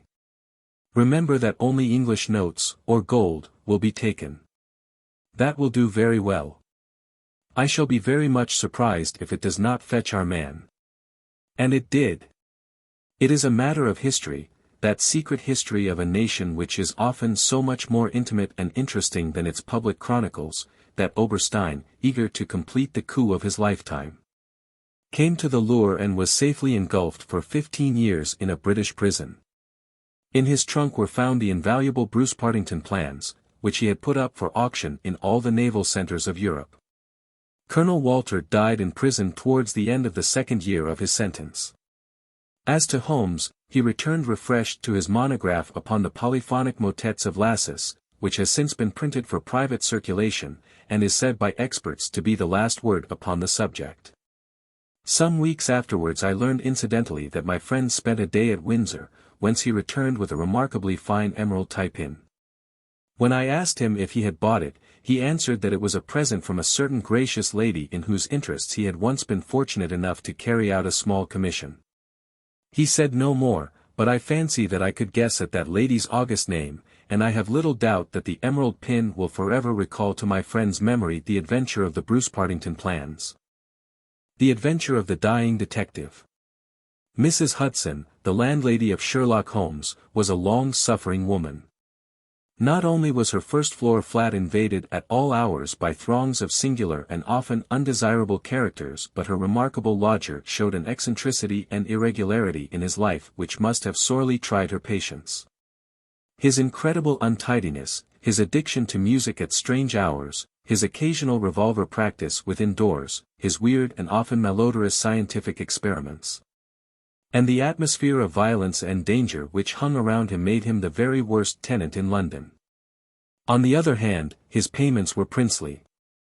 I have no doubt that the house might have been purchased at the price which Holmes paid for his rooms during the years that I was with him. The landlady stood in the deepest awe of him and never dared to interfere with him, however outrageous his proceedings might seem. She was fond of him, too, for he had a remarkable gentleness and courtesy in his dealings with women. He disliked and distrusted the sex, but he was always a chivalrous opponent. Knowing how genuine was her regard for him, I listened earnestly to her story when she came to my rooms in the second year of my married life and told me of the sad condition to which my poor friend was reduced. "He's dying, Dr. Watson," said she. "For 3 days he has been sinking, and I doubt if he will last the day. He would not let me get a doctor. This morning when I saw his bones sticking out of his face and his great bright eyes looking at me I could stand no more of it. With your leave or without it, Mr. Holmes, I am going for a doctor this very hour," said I. "Let it be Watson, then," said he. "I wouldn't waste an hour in coming to him, sir, or you may not see him alive." I was horrified for I had heard nothing of his illness. I need not say that I rushed for my coat and my hat.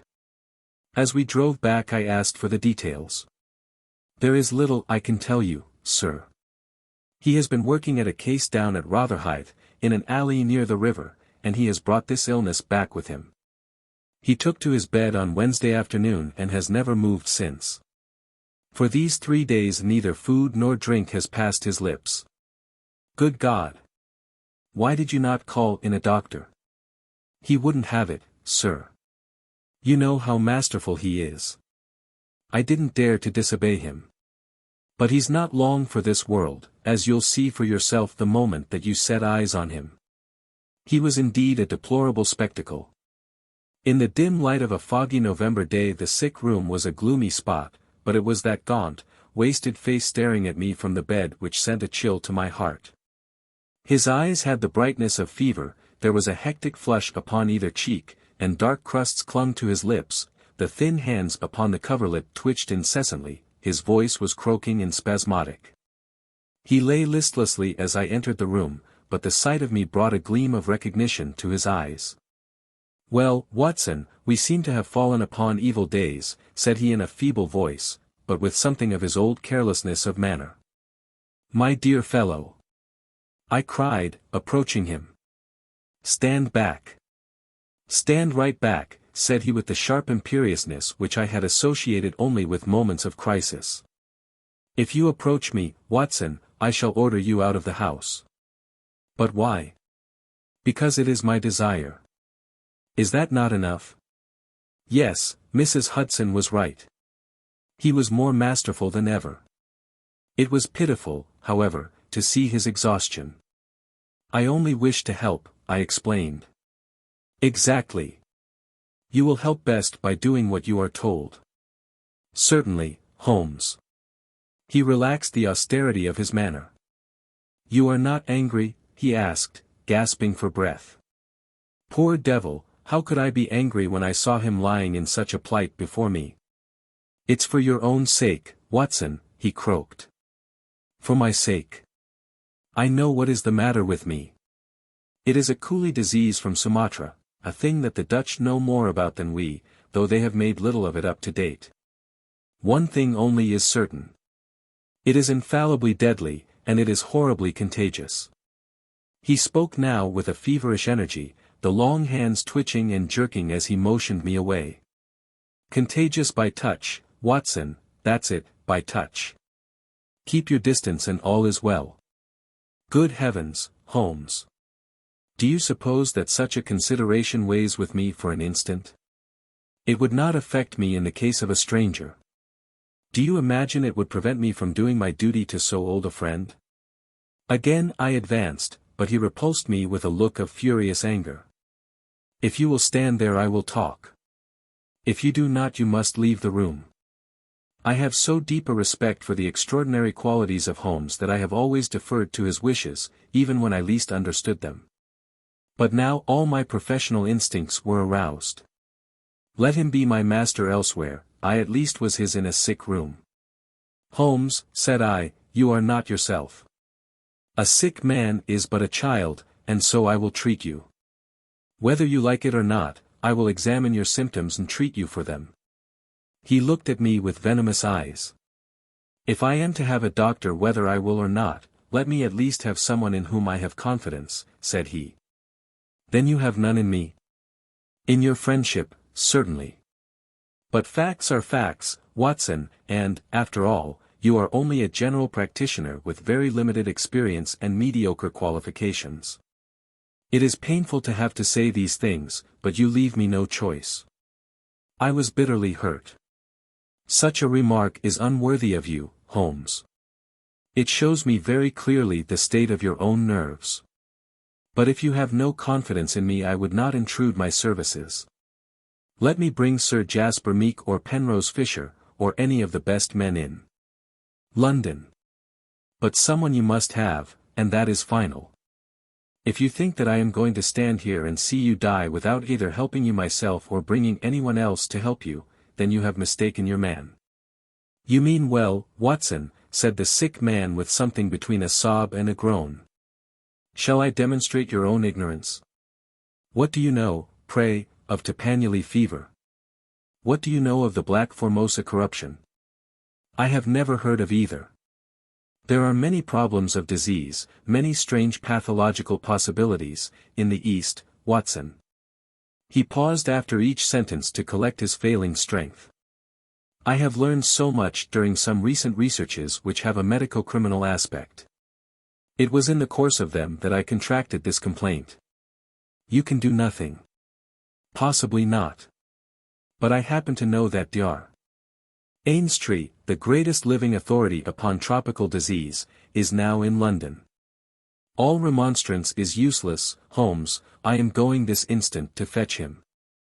I turned resolutely to the door. Never have I had such a shock. In an instant, with a tiger spring, the dying man had intercepted me. I heard the sharp snap of a twisted key. The next moment he had staggered back to his bed, exhausted and panting after his one tremendous outflame of energy. You won't take the key from me by force, Watson. I've got you, my friend. Here you are, and here you will stay until I will otherwise. But I'll humor you. All this in little gasps, with terrible struggles for breath between. You've only my own good at heart. Of course I know that very well. You shall have your way, but give me time to get my strength. Not now, Watson, not now. It's 4 o'clock. At 6 you can go. This is insanity, Holmes. Only 2 hours, Watson. I promise you will go at 6. Are you content to wait? I seem to have no choice. None in the world, Watson. Thank you, I need no help in arranging the clothes. You will please keep your distance. Now, Watson, there is one other condition that I would make. You will seek help, not from the man you mention, but from the one that I choose. By all means. The first 3 sensible words that you have uttered since you entered this room, Watson. You will find some books over there.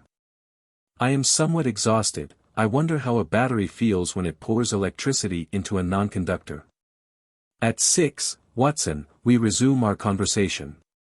But it was destined to be resumed long before that hour, and in circumstances which gave me a shock hardly second to that caused by his spring to the door. I had stood for some minutes looking at the silent figure in the bed.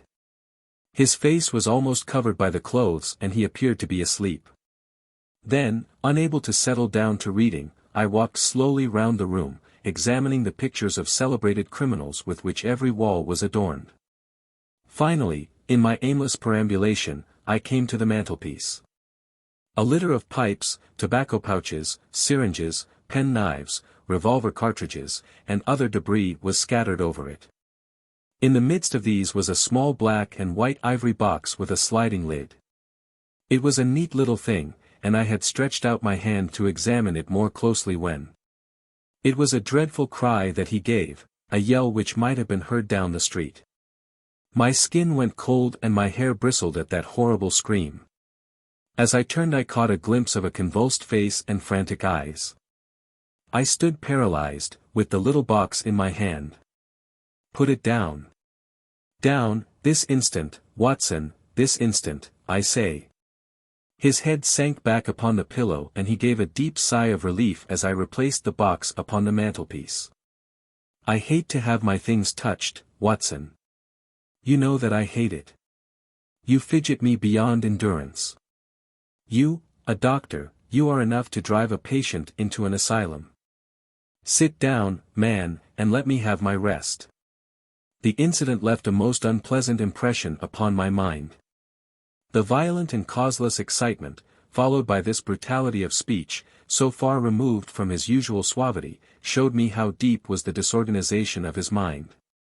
Of all ruins, that of a noble mind is the most deplorable. I sat in silent dejection until the stipulated time had passed. He seemed to have been watching the clock as well as I, for it was hardly 6 before he began to talk with the same feverish animation as before. Now, Watson, said he. Have you any change in your pocket? Yes. Any silver? A good deal. How many half-crowns? I have 5. Ah, too few. Too few.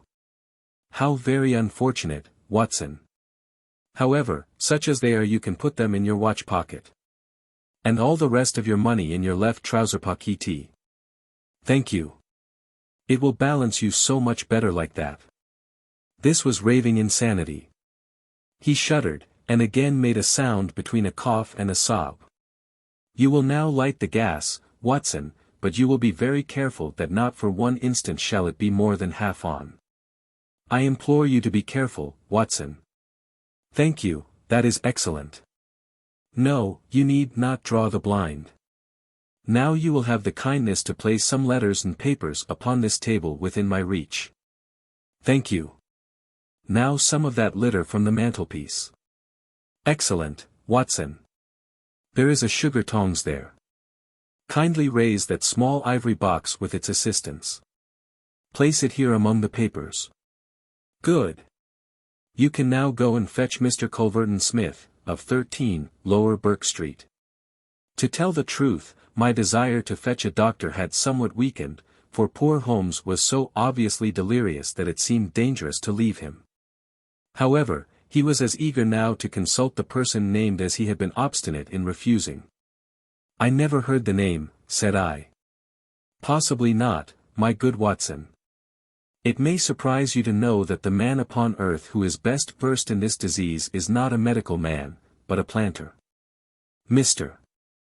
Culverton Smith is a well-known resident of Sumatra, now visiting London.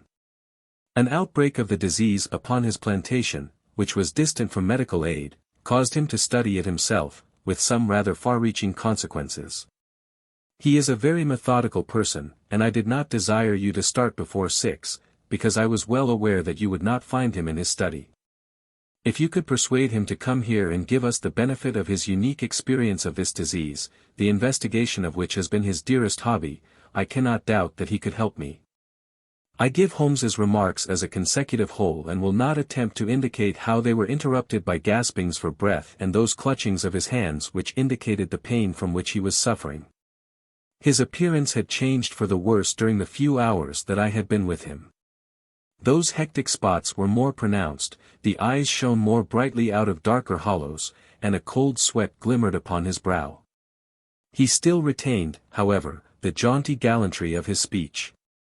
To the last gasp he would always be the master. "You will tell him exactly how you have left me," said he. "You will convey the very impression which is in your own mind.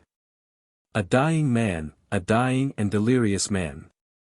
Indeed, I cannot think why the whole bed of the ocean is not one solid mass of oysters, so prolific the creatures seem. Ah, I am wandering. Strange how the brain controls the brain. What was I saying, Watson? My directions for Mr. Culverton Smith. Ah, yes, I remember. My life depends upon it. Plead with him, Watson. There is no good feeling between us. His nephew, Watson, I had suspicions of foul play and I allowed him to see it. The boy died horribly. He has a grudge against me. You will soften him, Watson. Beg him, pray him, get him here by any means. He can save me, only he. I will bring him in a cab, if I have to carry him down to it. You will do nothing of the sort. You will persuade him to come. And then you will return in front of him. Make any excuse so as not to come with him. Don't forget, Watson. You won't fail me. You never did fail me. No doubt there are natural enemies which limit the increase of the creatures. You and I, Watson, we have done our part. Shall the world, then, be overrun by oysters? No, no, horrible. You'll convey all that is in your mind. I left him full of the image of this magnificent intellect babbling like a foolish child. He had handed me the key, and with a happy thought I took it with me lest he should lock himself in. Mrs. Hudson was waiting, trembling and weeping, in the passage. Behind me as I passed from the flat I heard Holmes's high, thin voice in some delirious chant. Below, as I stood whistling for a cab, a man came on me through the fog. "How is Mr. Holmes, sir?" he asked. It was an old acquaintance, Inspector Morton, of Scotland Yard, dressed in unofficial tweeds. "He is very ill," I answered. He looked at me in a most singular fashion. Had it not been too fiendish, I could have imagined that the gleam of the fanlight showed exultation in his face. "I heard some rumor of it," said he. The cab had driven up, and I left him. Lower Burke Street proved to be a line of fine houses lying in the vague borderland between Notting Hill and Kensington. The particular one at which my cabman pulled up had an air of smug and demure respectability in its old-fashioned iron railings, its massive folding door, and its shining brasswork.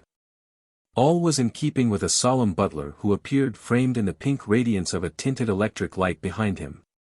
"Yes, Mr. Culverton Smith is in. Dr. Watson." "Very good, sir, I will take up your card." My humble name and title did not appear to impress Mr. Culverton Smith. Through the half-open door I heard a high, petulant, penetrating voice. "Who is this person? What does he want?" Dear me, Staples, how often have I said that I am not to be disturbed in my hours of study? There came a gentle flow of soothing explanation from the butler. "Well, I won't see him, Staples. I can't have my work interrupted like this. I am not at home. Say so.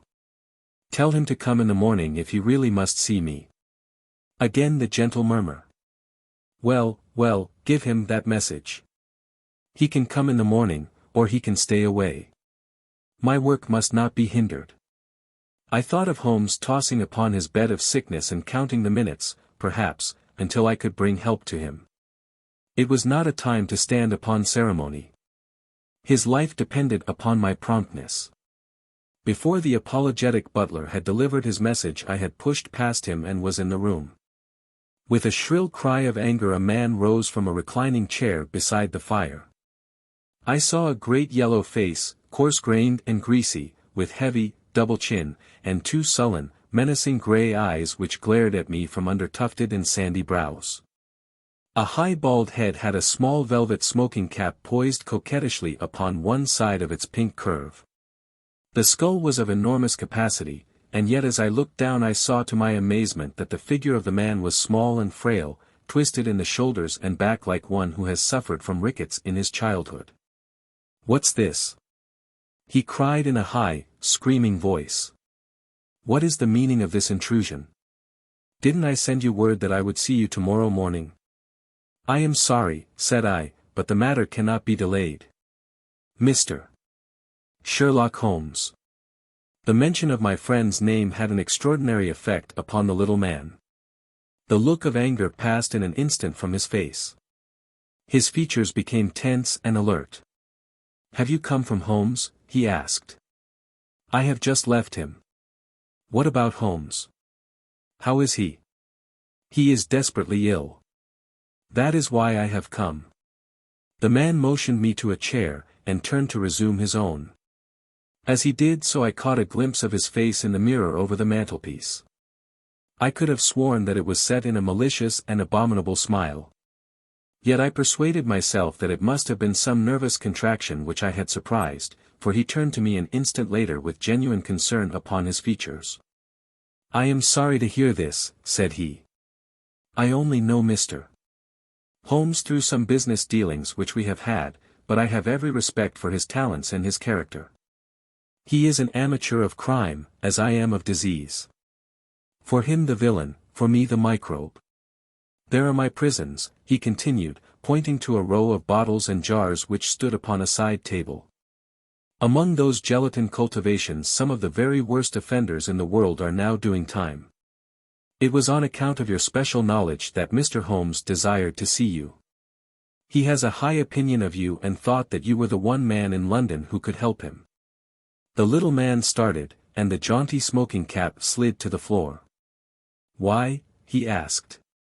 "Why should Mr. Holmes think that I could help him in his trouble?" "Because of your knowledge of Eastern diseases." "But why should he think that this disease which he has contracted is Eastern?" "Because, in some professional inquiry, he has been working among Chinese sailors down in the docks." Mr. Culverton Smith smiled pleasantly and picked up his smoking cap. "Oh, that's it, is it?" said he. "I trust the matter is not so grave as you suppose. How long has he been ill?" "About 3 days." "Is he delirious?" "Occasionally." "Tut, tut. This sounds serious. It would be inhuman not to answer his call. I very much resent any interruption to my work, Dr. Watson, but this case is certainly exceptional. I will come with you at once." I remembered Holmes's injunction. "I have another appointment," said I. "Very good. I will go alone. I have a note of Mr. Holmes's address. You can rely upon my being there within half an hour at most." It was with a sinking heart that I re-entered Holmes's bedroom. For all that I knew the worst might have happened in my absence. To my enormous relief, he had improved greatly in the interval. His appearance was as ghastly as ever, but all trace of delirium had left him and he spoke in a feeble voice, it is true, but with even more than his usual crispness and lucidity. "Well, did you see him, Watson?" "Yes, he is coming." "Admirable, Watson. Admirable. You are the best of messengers." "He wished to return with me." "That would never do, Watson. That would be obviously impossible." "Did he ask what ailed me?" "I told him about the Chinese in the East End." "Exactly. Well, Watson, you have done all that a good friend could. You can now disappear from the scene." "I must wait and hear his opinion, Holmes." "Of course you must. But I have reasons to suppose that this opinion would be very much more frank and valuable if he imagines that we are alone." There is just room behind the head of my bed, Watson. My dear Holmes. I fear there is no alternative, Watson. The room does not lend itself to concealment, which is as well, as it is the less likely to arouse suspicion. But just there, Watson, I fancy that it could be done. Suddenly he sat up with a rigid intentness upon his haggard face. There are the wheels, Watson. Quick, man, if you love me. And don't budge, whatever happens, do you hear? Don't speak. Don't move. Just listen with all your ears. Then in an instant his sudden access of strength departed, and his masterful, purposeful talk droned away into the low, vague murmurings of a semi-delirious man. From the hiding place into which I had been so swiftly hustled I heard the footfalls upon the stair, with the opening and the closing of the bedroom door. Then, to my surprise, there came a long silence, broken only by the heavy breathings and gaspings of the sick man. I could imagine that our visitor was standing by the bedside and looking down at the sufferer. At last that strange hush was broken. Holmes, he cried. Holmes, in the insistent tone of one who awakens a sleeper. Can't you hear me, Holmes? There was a rustling, as if he had shaken the sick man roughly by the shoulder. Is that you, Mr. Smith? Holmes whispered. I hardly dared hope that you would come. The other laughed. I should imagine not, he said. And yet, you see, I am here. Coals of fire, Holmes, coals of fire. It is very good of you, very noble of you. I appreciate your special knowledge. Our visitor sniggered. You do. You are, fortunately, the only man in London who does. Do you know what is the matter with you? The same, said Holmes. Ah. You recognize the symptoms? Only too well. Well, I shouldn't be surprised, Holmes. I shouldn't be surprised if it were the same. A bad lookout for you if it is. Poor Victor was a dead man on the fourth day, a strong, hearty young fellow. It was certainly, as you said, very surprising that he should have contracted an out-of-the-way Asiatic disease in the heart of London, a disease, too, of which I had made such a very special study. Singular coincidence, Holmes. Very smart of you to notice it, but rather uncharitable to suggest that it was cause and effect. I knew that you did it. Oh, you did you? Well, you couldn't prove it, anyhow. But what do you think of yourself spreading reports about me like that, and then crawling to me for help the moment you are in trouble? What sort of a game is that, eh? I heard the rasping, labored breathing of the sick man. Give me the water. He gasped. You're precious near your end, my friend, but I don't want you to go till I have had a word with you. That's why I give you water. There, don't slop it about. That's right. Can you understand what I say? Holmes groaned. Do what you can for me. Let bygones be bygones, he whispered. I'll put the words out of my head, I swear I will. Only cure me, and I'll forget it. Forget what? Well, about Victor Savage's death. You as good as admitted just now that you had done it. I'll forget it. You can forget it or remember it, just as you like. I don't see you in the witness box. Quite another shaped box, my good Holmes, I assure you. It matters nothing to me that you should know how my nephew died.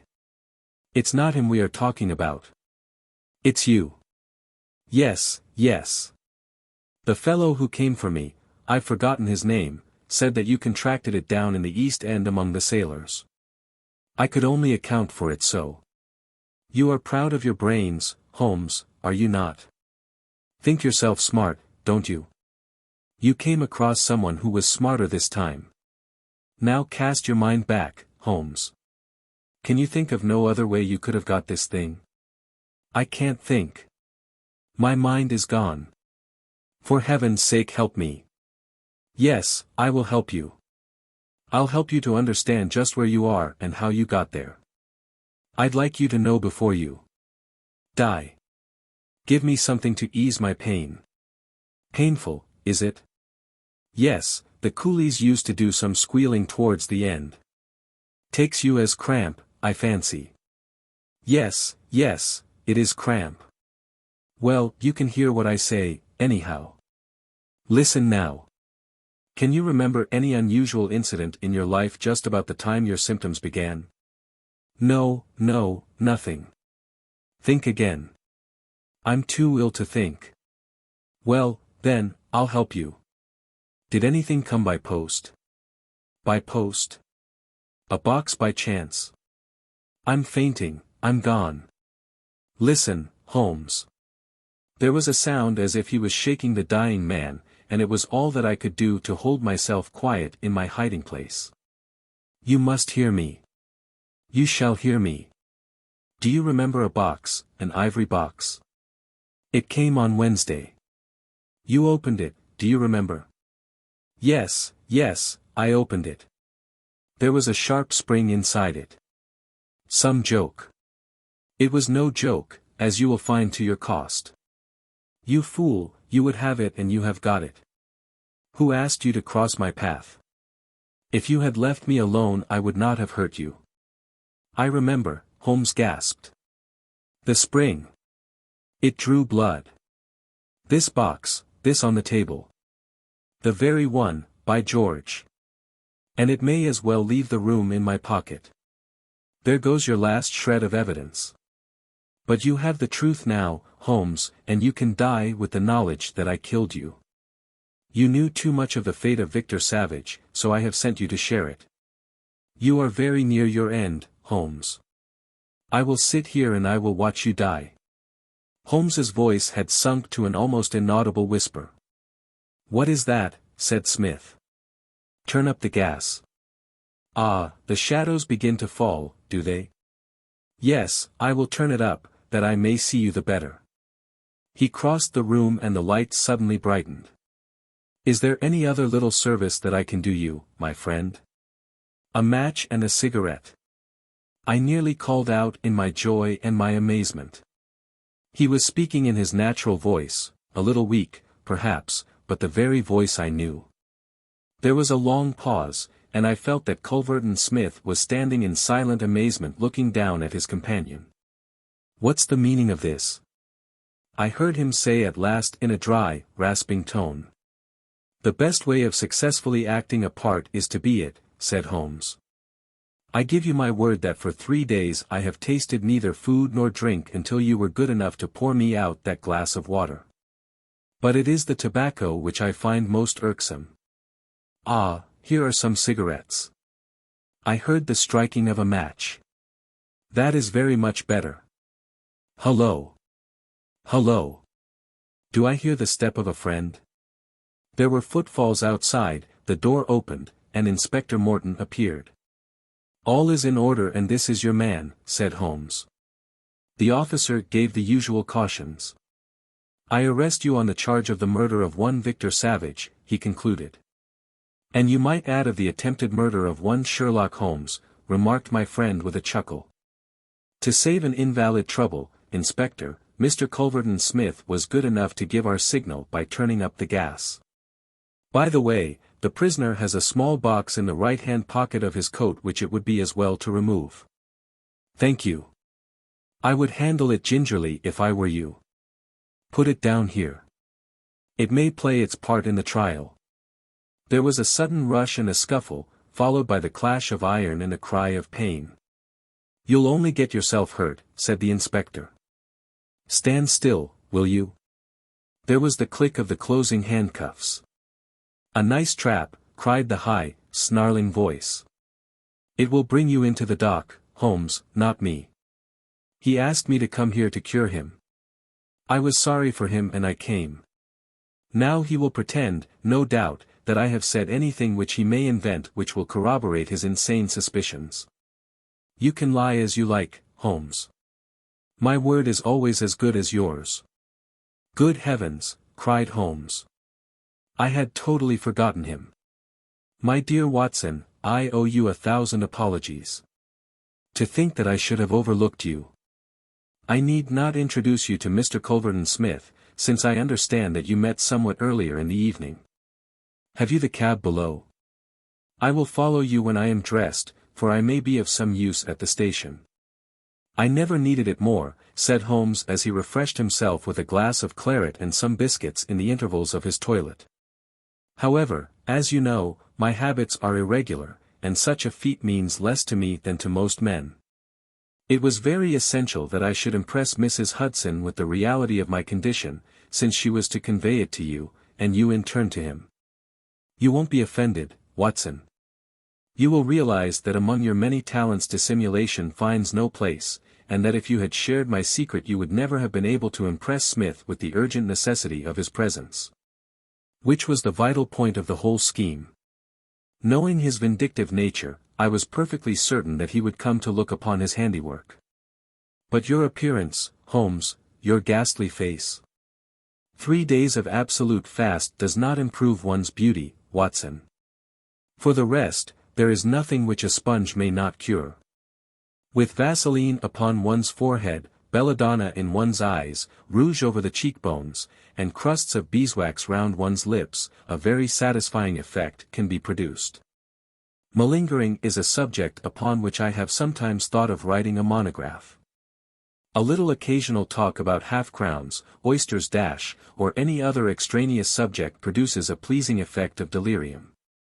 But why would you not let me near you, since there was in truth no infection?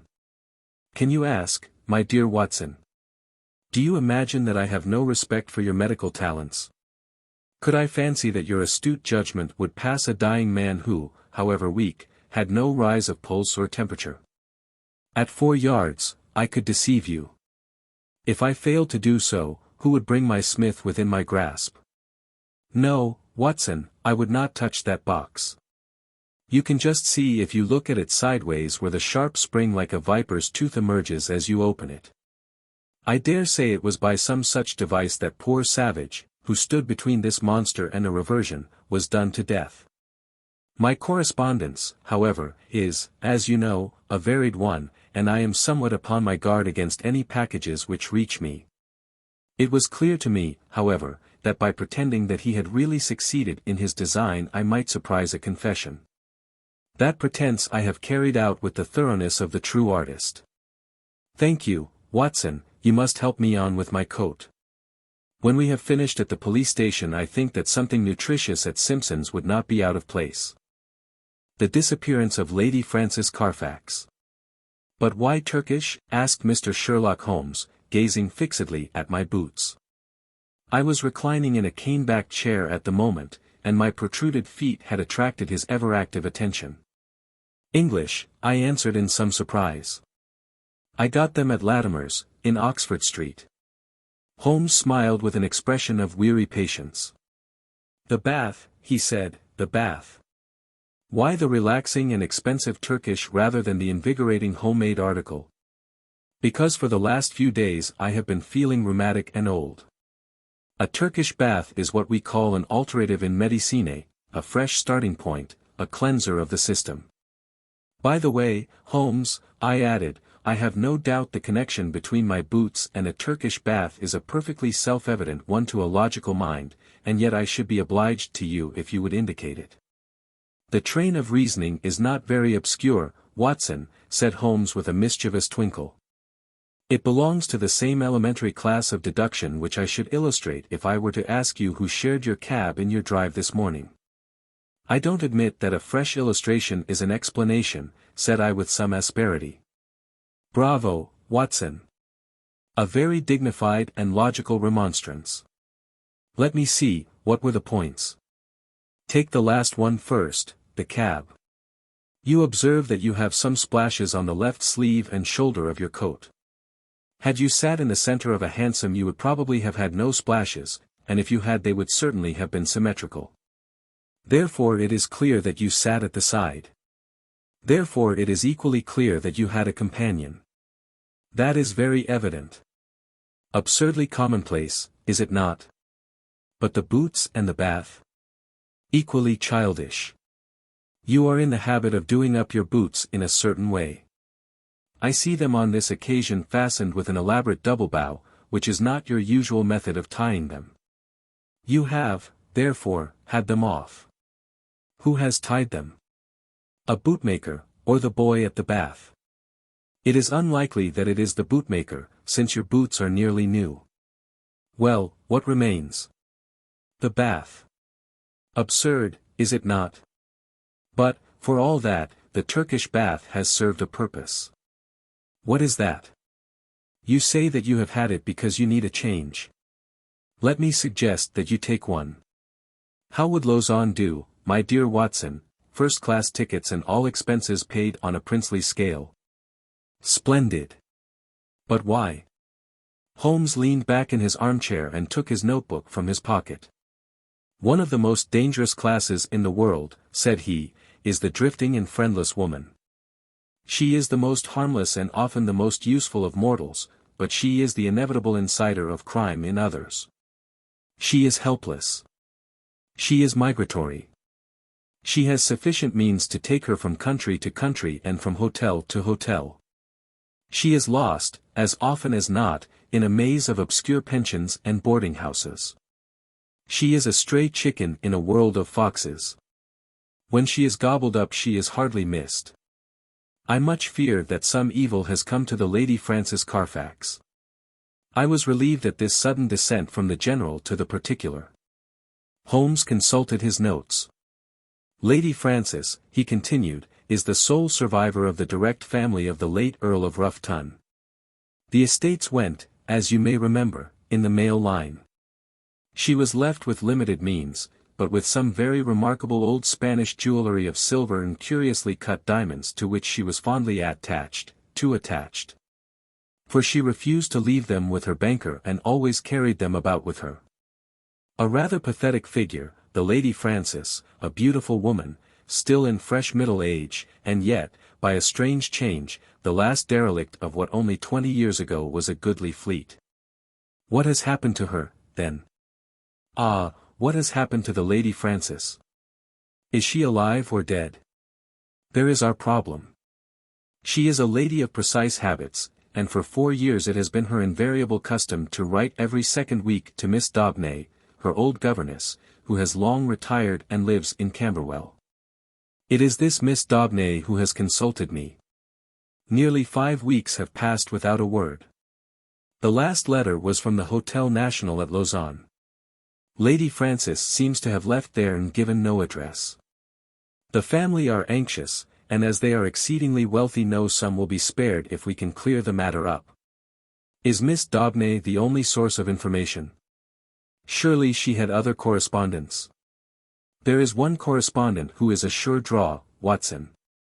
That is the bank. Single ladies must live, and their passbooks are compressed diaries. She banks at Sylvester's. I have glanced over her account. The last check but one paid her bill at Lausanne, but it was a large one and probably left her with cash in hand. Only one check has been drawn since. To whom, and where? To Miss Marie Devine. There is nothing to show where the check was drawn. It was cashed at the Credit Lyonnais at Montpellier less than 3 weeks ago. The sum was £50.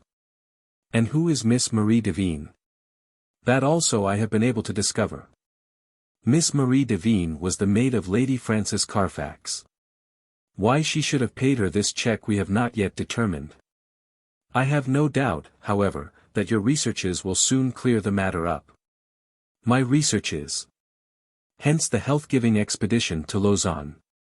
You know that I cannot possibly leave London while old Abrahams is in such mortal terror of his life. Besides, on general principles it is best that I should not leave the country. Scotland Yard feels lonely without me, and it causes an unhealthy excitement among the criminal classes. Go, then, my dear Watson, and if my humble counsel can ever be valued at so extravagant a rate as 2d a word, it waits your disposal night and day at the end of the Continental wire. 2 days later found me at the Hotel National at Lausanne, where I received every courtesy at the hands of M. Moser, the well-known manager. Lady Frances, as he informed me, had stayed there for several weeks. She had been much liked by all who met her. Her age was not more than 40. She was still handsome and bore every sign of having in her youth been a very lovely woman.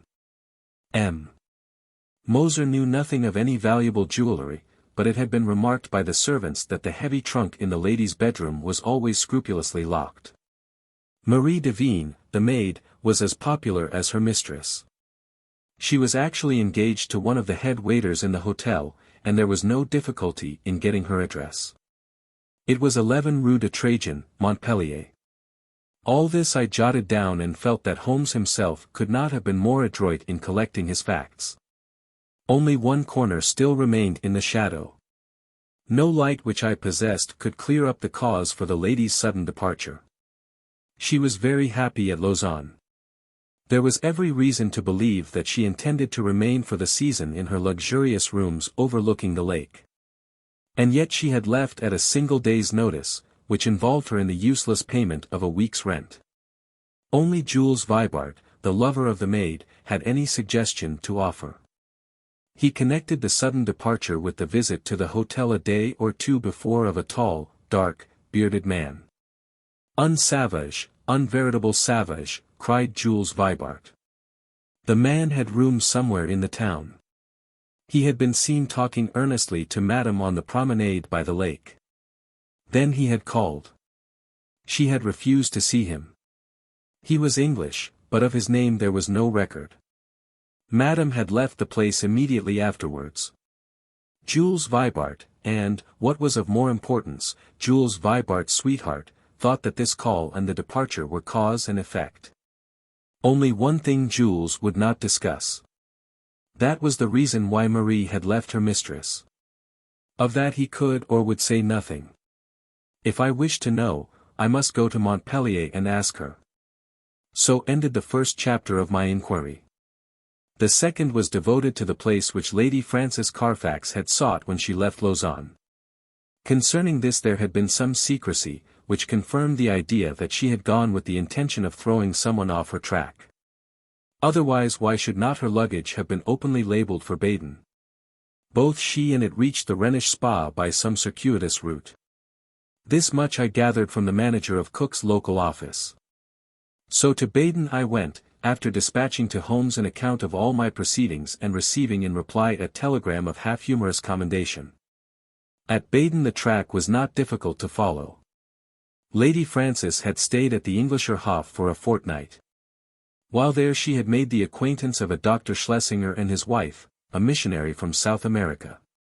Like most lonely ladies, Lady Frances found her comfort and occupation in religion. Dr. Schlesinger's remarkable personality, his whole-hearted devotion, and the fact that he was recovering from a disease contracted in the exercise of his apostolic duties affected her deeply. She had helped Mrs. Schlesinger in the nursing of the convalescent saint. He spent his day, as the manager described it to me, upon a lounge chair on the veranda, with an attendant lady upon either side of him. He was preparing a map of the Holy Land, with special reference to the kingdom of the Midianites, upon which he was writing a monograph. Finally, having improved much in health, he and his wife had returned to London, and Lady Frances had started thither in their company. This was just 3 weeks before, and the manager had heard nothing since. As to the maid, Marie, she had gone off some days beforehand in floods of tears, after informing the other maids that she was leaving service forever. Dr. Schlesinger had paid the bill of the whole party before his departure. "By the way," said the landlord in conclusion, "you are not the only friend of Lady Frances Carfax who is inquiring after her just now. Only a week or so ago we had a man here upon the same errand." "Did he give a name?" I asked.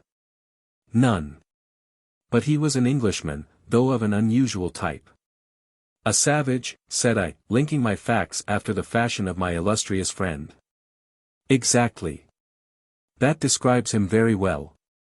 He is a bulky, bearded, sunburned fellow, who looks as if he would be more at home in a farmer's inn than in a fashionable hotel. A hard, fierce man, I should think, and one whom I should be sorry to offend." Already the mystery began to define itself, as figures grow clearer with the lifting of a fog.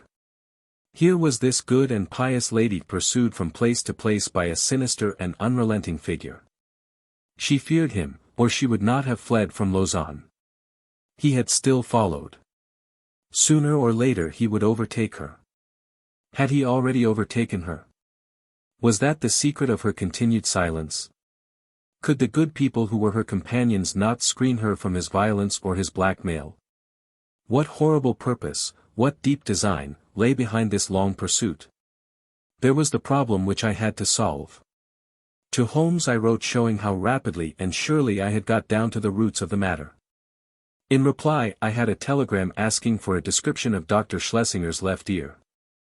Holmes's ideas of humor are strange and occasionally offensive, so I took no notice of his ill-timed jest. Indeed, I had already reached Montpellier in my pursuit of the maid, Marie, before his message came. I had no difficulty in finding the ex-servant and in learning all that she could tell me. She was a devoted creature, who had only left her mistress because she was sure that she was in good hands, and because her own approaching marriage made a separation inevitable in any case. Her mistress had, as she confessed with distress, shown some irritability of temper towards her during their stay in Baden, and had even questioned her once as if she had suspicions of her honesty. And this had made the parting easier than it would otherwise have been. Lady Frances had given her £50 as a wedding present. Like me, Marie viewed with deep distrust the stranger who had driven her mistress from Lausanne. With her own eyes she had seen him seize the lady's wrist with great violence on the public promenade by the lake. He was a fierce and terrible man. She believed that it was out of dread of him that Lady Frances had accepted the escort of the Schlesingers to London. She had never spoken to Marie about it, but many little signs had convinced the maid that her mistress lived in a state of continual nervous apprehension. So far she had got in her narrative, when suddenly she sprang from her chair and her face was convulsed with surprise and fear. "See," she cried. "The miscreant follows still. There is the very man of whom I speak." Through the open sitting-room window I saw a huge, swarthy man with a bristling black beard walking slowly down the center of the street and staring eagerly at the numbers of the houses. It was clear that, like myself, he was on the track of the maid. Acting upon the impulse of the moment, I rushed out and accosted him. "You are an Englishman," I said. "What if I am?" he asked with a most villainous scowl. "May I ask what your name is?" "No, you may not," said he with decision. The situation was awkward, but the most direct way is often the best. "Where is the Lady Frances Carfax?" I asked. He stared at me with amazement. "What have you done with her? Why have you pursued her?" "I insist upon an answer," said I. The fellow gave a bellow of anger and sprang upon me like a tiger. I have held my own in many a struggle, but the man had a grip of iron and the fury of a fiend. His hand was on my throat and my senses were nearly gone before an unshaven French ouvrier in a blue blouse darted out from a cabaret opposite, with a cudgel in his hand, and struck my assailant a sharp crack over the forearm, which made him leave go his hold. He stood for an instant fuming with rage and uncertain whether he should not renew his attack. Then, with a snarl of anger, he left me and entered the cottage from which I had just come. I turned to thank my preserver, who stood beside me in the roadway. "Well, Watson," said he, "a very pretty hash you have made of it. I rather think you had better come back with me to London by the night express." An hour afterwards, Sherlock Holmes, in his usual garb and style, was seated in my private room at the hotel. His explanation of his sudden and opportune appearance was simplicity itself, for, finding that he could get away from London, he determined to head me off at the next obvious point of my travels. In the disguise of a working man he had sat in the cabaret waiting for my appearance. "And a singularly consistent investigation you have made, my dear Watson," said he. "I cannot at the moment recall any possible blunder which you have omitted. The total effect of your proceeding has been to give the alarm everywhere and yet to discover nothing." "Perhaps you would have done no better," I answered bitterly. "There is no perhaps about it. I have done better. Here is the Hon. Philip Green, who is a fellow lodger with you in this hotel, and we may find him the starting point for a more successful investigation." A card had come up on a salver, and it was followed by the same bearded ruffian who had attacked me in the street. He started when he saw me. "What is this, Mr. Holmes?" he asked. "I had your note and I have come. But what has this man to do with the matter?" "This is my old friend and associate, Dr. Watson, who is helping us in this affair." The stranger held out a huge, sunburned hand, with a few words of apology. "I hope I didn't harm you. When you accused me of hurting her I lost my grip of myself. Indeed, I'm not responsible in these days. My nerves are like live wires. But this situation is beyond me.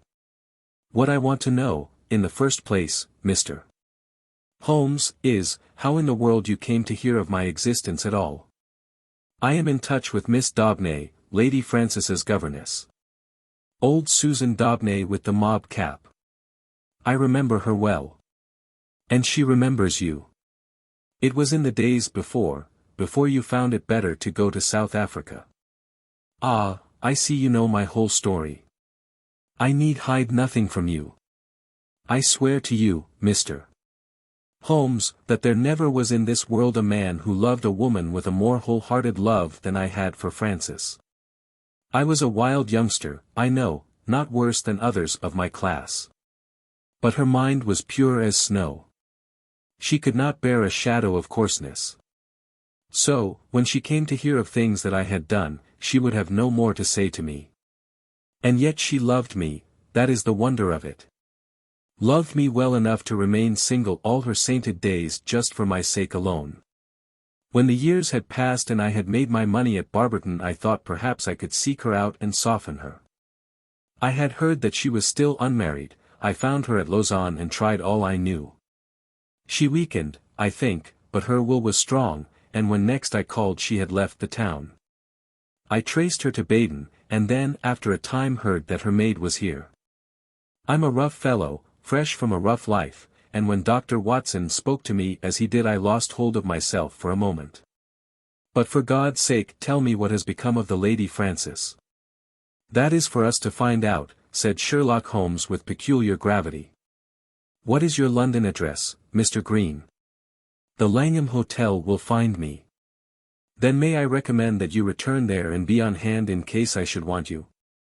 I have no desire to encourage false hopes, but you may rest assured that all that can be done will be done for the safety of Lady Frances. I can say no more for the instant. I will leave you this card so that you may be able to keep in touch with us. Now, Watson, if you will pack your bag I will cable to Mrs. Hudson to make one of her best efforts for 2 hungry travelers at 7:30 tomorrow. A telegram was awaiting us when we reached our Baker Street rooms, which Holmes read with an exclamation of interest and threw across to me. Jagged or torn, was the message, and the place of origin, Baden. What is this? I asked. It is everything, Holmes answered. You may remember my seemingly irrelevant question as to this clerical gentleman's left ear. You did not answer it. I had left Baden and could not inquire. Exactly. For this reason I sent a duplicate to the manager of the Englischer Hof, whose answer lies here. What does it show? It shows, my dear Watson, that we are dealing with an exceptionally astute and dangerous man. The Reverend Dr. Schlesinger, missionary from South America, is none other than Holy Peter's, one of the most unscrupulous rascals that Australia has ever evolved, and for a young country it has turned out some very finished types. His particular specialty is the beguiling of lonely ladies by playing upon their religious feelings, and his so-called wife, an Englishwoman named Fraser, is a worthy helpmate. The nature of his tactics suggested his identity to me, and this physical peculiarity, he was badly bitten in a saloon fight at Adelaide in '89, confirmed my suspicion. This poor lady is in the hands of a most infernal couple, who will stick at nothing, Watson. That she is already dead is a very likely supposition. If not, she is undoubtedly in some sort of confinement and unable to write to Miss Daubney or her other friends. It is always possible that she never reached London, or that she has passed through it, but the former is improbable, as, with their system of registration, it is not easy for foreigners to play tricks with the continental police. And the latter is also unlikely, as these rouges could not hope to find any other place where it would be as easy to keep a person under restraint. All my instincts tell me that she is in London, but as we have at present no possible means of telling where, we can only take the obvious steps, eat our dinner, and possess our souls in patience. Later in the evening I will stroll down and have a word with friend Lestrade at Scotland Yard. But neither the official police nor Holmes's own small but very efficient organization sufficed to clear away the mystery. Amid the crowded millions of London the three persons we sought were as completely obliterated as if they had never lived. Advertisements were tried, and failed. Clues were followed, and led to nothing. Every criminal resort which Schlesinger might frequent was drawn in vain. His old associates were watched, but they kept clear of him. And then suddenly, after a week of helpless suspense there came a flash of light. A silver and brilliant pendant of old Spanish design had been pawned at Bovington's, in Westminster Road. The pawner was a large, clean-shaven man of clerical appearance. His name and address were demonstrably false. The ear had escaped notice, but the description was surely that of Schlesinger. 3 times had our bearded friend from the Langham called for news, the 3rd time within an hour of this fresh development. His clothes were getting looser on his great body. He seemed to be wilting away in his anxiety. "If you will only give me something to do," was his constant wail. At last Holmes could oblige him. "He has begun to pawn the jewels. We should get him now." "But does this mean that any harm has befallen the Lady Frances?" Holmes shook his head very gravely.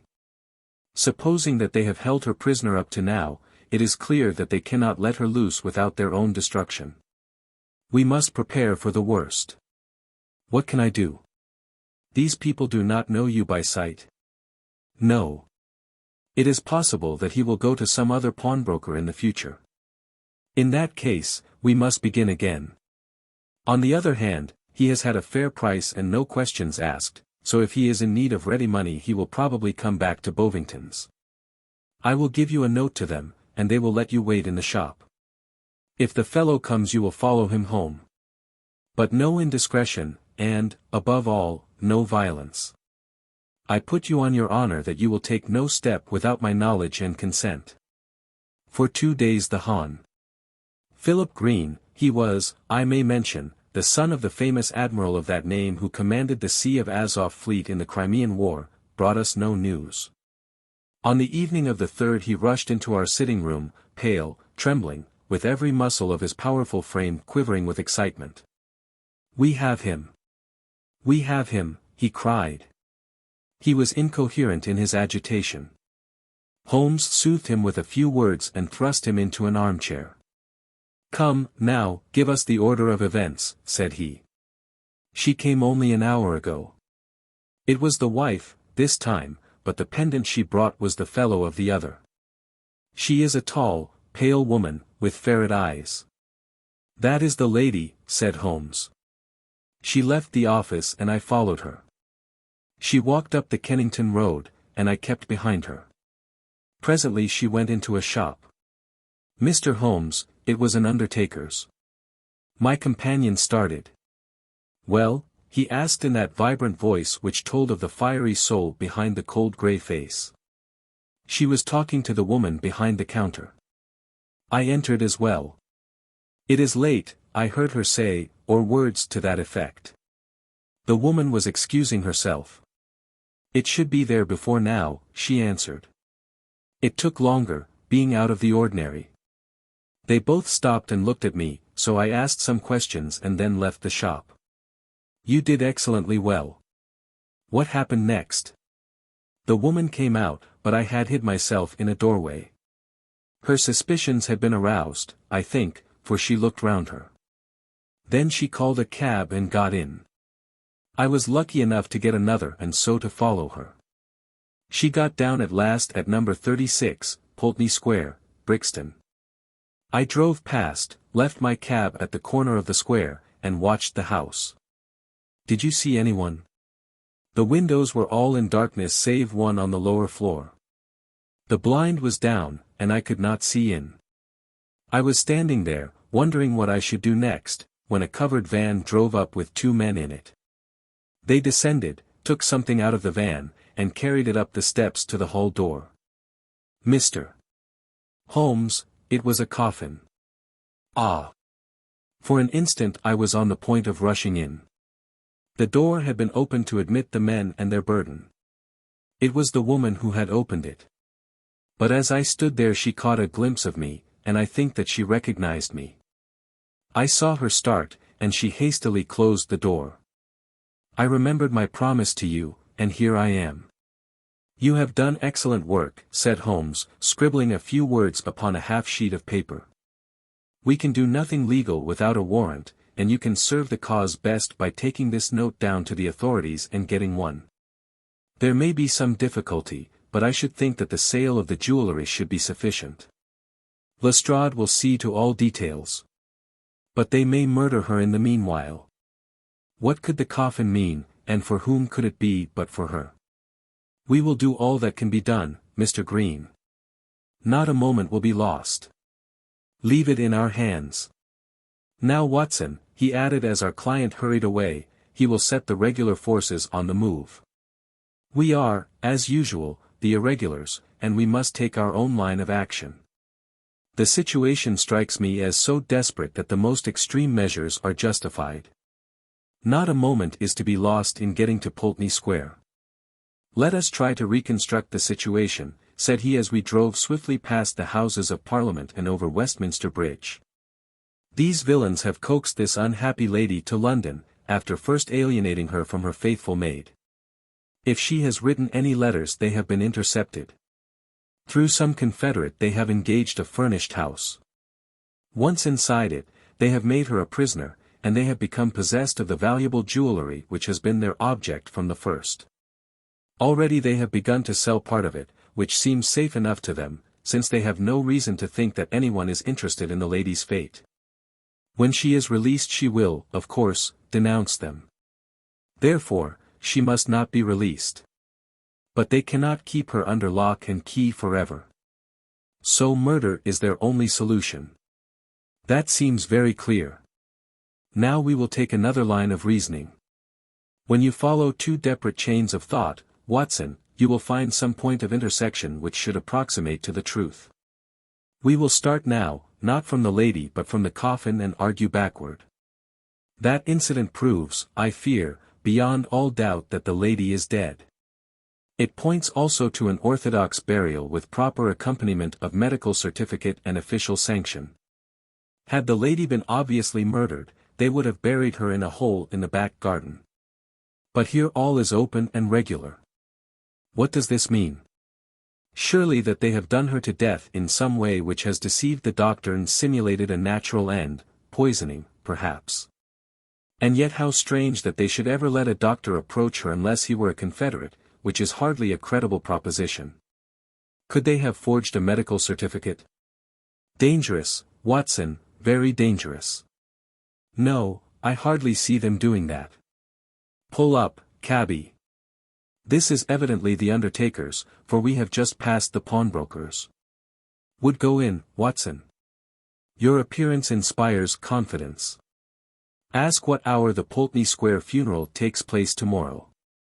The woman in the shop answered me without hesitation that it was to be at 8 o'clock in the morning. You see, Watson, no mystery, everything above board. In some way the legal forms have undoubtedly been complied with, and they think that they have little to fear. Well, there's nothing for it now but a direct frontal attack. Are you armed? My stick. Well, well, we shall be strong enough. Thrice is he armed who hath his quarrel just. We simply can't afford to wait for the police or to keep within the 4 corners of the law. You can drive off, cabby. Now, Watson, we'll just take our luck together, as we have occasionally in the past. He had rung loudly at the door of a great dark house in the centre of Pulteney Square. It was opened immediately, and the figure of a tall woman was outlined against the dim-lit hall. Well, what do you want? She asked sharply, peering at us through the darkness. I want to speak to Dr. Schlesinger, said Holmes. There is no such person here, she answered, and tried to close the door, but Holmes had jammed it with his foot. "Well, I want to see the man who lives here, whatever he may call himself," said Holmes firmly. She hesitated. Then she threw open the door. "Well, come in," said she. "My husband is not afraid to face any man in the world." She closed the door behind us and showed us into a sitting room on the right side of the hall, turning up the gas as she left us. "Mr. Peters will be with you in an instant," she said. Her words were literally true, for we had hardly time to look around the dusty and moth-eaten apartment in which we found ourselves before the door opened and a big, clean-shaven bald-headed man stepped lightly into the room. He had a large red face, with pendulous cheeks, and a general air of superficial benevolence which was marred by a cruel, vicious mouth. "There is surely some mistake here, gentlemen," he said in an unctuous, make-everything-easy voice. "I fancy that you have been misdirected. Possibly if you tried farther down the street." "That will do, we have no time to waste," said my companion firmly.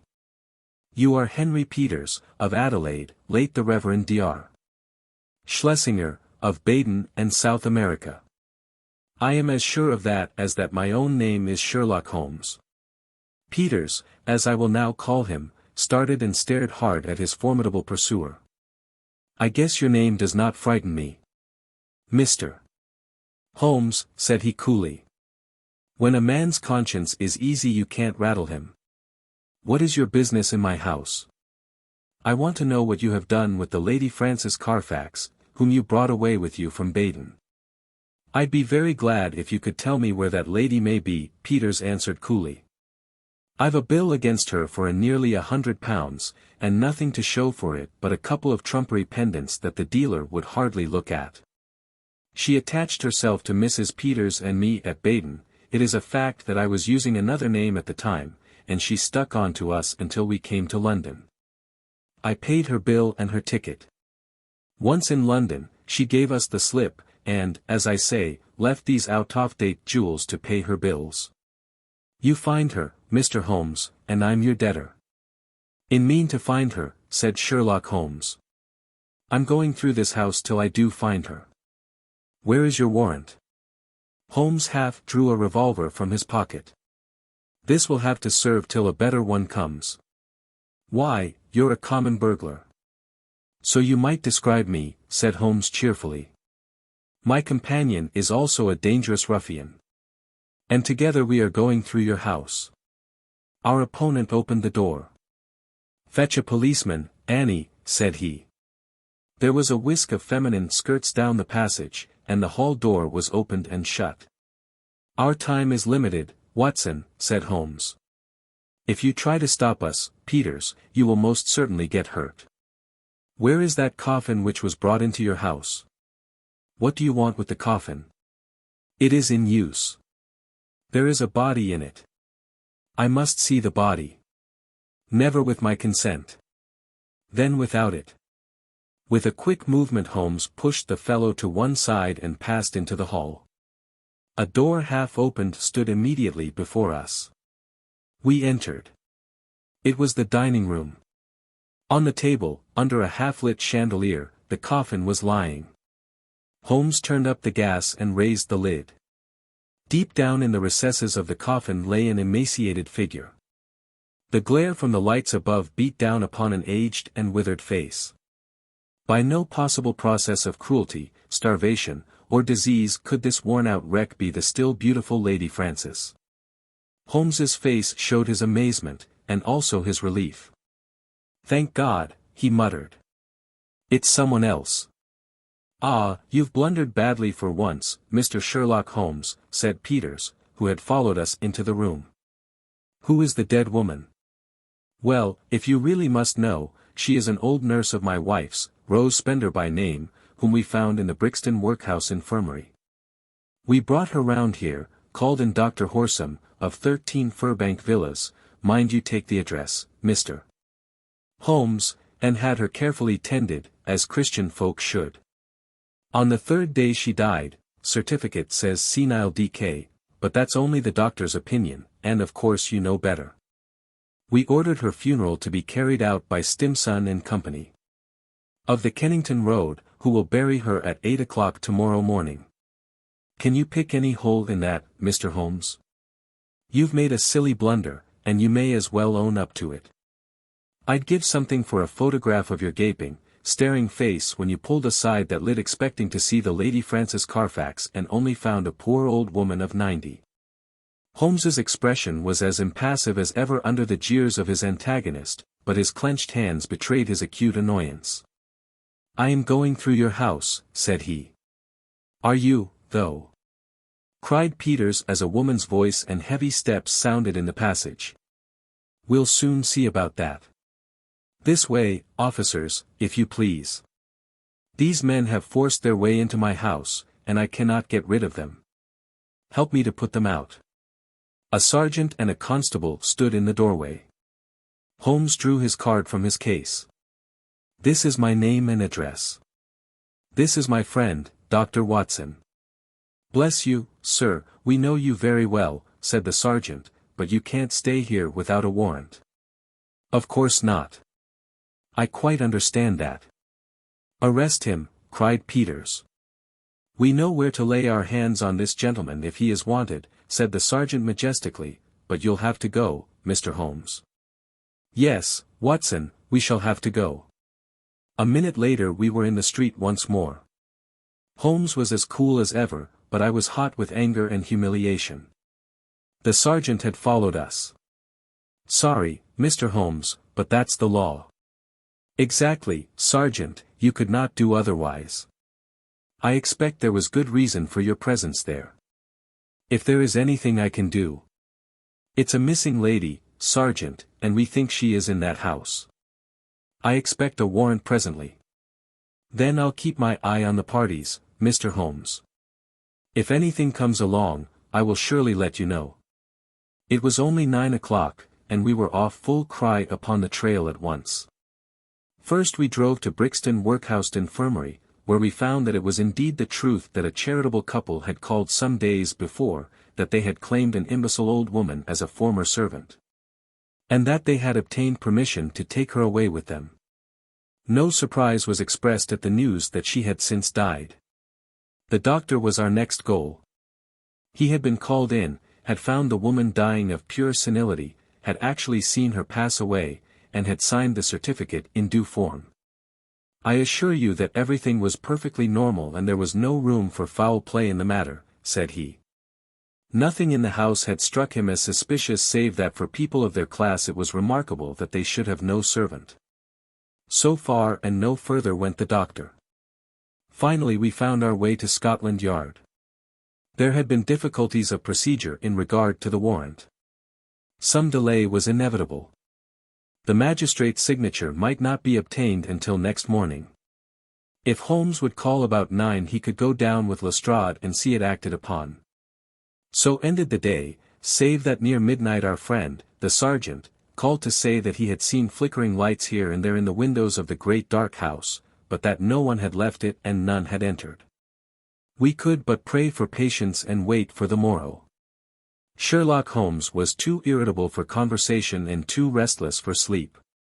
I left him smoking hard, with his heavy, dark brows knotted together, and his long, nervous fingers tapping upon the arms of his chair, as he turned over in his mind every possible solution of the mystery. Several times in the course of the night I heard him prowling about the house. Finally, just after I had been called in the morning, he rushed into my room. He was in his dressing gown, but his pale, hollow-eyed face told me that his night had been a sleepless one. What time was the funeral? 8, was it not? He asked eagerly. Well, it is 7:20 now. Good heavens, Watson, what has become of any brains that God has given me?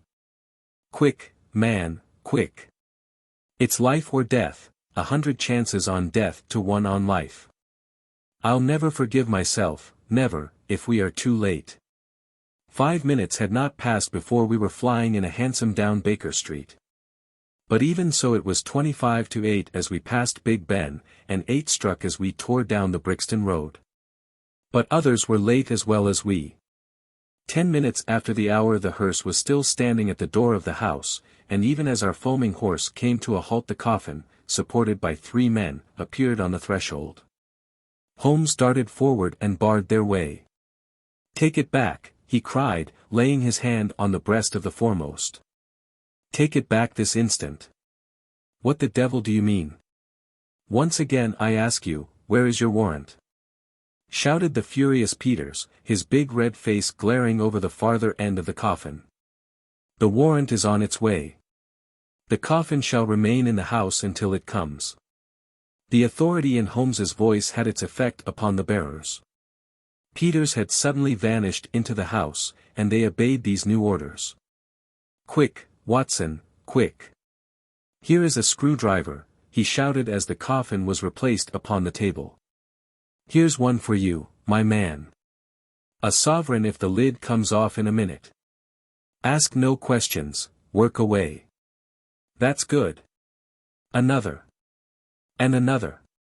Now pull all together. It's giving. It's giving. Ah, that does it at last." With a united effort we tore off the coffin lid.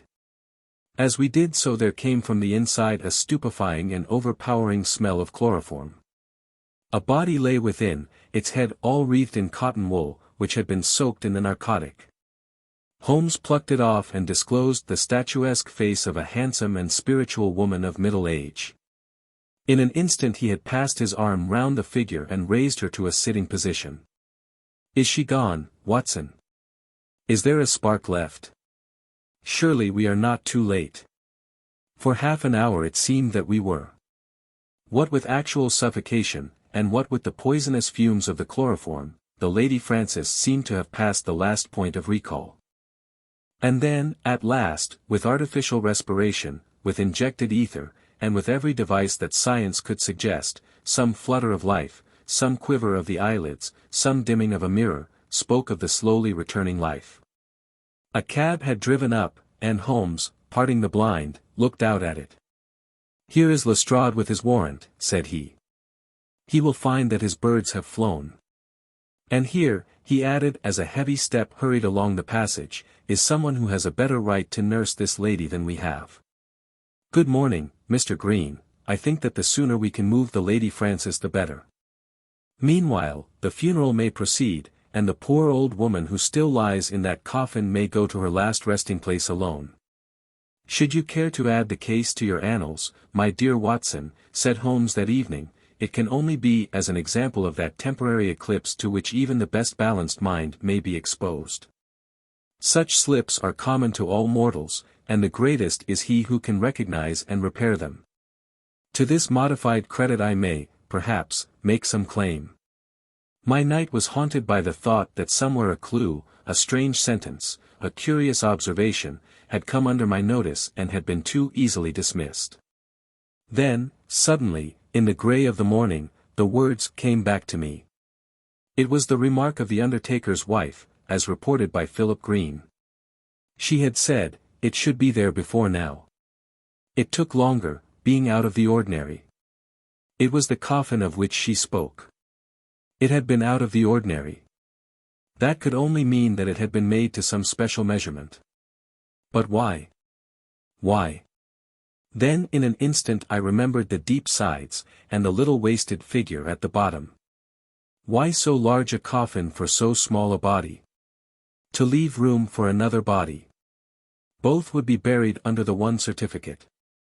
It had all been so clear, if only my own sight had not been dimmed. At 8 the Lady Frances would be buried.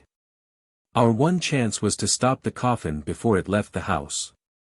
It was a desperate chance that we might find her alive, but it was a chance, as the result showed. These people had never, to my knowledge, done a murder. They might shrink from actual violence at the last. They could bury her with no sign of how she met her end, and even if she were exhumed there was a chance for them. I hoped that such considerations might prevail with them. You can reconstruct the scene well enough. You saw the horrible den upstairs, where the poor lady had been kept so long. They rushed in and overpowered her with their chloroform, carried her down, poured more into the coffin to ensure against her waking, and then screwed down the lid. A clever device, Watson. It is new to me in the annals of crime. If our ex-missionary friends escape the clutches of Lestrade, I shall expect to hear of some brilliant incidents in their future career. The Adventure of the Devil's Foot. In recording from time to time some of the curious experiences and interesting recollections which I associate with my long and intimate friendship with Mr. Sherlock Holmes, I have continually been faced by difficulties caused by his own aversion to publicity. To his somber and cynical spirit all popular applause was always abhorrent, and nothing amused him more at the end of a successful case than to hand over the actual exposure to some orthodox official, and to listen with a mocking smile to the general chorus of misplaced congratulation. It was indeed this attitude upon the part of my friend and certainly not any lack of interesting material which has caused me of late years to lay very few of my records before the public. My participation in some of his adventures was always a privilege which entailed discretion and reticence upon me. It was, then, with considerable surprise that I received a telegram from Holmes last Tuesday. He has never been known to write where a telegram would serve, in the following terms. Why not tell them of the Cornish horror, strangest case I have handled? I have no idea what backward sweep of memory had brought the matter fresh to his mind, or what freak had caused him to desire that I should recount it. But I hasten, before another cancelling telegram may arrive, to hunt out the notes which give me the exact details of the case and to lay the narrative before my readers. It was, then, in the spring of the year 1897 that Holmes's iron constitution showed some symptoms of giving way in the face of constant hard work of a most exacting kind, aggravated, perhaps, by occasional indiscretions of his own. In March of that year Dr. Moore Agar, of Harley Street, whose dramatic introduction to Holmes I may some day recount, gave positive injunctions that the famous private agent lay aside all his cases and surrender himself to complete rest if he wished to avert an absolute breakdown. The state of his health was not a matter in which he himself took the faintest interest, for his mental detachment was absolute, but he was induced at last, on the threat of being permanently disqualified from work, to give himself a complete change of scene and air. Thus it was that in the early spring of that year we found ourselves together in a small cottage near Pole de Bay, at the further extremity of the Cornish peninsula. It was a singular spot, and one peculiarly well suited to the grim humour of my patient. From the windows of our little whitewashed house, which stood high upon a grassy headland, we looked down upon the whole sinister semicircle of Mounts Bay, that old death-trap of sailing vessels, with its fringe of black cliffs and surge-swept reefs on which innumerable seamen have met their end. With a northerly breeze it lies placid and sheltered, inviting the storm-tossed craft to tack into it for rest and protection. Then come the sudden swirl round of the wind, the blistering gale from the southwest, the dragging anchor, the lee shore, and the last battle in the creaming breakers. The wise mariner stands far out from that evil place. On the land side our surroundings were as sombre as on the sea. It was a country of rolling moors, lonely and dun-coloured, with an occasional church tower to mark the site of some old-world village. In every direction upon these moors there were traces of some vanished race which had passed utterly away, and left as its sole record strange monuments of stone, irregular mounds which contained the burned ashes of the dead, and curious earthworks which hinted at prehistoric strife. The glamour and mystery of the place, with its sinister atmosphere of forgotten nations, appealed to the imagination of my friend, and he spent much of his time in long walks and solitary meditations upon the moor. The ancient Cornish language had also arrested his attention, and he had, I remember, conceived the idea that it was akin to the Chaldean, and had been largely derived from the Phoenician traders in tin. He had received a consignment of books upon philology and was settling down to develop this thesis when suddenly, to my sorrow and to his unfeigned delight, we found ourselves, even in that land of dreams, plunged into a problem at our very doors which was more intense, more engrossing, and infinitely more mysterious than any of those which had driven us from London. Our simple life and peaceful, healthy routine were violently interrupted, and we were precipitated into the midst of a series of events which caused the utmost excitement not only in Cornwall but throughout the whole west of England. Many of my readers may retain some recollection of what was called at the time, the Cornish horror, though a most imperfect account of the matter reached the London press. Now, after 13 years, I will give the true details of this inconceivable affair to the public. I have said that scattered towers marked the villages which dotted this part of Cornwall. The nearest of these was the hamlet of Tredannick Wallace, where the cottages of a couple of hundred inhabitants clustered round an ancient, moss-grown church. The vicar of the parish, Mr. Roundhay, was something of an archaeologist, and as such Holmes had made his acquaintance. He was a middle-aged man, portly and affable, with a considerable fund of local lore. At his invitation we had taken tea at the vicarage and had come to know, also, Mr. Mortimer Tregennies, an independent gentleman, who increased the clergyman's scanty resources by taking rooms in his large, straggling house. The vicar, being a bachelor, was glad to come to such an arrangement, though he had little in common with his lodger, who was a thin, dark, spectacled man, with a stoop which gave the impression of actual, physical deformity. I remember that during our short visit we found the vicar garrulous, but his lodger strangely reticent, a sad-faced, introspective man, sitting with averted eyes, brooding apparently upon his own affairs. These were the two men who entered abruptly into our little sitting-room on Tuesday, March the 16th, shortly after our breakfast hour, as we were smoking together, preparatory to our daily excursion upon the moors. "Mr. Holmes," said the vicar in an agitated voice, "the most extraordinary and tragic affair has occurred during the night. It is the most unheard of business. We can only regard it as a special providence that you should chance to be here at the time, for in all England you are the one man we need." I glared at the intrusive vicar with no very friendly eyes. But Holmes took his pipe from his lips and sat up in his chair like an old hound who hears the view hallo. He waved his hand to the sofa, and our palpitating visitor with his agitated companion sat side by side upon it. Mr. Mortimer Tregennies was more self-contained than the clergyman, but the twitching of his thin hands and the brightness of his dark eyes showed that they shared a common emotion. "Shall I speak or you?" he asked of the vicar. "Well, as you seem to have made the discovery, whatever it may be, and the vicar to have had it second-hand, perhaps you had better do the speaking," said Holmes. I glanced at the hastily clad clergyman, with the formally dressed lodger seated beside him, and was amused at the surprise which Holmes's simple deduction had brought to their faces. "Perhaps I had best say a few words first," said the vicar, "and then you can judge if you will listen to the details from Mr. Tregennies, or whether we should not hasten at once to the scene of this mysterious affair. I may explain, then, that our friend here spent last evening in the company of his two brothers, Owen and George, and of his sister Brenda, at their house of Tredannick Wallace, which is near the old stone cross upon the moor. He left them shortly after 10 o'clock, playing cards round the dining-room table, in excellent health and spirits. This morning, being an early riser, he walked in that direction before breakfast and was overtaken by the carriage of Dr. Richards, who explained that he had just been sent for on a most urgent call to Tredannick Wallace. Mr. Mortimer Tregennies naturally went with him. When he arrived at Tredannick Wallace he found an extraordinary state of things. His two brothers and his sister were seated round the table exactly as he had left them, the cards still spread in front of them and the candles burned down to their sockets. The sister lay back stone-dead in her chair, while the two brothers sat on each side of her laughing, shouting, and singing, the senses stricken clean out of them. All three of them, the dead woman and the two demented men, retained upon their faces an expression of the utmost horror, a convulsion of terror which was dreadful to look upon.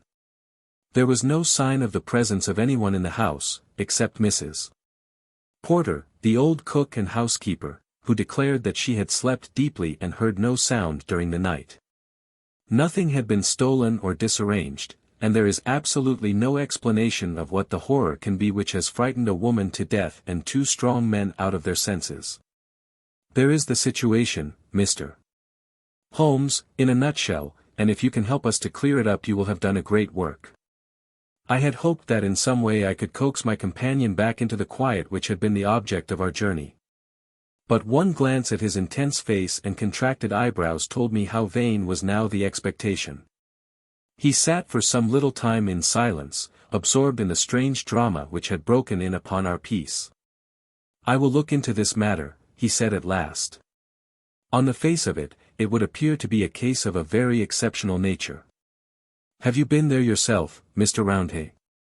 "No, Mr. Holmes." Mr. Tregennies brought back the account to the vicarage, and I at once hurried over with him to consult you. "How far is it to the house where this singular tragedy occurred?" "About a mile inland." "Then we shall walk over together. But before we start I must ask you a few questions, Mr. Mortimer Tregennies." The other had been silent all this time, but I had observed that his more controlled excitement was even greater than the obtrusive emotion of the clergyman. He sat with a pale, drawn face, his anxious gaze fixed upon Holmes, and his thin hands clasped convulsively together. His pale lips quivered as he listened to the dreadful experience which had befallen his family, and his dark eyes seemed to reflect something of the horror of the scene. "Ask what you like, Mr. Holmes," said he eagerly. "It is a bad thing to speak of, but I will answer you the truth. Tell me about last night." "Well, Mr. Holmes, I supped there, as the vicar has said, and my elder brother George proposed a game of whist afterwards. We sat down about 9 o'clock. It was 10:15 when I moved to go. I left them all round the table, as merry as could be." "Who let you out?" "Mrs. Porter had gone to bed, so I let myself out. I shut the hall door behind me. The window of the room in which they sat was closed, but the blind was not drawn down. There was no change in door or window this morning, or any reason to think that any stranger had been to the house.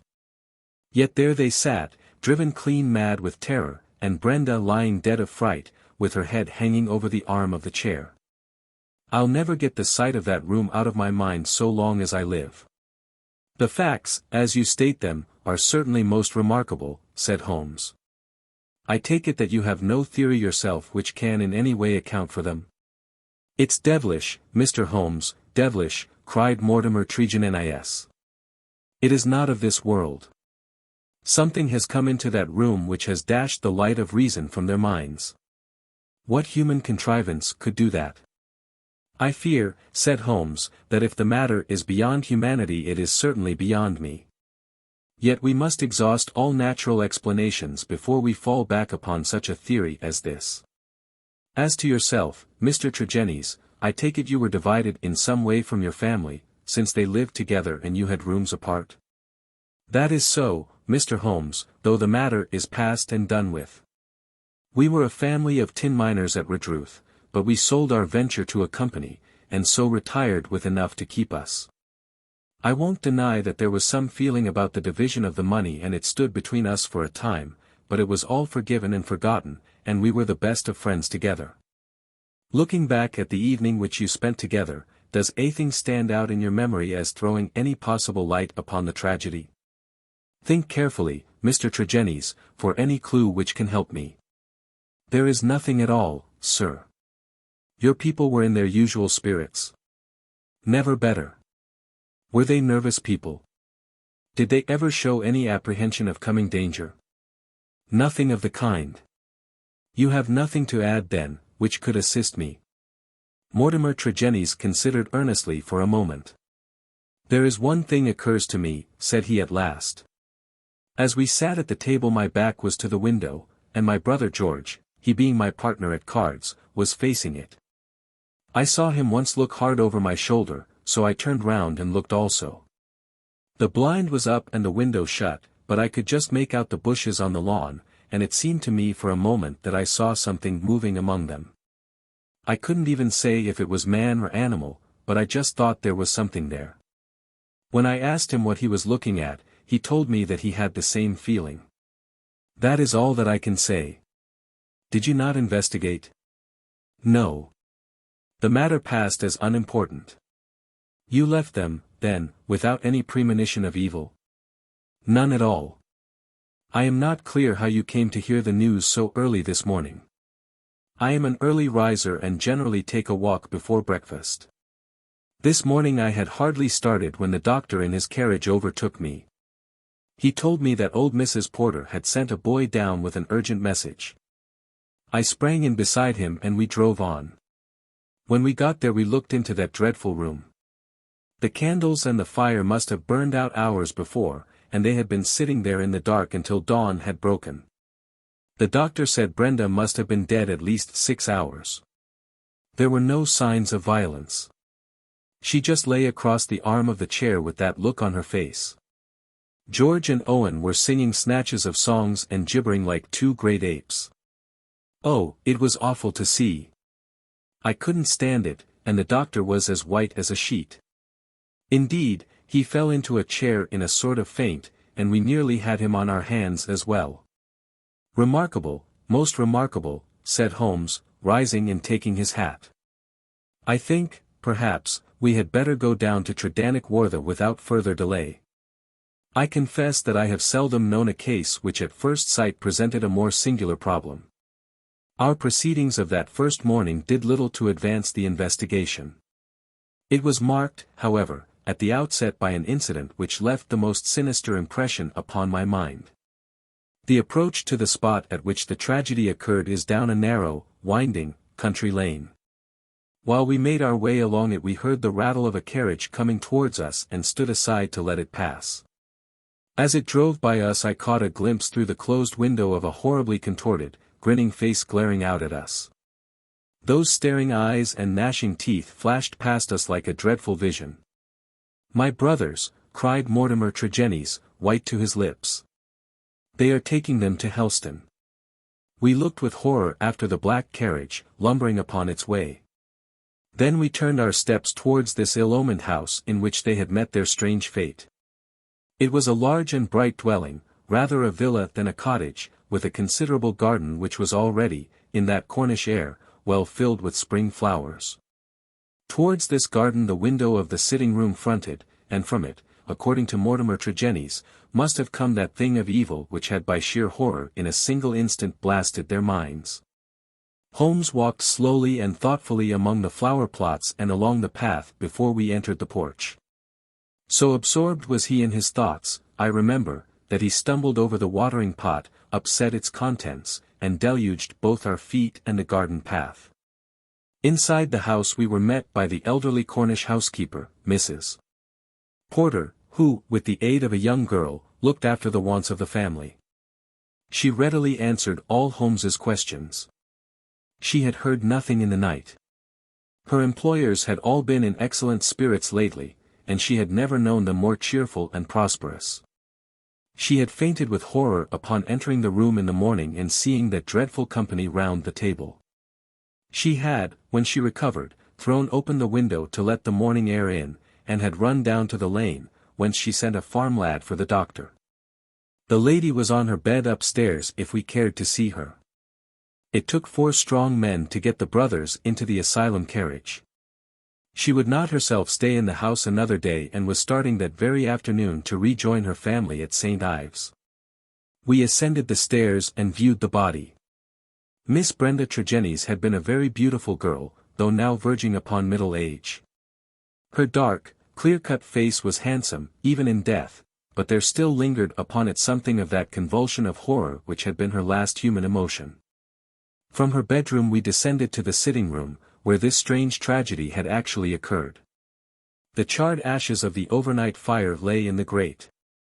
On the table were the 4 guttered and burned-out candles, with the cards scattered over its surface. The chairs had been moved back against the walls, but all else was as it had been the night before. Holmes paced with light, swift steps about the room. He sat in the various chairs, drawing them up and reconstructing their positions. He tested how much of the garden was visible, he examined the floor, the ceiling, and the fireplace. But never once did I see that sudden brightening of his eyes and tightening of his lips which would have told me that he saw some gleam of light in this utter darkness. "Why a fire?" he asked once. Had they always a fire in this small room on a spring evening? Mortimer Tregennies explained that the night was cold and damp. For that reason, after his arrival, the fire was lit. "What are you going to do now, Mr. Holmes?" he asked. My friend smiled and laid his hand upon my arm. "I think, Watson, that I shall resume that course of tobacco poisoning which you have so often and so justly condemned," said he. "With your permission, gentlemen, we will now return to our cottage, for I am not aware that any new factor is likely to come to our notice here. I will turn the facts over in my mind, Mr. Tregennies, and should anything occur to me I will certainly communicate with you and the vicar. In the meantime I wish you both good morning. It was not until long after we were back in Polda Cottage that Holmes broke his complete and absorbed silence. He sat coiled in his armchair, his haggard and ascetic face hardly visible amid the blue swirl of his tobacco smoke, his black brows drawn down, his forehead contracted, his eyes vacant and far away. Finally he laid down his pipe and sprang to his feet. "It won't do, Watson," said he with a laugh. "Let us walk along the cliffs together and search for flint arrows. We are more likely to find them than clues to this problem. To let the brain work without sufficient material is like racing an engine. It racks itself to pieces. The sea air, sunshine, and patience, Watson, all else will come. Now, let us calmly define our position, Watson," he continued as we skirted the cliffs together. "Let us get a firm grip of the very little which we do know, so that when fresh facts arise we may be ready to fit them into their places. I take it, in the first place, that neither of us is prepared to admit diabolical intrusions into the affairs of men. Let us begin by ruling that entirely out of our minds. Very good. There remain 3 persons who have been grievously stricken by some conscious or unconscious human agency. That is firm ground. Now, when did this occur? Evidently, assuming his narrative to be true, it was immediately after Mr. Mortimer Tregennies had left the room. That is a very important point. The presumption is that it was within a few minutes afterwards. The cards still lay upon the table. It was already past their usual hour for bed. Yet they had not changed their position or pushed back their chairs. I repeat, then, that the occurrence was immediately after his departure, and not later than 11 o'clock last night. Our next obvious step is to check, so far as we can, the movements of Mortimer Tregennies after he left the room. In this there is no difficulty, and they seem to be above suspicion. Knowing my methods as you do, you were, of course, conscious of the somewhat clumsy water-pot expedient by which I obtained a clearer impress of his foot than might otherwise have been possible. The wet, sandy path took it admirably. Last night was also wet, you will remember, and it was not difficult, having obtained a sample print, to pick out his track among others and to follow his movements. He appears to have walked away swiftly in the direction of the vicarage. If, then, Mortimer Tregennies disappeared from the scene, and yet some outside person affected the card players, how can we reconstruct that person, and how was such an impression of horror conveyed? Mrs. Porter may be eliminated. She is evidently harmless. Is there any evidence that someone crept up to the garden window and in some manner produced so terrific an effect that he drove those who saw it out of their senses? The only suggestion in this direction comes from Mortimer Tregennies himself, who says that his brother spoke about some movement in the garden. That is certainly remarkable, as the night was rainy, cloudy, and dark. Anyone who had the design to alarm these people would be compelled to place his very face against the glass before he could be seen. There is a 3-foot flower border outside this window, but no indication of a footmark. It is difficult to imagine, then, how an outsider could have made so terrible an impression upon the company, nor have we found any possible motive for so strange and elaborate an attempt. You perceive our difficulties, Watson. They are only too clear, I answered with conviction. And yet, with a little more material, we may prove that they are not insurmountable, said Holmes. I fancy that among your extensive archives, Watson, you may find some which were nearly as obscure. Meanwhile, we shall put the case aside until more accurate data are available, and devote the rest of our morning to the pursuit of Neolithic man. I may have commented upon my friend's power of mental detachment, but never have I wondered at it more than upon that spring morning in Cornwall when for 2 hours he discoursed upon celts, arrowheads, and shards. As lightly as if no sinister mystery were waiting for his solution. It was not until we had returned in the afternoon to our cottage that we found a visitor awaiting us, who soon brought our minds back to the matter in hand. Neither of us needed to be told who that visitor was.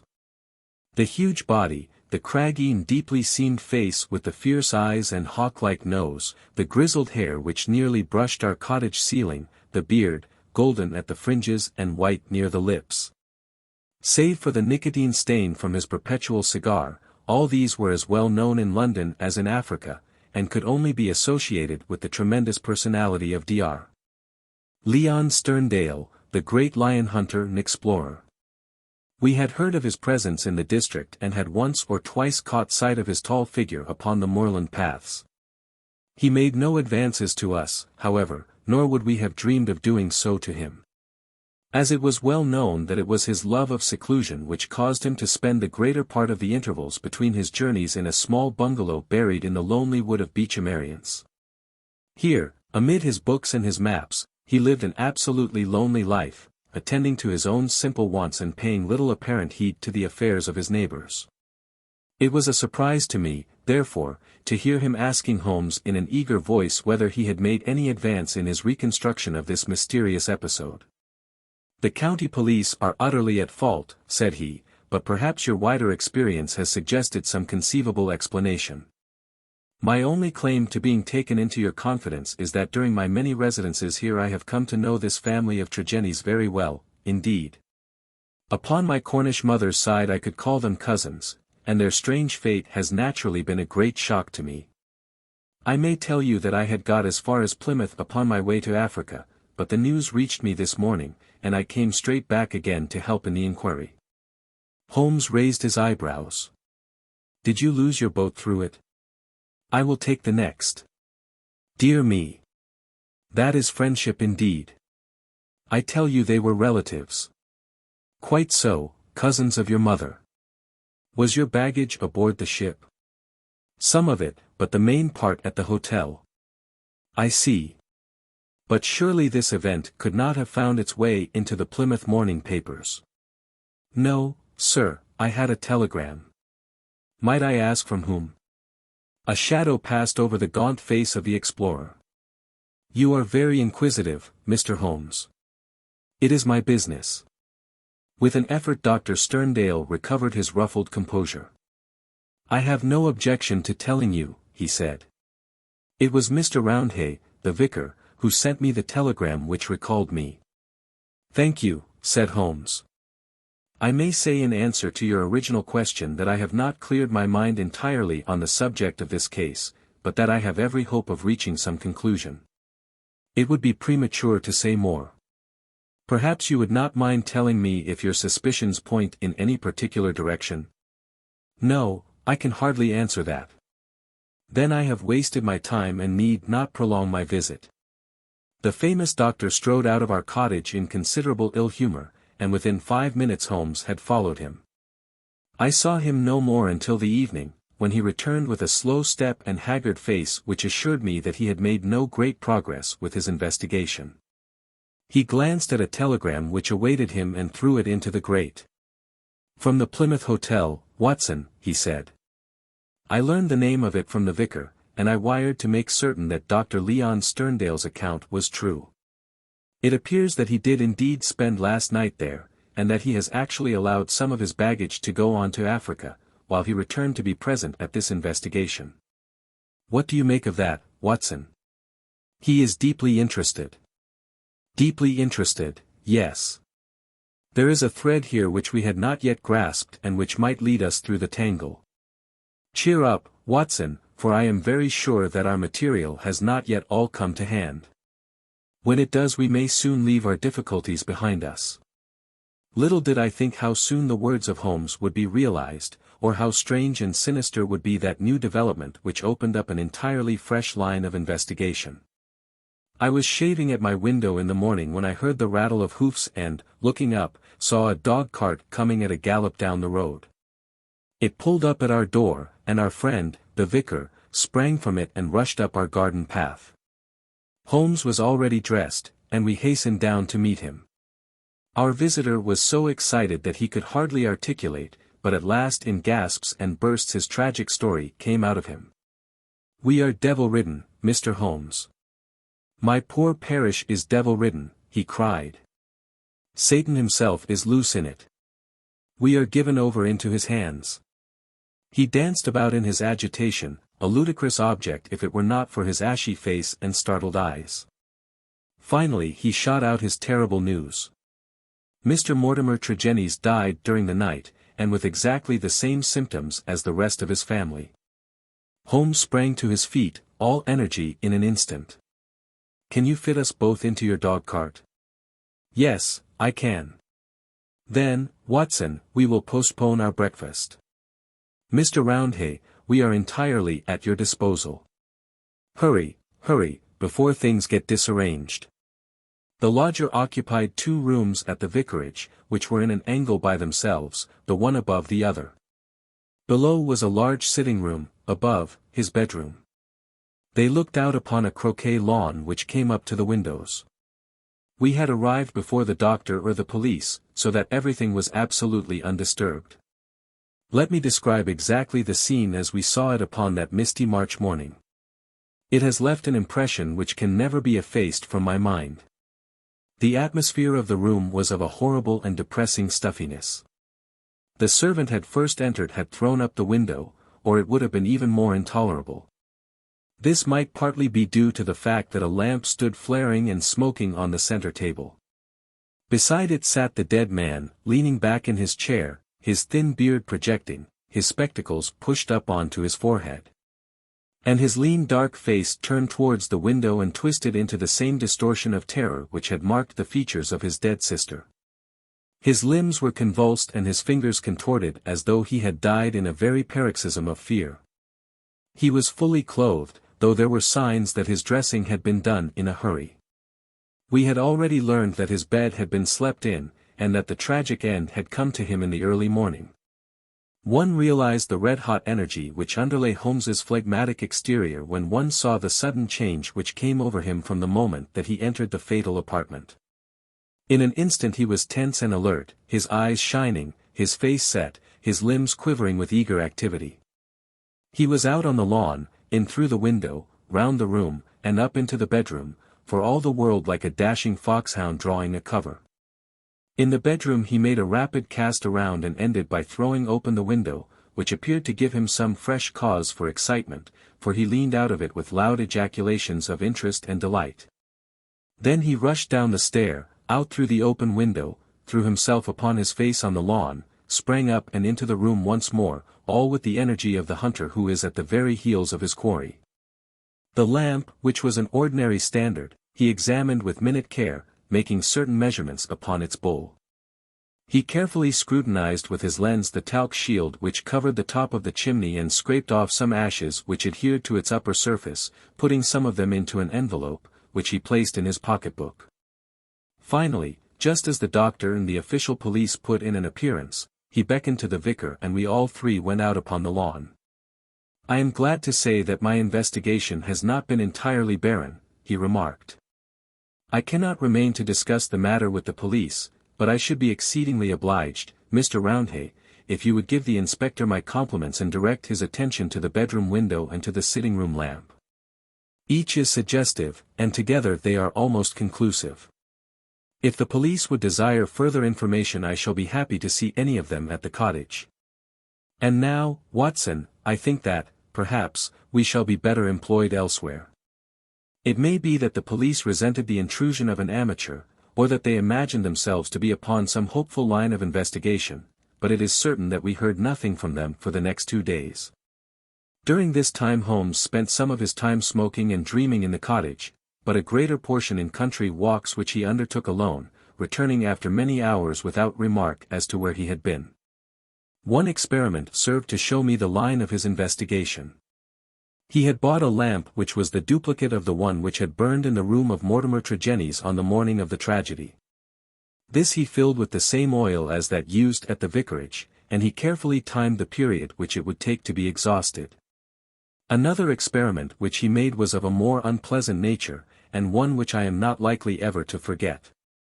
You will remember, Watson, he remarked one afternoon, that there is a single common point of resemblance in the varying reports which have reached us. This concerns the effect of the atmosphere of the room in each case upon those who had first entered it. You will recollect that Mortimer Tregennis, in describing the episode of his last visit to his brother's house, remarked that the doctor on entering the room fell into a chair. You had forgotten. Well, I can answer for it that it was so. Now, you will remember also that Mrs. Porter, the housekeeper, told us that she herself fainted upon entering the room and had afterwards opened the window. In the second case, that of Mortimer Tregennis himself, you cannot have forgotten the horrible stuffiness of the room when we arrived, though the servant had thrown open the window. That servant, I found upon inquiry, was so ill that she had gone to her bed. You will admit, Watson, that these facts are very suggestive. In each case there is evidence of a poisonous atmosphere. In each case, also, there is combustion going on in the room, in the one case a fire, in the other a lamp. The fire was needed, but the lamp was lit, as a comparison of the oil consumed will show, long after it was broad daylight. Why? Surely because there is some connection between three things: the burning, the stuffy atmosphere, and, finally, the madness or death of those unfortunate people. That is clear, is it not? It would appear so. At least we may accept it as a working hypothesis. We will suppose, then, that something was burned in each case which produced an atmosphere causing strange toxic effects. Very good. In the first instance, that of the Tregennis family, this substance was placed in the fire. Now the window was shut, but the fire would naturally carry fumes to some extent up the chimney. Hence one would expect the effects of the poison to be less than in the second case, where there was less escape for the vapor. The result seems to indicate that it was so, since in the first case only the woman, who had presumably the more sensitive organism, was killed. The others exhibiting that temporary or permanent lunacy which is evidently the first effect of the drug. In the second case the result was complete. The facts, therefore, seem to bear out the theory of a poison which worked by combustion. With this train of reasoning in my head I naturally looked about in Mortimer Tregennis's room to find some remains of this substance. The obvious place to look was the talc shelf or smoke guard of the lamp. There, sure enough, I perceived a number of flaky ashes, and round the edges a fringe of brownish powder, which had not yet been consumed. Half of this I took, as you saw, and I placed it in an envelope. Why half, Holmes? It is not for me, my dear Watson, to stand in the way of the official police force. I leave them all the evidence which I found. The poison still remained upon the talc had they the wit to find it. Now, Watson, we will light our lamp. We will, however, take the precaution to open our window to avoid the premature decease of two deserving members of society, and you will seat yourself near that open window in an armchair unless, like a sensible man, you determine to have nothing to do with the affair. Oh, you will see it out, will you? I thought I knew my Watson. This chair I will place opposite yours, so that we may be the same distance from the poison and face to face. The door we will leave ajar. Each is now in a position to watch the other and to bring the experiment to an end should the symptoms seem alarming. Is that all clear? Well, then, I take our powder, or what remains of it, from the envelope, and I lay it above the burning lamp. So. Now, Watson, let us sit down and await developments. They were not long in coming. I had hardly settled in my chair before I was conscious of a thick, musky odor, subtle and nauseous. At the very first whiff of it my brain and my imagination were beyond all control. A thick, black cloud swirled before my eyes, and my mind told me that in this cloud, unseen as yet, but about to spring out upon my appalled senses, lurked all that was vaguely horrible. All that was monstrous and inconceivably wicked in the universe. Vague shapes swirled and swam amid the dark cloud bank, each a menace and a warning of something coming, the advent of some unspeakable dweller upon the threshold, whose very shadow would blast my soul. A freezing horror took possession of me. I felt that my hair was rising, that my eyes were protruding, that my mouth was opened, and my tongue like leather. The turmoil within my brain was such that something must surely snap. I tried to scream and was vaguely aware of some hoarse croak which was my own voice, but distant and detached from myself.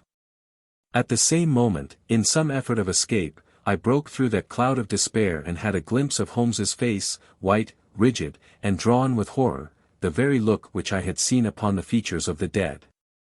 It was that vision which gave me an instant of sanity and of strength. I dashed from my chair, threw my arms round Holmes, and together we lurched through the door, and an instant afterwards had thrown ourselves down upon the grass plot and were lying side by side, conscious only of the glorious sunshine which was bursting its way through the hellish cloud of terror which had girt us in. Slowly it rose from our souls like the mists from a landscape until peace and reason had returned, and we were sitting upon the grass, wiping our clammy foreheads, and looking with apprehension at each other to mark the last traces of that terrific experience which we had undergone. "Upon my word, Watson," said Holmes at last with an unsteady voice, "I owe you both my thanks and an apology. It was an unjustifiable experiment even for oneself, and doubly so for a friend. I am really very sorry." "You know," I answered with some emotion, for I have never seen so much of Holmes's heart before, "that it is my greatest joy and privilege to help you." He relapsed at once into the half-humorous, half-cynical vein which was his habitual attitude to those about him. "It would be superfluous to drive us mad, my dear Watson," said he. "A candid observer would certainly declare that we were so already before we embarked upon so wild an experiment. I confess that I never imagined that the effect could be so sudden and so severe." He dashed into the cottage, and, reappearing with the burning lamp held at full arm's length, he threw it among a bank of brambles. "We must give the room a little time to clear. I take it, Watson, that you have no longer a shadow of a doubt as to how these tragedies were produced." "None whatever. But the cause remains as obscure as before.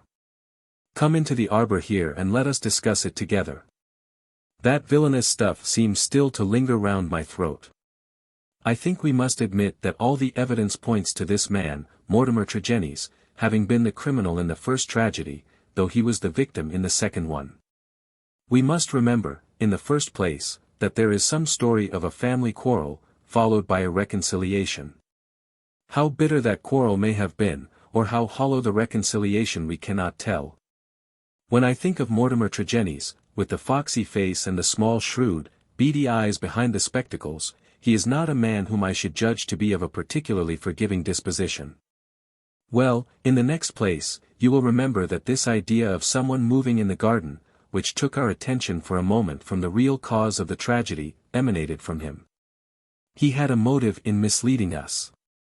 Finally, if he did not throw the substance into the fire at the moment of leaving the room, who did do so? The affair happened immediately after his departure. Had anyone else come in, the family would certainly have risen from the table. Besides, in peaceful Cornwall, visitors did not arrive after 10 o'clock at night. We may take it, then, that all the evidence points to Mortimer Tregennies as the culprit. Then his own death was suicide. Well, Watson, it is on the face of it a not impossible supposition. The man who had the guilt upon his soul of having brought such a fate upon his own family might well be driven by remorse to inflict it upon himself. There are, however, some cogent reasons against it. Fortunately, there is one man in England who knows all about it, and I have made arrangements by which we shall hear the facts this afternoon from his own lips. Ah! He is a little before his time. Perhaps you would kindly step this way, Dr. Leon Sterndale. We have been conducting a chemical experiment indoors which has left our little room hardly fit for the reception of so distinguished a visitor. I had heard the click of the garden gate, and now the majestic figure of the great African explorer appeared upon the path.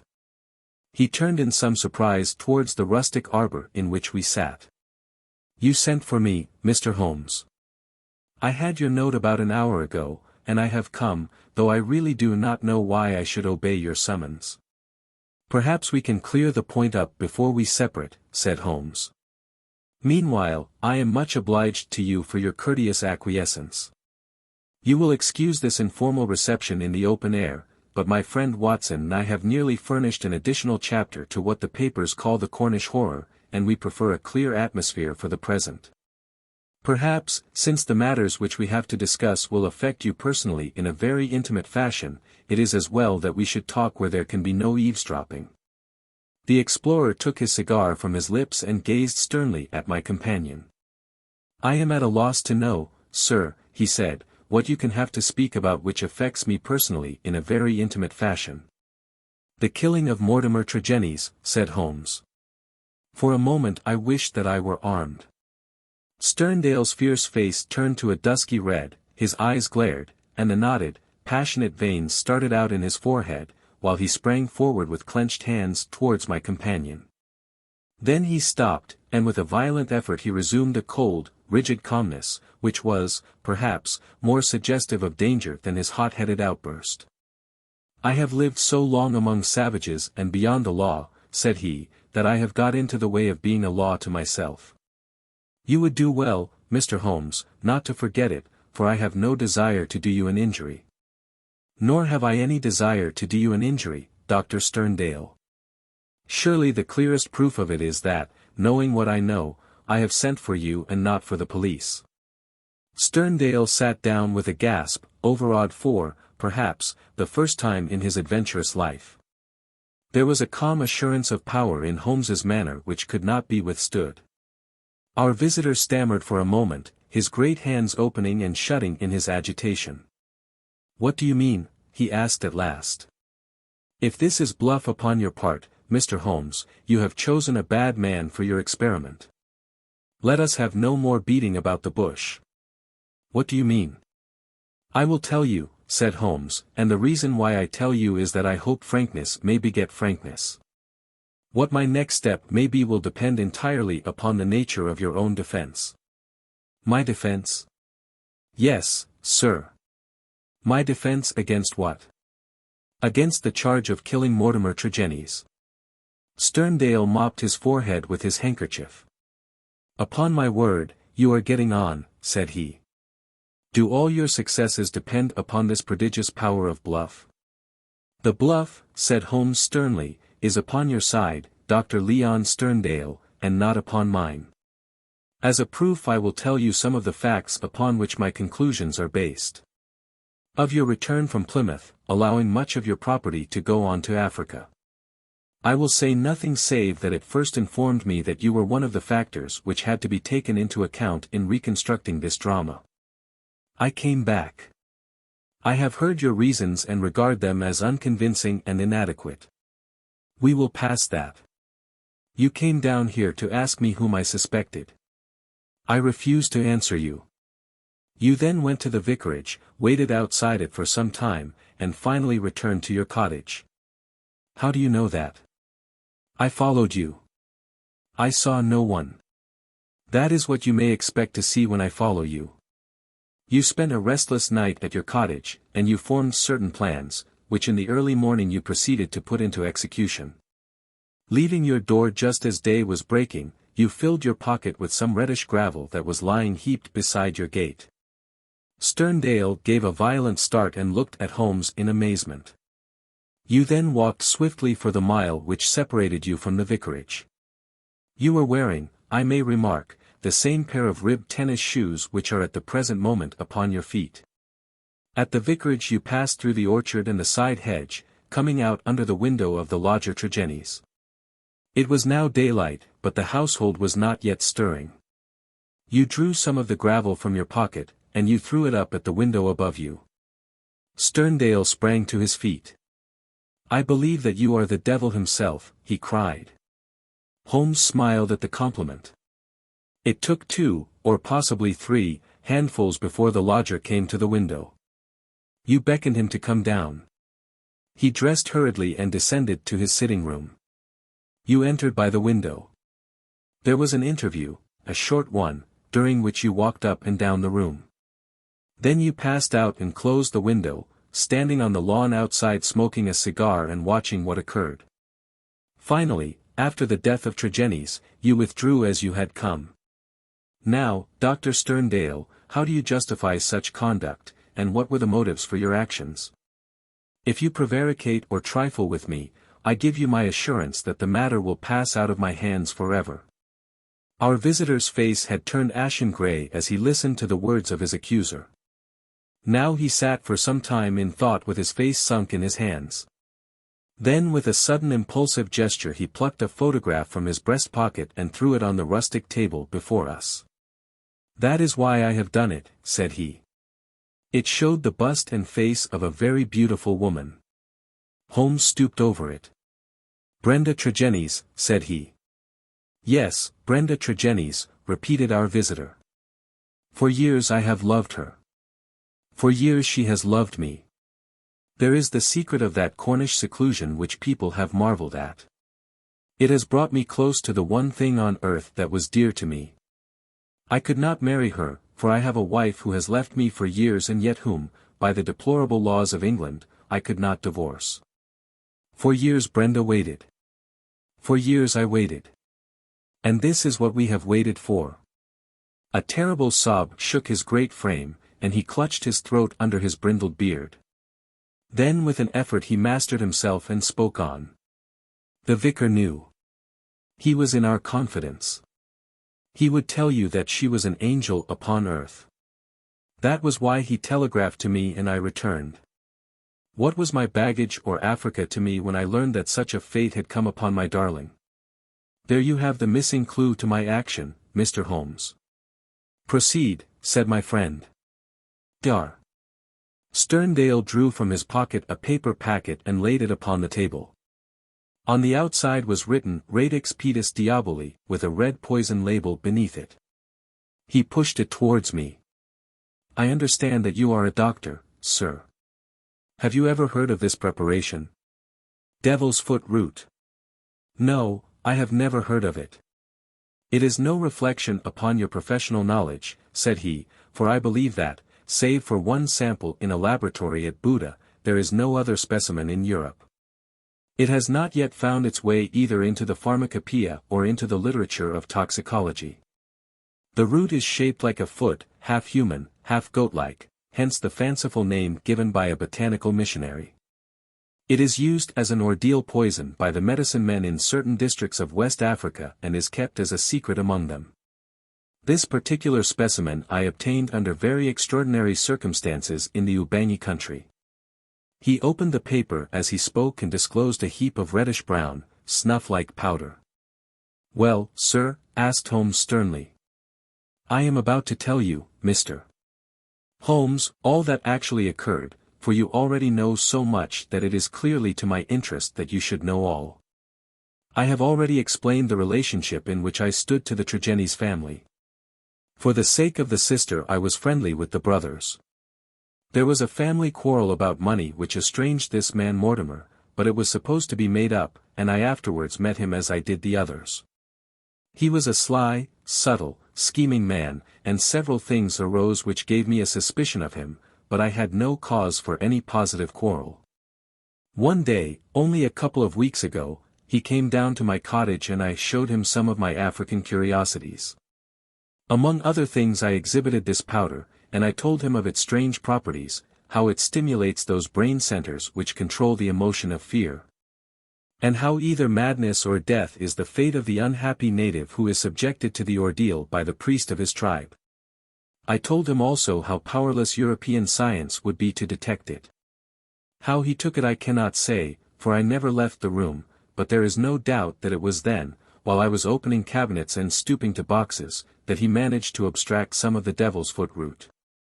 I well remember how he plied me with questions as to the amount and the time that was needed for its effect, but I little dreamed that he could have a personal reason for asking. I thought no more of the matter until the vicar's telegram reached me at Plymouth.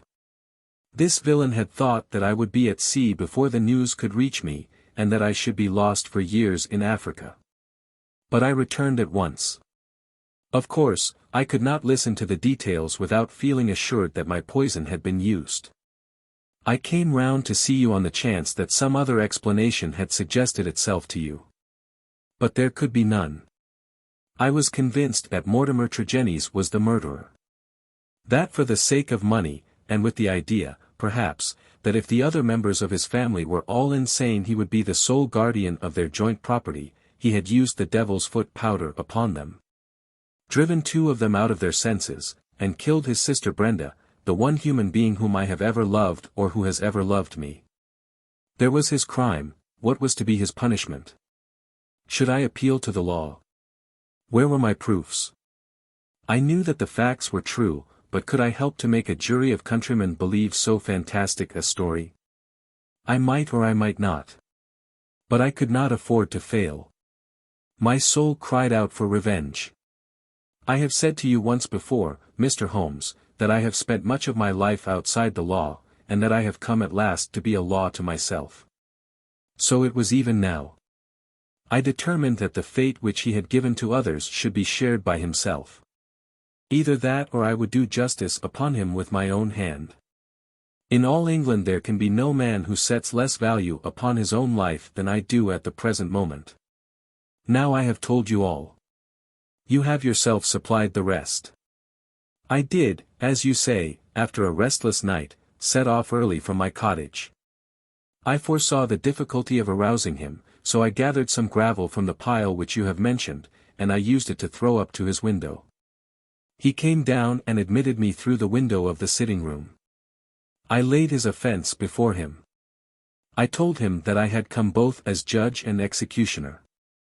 The wretch sank into a chair, paralyzed at the sight of my revolver. I lit the lamp, put the powder above it, and stood outside the window, ready to carry out my threat to shoot him should he try to leave the room. In 5 minutes he died.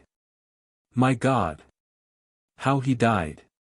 But my heart was flint, for he endured nothing which my innocent darling had not felt before him. There is my story, Mr. Holmes. Perhaps, if you loved a woman, you would have done as much yourself. At any rate, I am in your hands. You can take what steps you like. As I have already said, there is no man living who can fear death less than I do. Holmes sat for some little time in silence. What were your plans? He asked at last. I had intended to bury myself in Central Africa. My work there is but half finished. Go and do the other half, said Holmes. I, at least, am not prepared to prevent you. Dar. Sterndale raised his giant figure, bowed gravely, and walked from the arbor. Holmes lit his pipe and handed me his pouch. Some fumes which are not poisonous would be a welcome change, said he. I think you must agree, Watson, that it is not a case in which we are called upon to interfere. Our investigation has been independent, and our action shall be so also. You would not denounce the man? Certainly not, I answered. I have never loved, Watson, but if I did and if the woman I loved had met such an end, I might act even as our lawless lion hunter has done. Who knows? Well, Watson, I will not offend your intelligence by explaining what is obvious. The gravel upon the windowsill was, of course, the starting point of my research. It was unlike anything in the vicarage garden. Only when my attention had been drawn to Dr. Sterndale and his cottage did I find its counterpart. The lamp shining in broad daylight and the remains of powder upon the shield were successive links in a fairly obvious chain. And now, my dear Watson, I think we may dismiss the matter from our mind and go back with a clear conscience to the study of those Chaldean roots which are surely to be traced in the Cornish branch of the great Celtic speech. His last bow, the war service of Sherlock Holmes. It was 9 o'clock at night upon the 2nd of August, the most terrible August in the history of the world. One might have thought already that God's curse hung heavy over a degenerate world, for there was an awesome hush and a feeling of vague expectancy in the sultry and stagnant air. The sun had long set, but one blood-red gash like an open wound lay low in the distant west.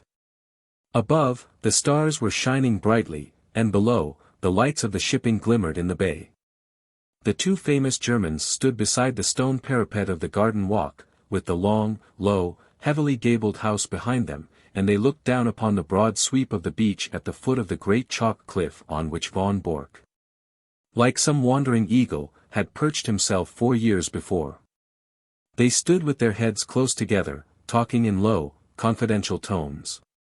From below the two glowing ends of their cigars might have been the smoldering eyes of some malignant fiend looking down in the darkness.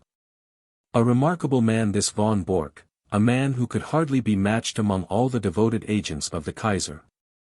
It was his talents which had first recommended him for the English mission, the most important mission of all. But since he had taken it over, those talents had become more and more manifest to the half-dozen people in the world who were really in touch with the truth. One of these was his present companion, Baron von Herling, the chief secretary of the legation, whose huge 100-horsepower Benz car was blocking the country lane as it waited to waft its owner back to London. "So far as I can judge the trend of events, you will probably be back in Berlin within the week," the secretary was saying. "When you get there, my dear von Bork, I think you will be surprised at the welcome you will receive. I happen to know what is thought in the highest quarters of your work in this country." He was a huge man, the secretary, deep, broad, and tall, with a slow, heavy fashion of speech which had been his main asset in his political career. Von Bork laughed. "They are not very hard to deceive," he remarked. "A more docile, simple folk could not be imagined." "I don't know about that," said the other thoughtfully. "They have strange limits and one must learn to observe them. It is that surface simplicity of theirs which makes a trap for the stranger. One's first impression is that they are entirely soft. Then one comes suddenly upon something very hard, and you know that you have reached the limit and must adapt yourself to the fact. They have, for example, their insular conventions which simply must be observed. Meaning, good form and that sort of thing." Von Bork sighed as one who had suffered much. "Meaning British prejudice in all its queer manifestations. As an example I may quote one of my own worst blunders. I can afford to talk of my blunders, for you know my work well enough to be aware of my successes. It was on my first arrival. I was invited to a weekend gathering at the country house of a cabinet minister. The conversation was amazingly indiscreet."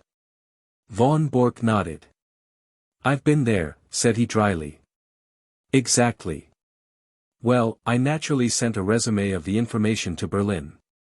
Unfortunately our good Chancellor is a little heavy-handed in these matters, and he transmitted a remark which showed that he was aware of what had been said. This, of course, took the trail straight up to me. You've no idea the harm that it did me. There was nothing soft about our British hosts on that occasion, I can assure you. I was 2 years living it down. Now you, with this sporting pose of yours." "No, no, don't call it a pose. A pose is an artificial thing. This is quite natural. I am a born sportsman. I enjoy it. Well, that makes it the more effective. You yacht against them, you hunt with them, you play polo, you match them in every game, your four-in-hand takes the prize at Olympia. I have even heard that you go the length of boxing with the young officers. What is the result? Nobody takes you seriously. You are a good old sport, quite a decent fellow for a German, a hard-drinking, nightclub, knockabout town, devil-may-care young fellow. And all the time this quiet country house of yours is the center of half the mischief in England, and the sporting squire the most astute Secret Service man in Europe. Genius, my dear von Bork, genius. You flatter me, Baron. But certainly I may claim that my 4 years in this country have not been unproductive. I've never shown you my little store. Would you mind stepping in for a moment? The door of the study opened straight on to the terrace. Von Bork pushed it back, and, leading the way, he clicked the switch of the electric light. He then closed the door behind the bulky form which followed him and carefully adjusted the heavy curtain over the latticed window. Only when all these precautions had been taken and tested did he turn his sunburned aquiline face to his guest. "Some of my papers have gone," said he. "When my wife and the household left yesterday for Flushing they took the less important with them. I must, of course, claim the protection of the embassy for the others. Your name has already been filed as one of the personal suite. There will be no difficulties for you or your baggage. Of course, it is just possible that we may not have to go.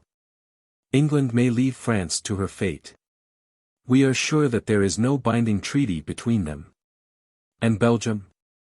Yes, and Belgium, too. Von Bork shook his head. I don't see how that could be. There is a definite treaty there. She could never recover from such a humiliation. She would at least have peace for the moment. But her honor? Tut, my dear sir, we live in a utilitarian age. Honor is a medieval conception. Besides, England is not ready. It is an inconceivable thing, but even our special war tax of 50 million, which one would think made our purpose as clear as if we had advertised it on the front page of the Times, has not roused these people from their slumbers. Here and there one hears a question. It is my business to find an answer. Here and there also there is an irritation. It is my business to soothe it. But I can assure you that so far as the essentials go, the storage of munitions, the preparation for submarine attack, the arrangements for making high explosives, nothing is prepared. How, then, can England come in, especially when we have stirred her up such a devil's brew of Irish civil war, window-breaking furies, and God knows what to keep her thoughts at home? She must think of her future. Ah, that is another matter. I fancy that in the future we have our own very definite plans about England, and that your information will be very vital to us. It is today or tomorrow with Mr. John Bull. If he prefers today, we are perfectly ready. If it is tomorrow, we shall be more ready still. I should think they would be wiser to fight with allies than without them, but that is their own affair. This week is their week of destiny. But you were speaking of your papers. He sat in the armchair with the light shining upon his broad bald head, while he puffed sedately at his cigar. The large oak-paneled, book-lined room had a curtain hung in the further corner. When this was drawn it disclosed a large, brass-bound safe. Von Bork detached a small key from his watch chain, and after some considerable manipulation of the lock he swung open the heavy door. "Look," said he, standing clear, with a wave of his hand. The light shone vividly into the open safe, and the secretary of the embassy gazed with an absorbed interest at the rows of stuffed pigeonholes with which it was furnished.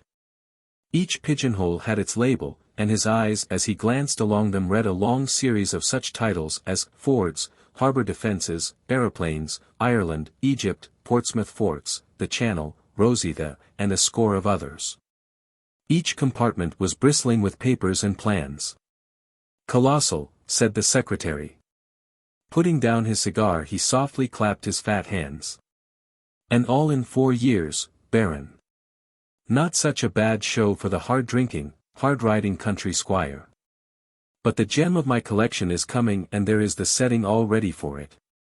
He pointed to a space over which "Naval Signals" was printed. "But you have a good dossier there already. Out of date and waste paper. The Admiralty in some way got the alarm and every code has been changed. It was a blow, Baron, the worst setback in my whole campaign. But thanks to my checkbook and the good Altamont all will be well tonight." The Baron looked at his watch and gave a guttural exclamation of disappointment. "Well, I really can wait no longer. You can imagine that things are moving at present in Carlton Terrace and that we have all to be at our posts. I had hoped to be able to bring news of your great coup. Did Altamont name no hour?" Von Bork pushed over a telegram. "Will come without fail tonight and bring new sparking plugs." Altamont. Sparking plugs, eh? You see, he poses as a motor expert and I keep a full garage. In our code everything likely to come up is named after some spare part. If he talks of a radiator it is a battleship, of an oil pump a cruiser, and so on. Sparking plugs are naval signals. "From Portsmouth at midday," said the secretary, examining the superscription.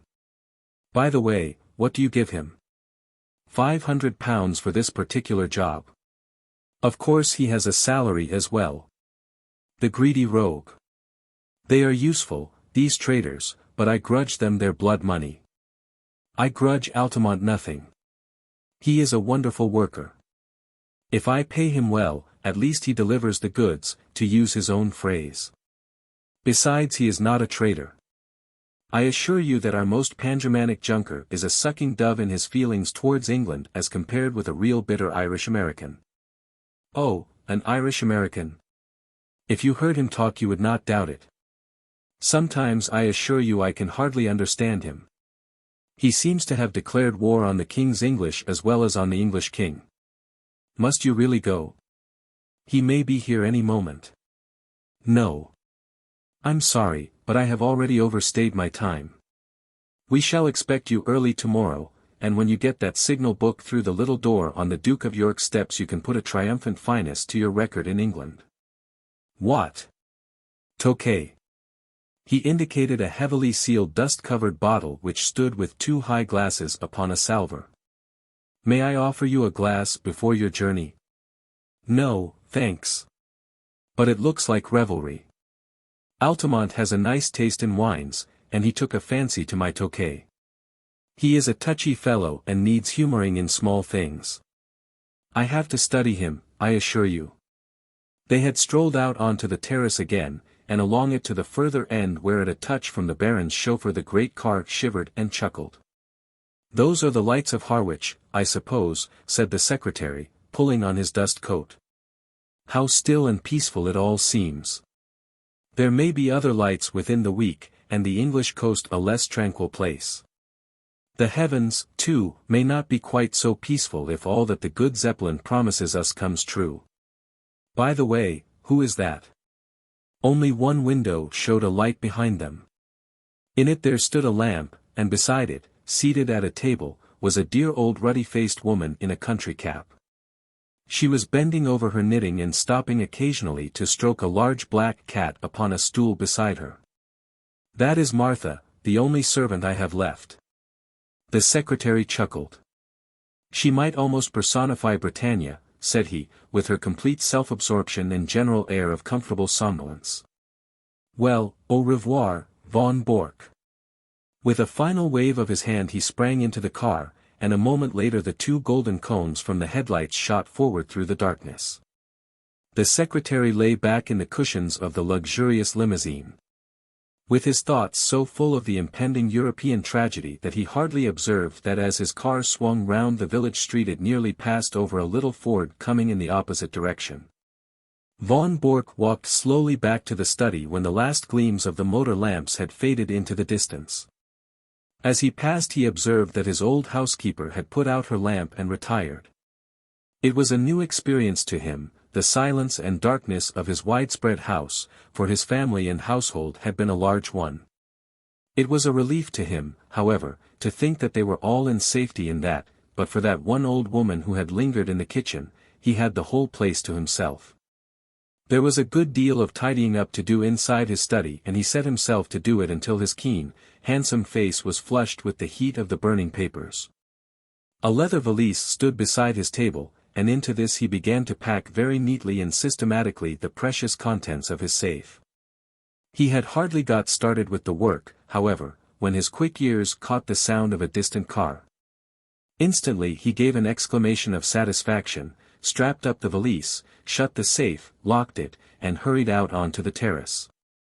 He was just in time to see the lights of a small car come to a halt at the gate.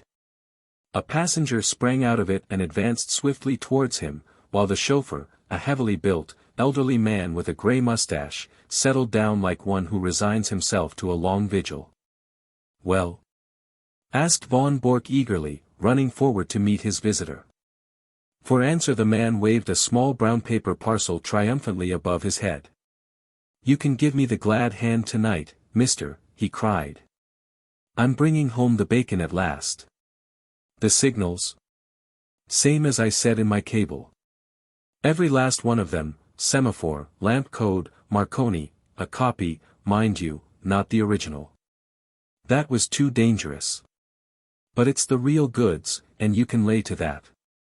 He slapped the German upon the shoulder with a rough familiarity from which the other winced. Come in, he said.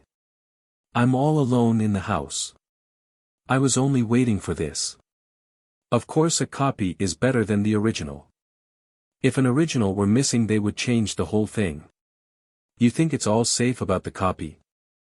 The Irish-American had entered the study and stretched his long limbs from the armchair. He was a tall, gaunt man of 60, with clear-cut features and a small goatee beard which gave him a general resemblance to the caricatures of Uncle Sam. A half-smoked, sodden cigar hung from the corner of his mouth, and as he sat down he struck a match and relit it. Making ready for a move, he remarked as he looked round him. "Say, mister," he added, as his eyes fell upon the safe from which the curtain was now removed, "you don't tell me you keep your papers in that?" "Why not?" "Gosh, in a wide-open contraption like that. And they reckon you to be some spy. Why, a Yankee crook would be into that with a can-opener. If I'd known that any letter of mine was goin' to lie loose in a thing like that I'd have been a mug to write to you at all." "It would puzzle any crook to force that safe," Von Bork answered. "You won't cut that metal with any tool." "But the lock?" "No, it's a double combination lock. You know what that is?" "Search me," said the American. "Well, you need a word as well as a set of figures before you can get the lock to work." He rose and showed a double radiating disc round the keyhole. "This outer one is for the letters, the inner one for the figures." "Well, well, that's fine. So it's not quite as simple as you thought." "It was 4 years ago that I had it made, and what do you think I chose for the word and figures?"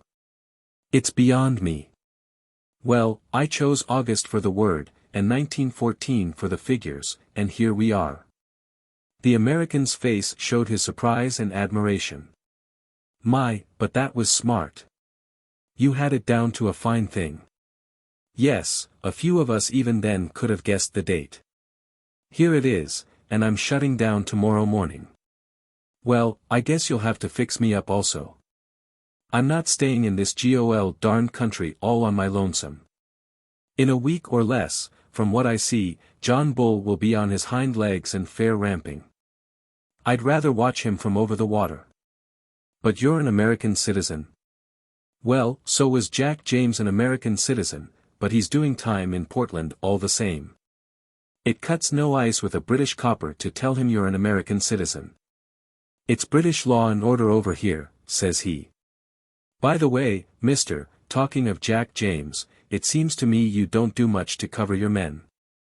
"What do you mean?" Von Bork asked sharply. "Well, you are their employer, ain't you? It's up to you to see that they don't fall down. But they do fall down, and when did you ever pick them up? There's James. It was James's own fault. You know that yourself. He was too self-willed for the job. James was a bonehead, I give you that. Then there was Hollis. The man was mad. Well, he went a bit woozy towards the end.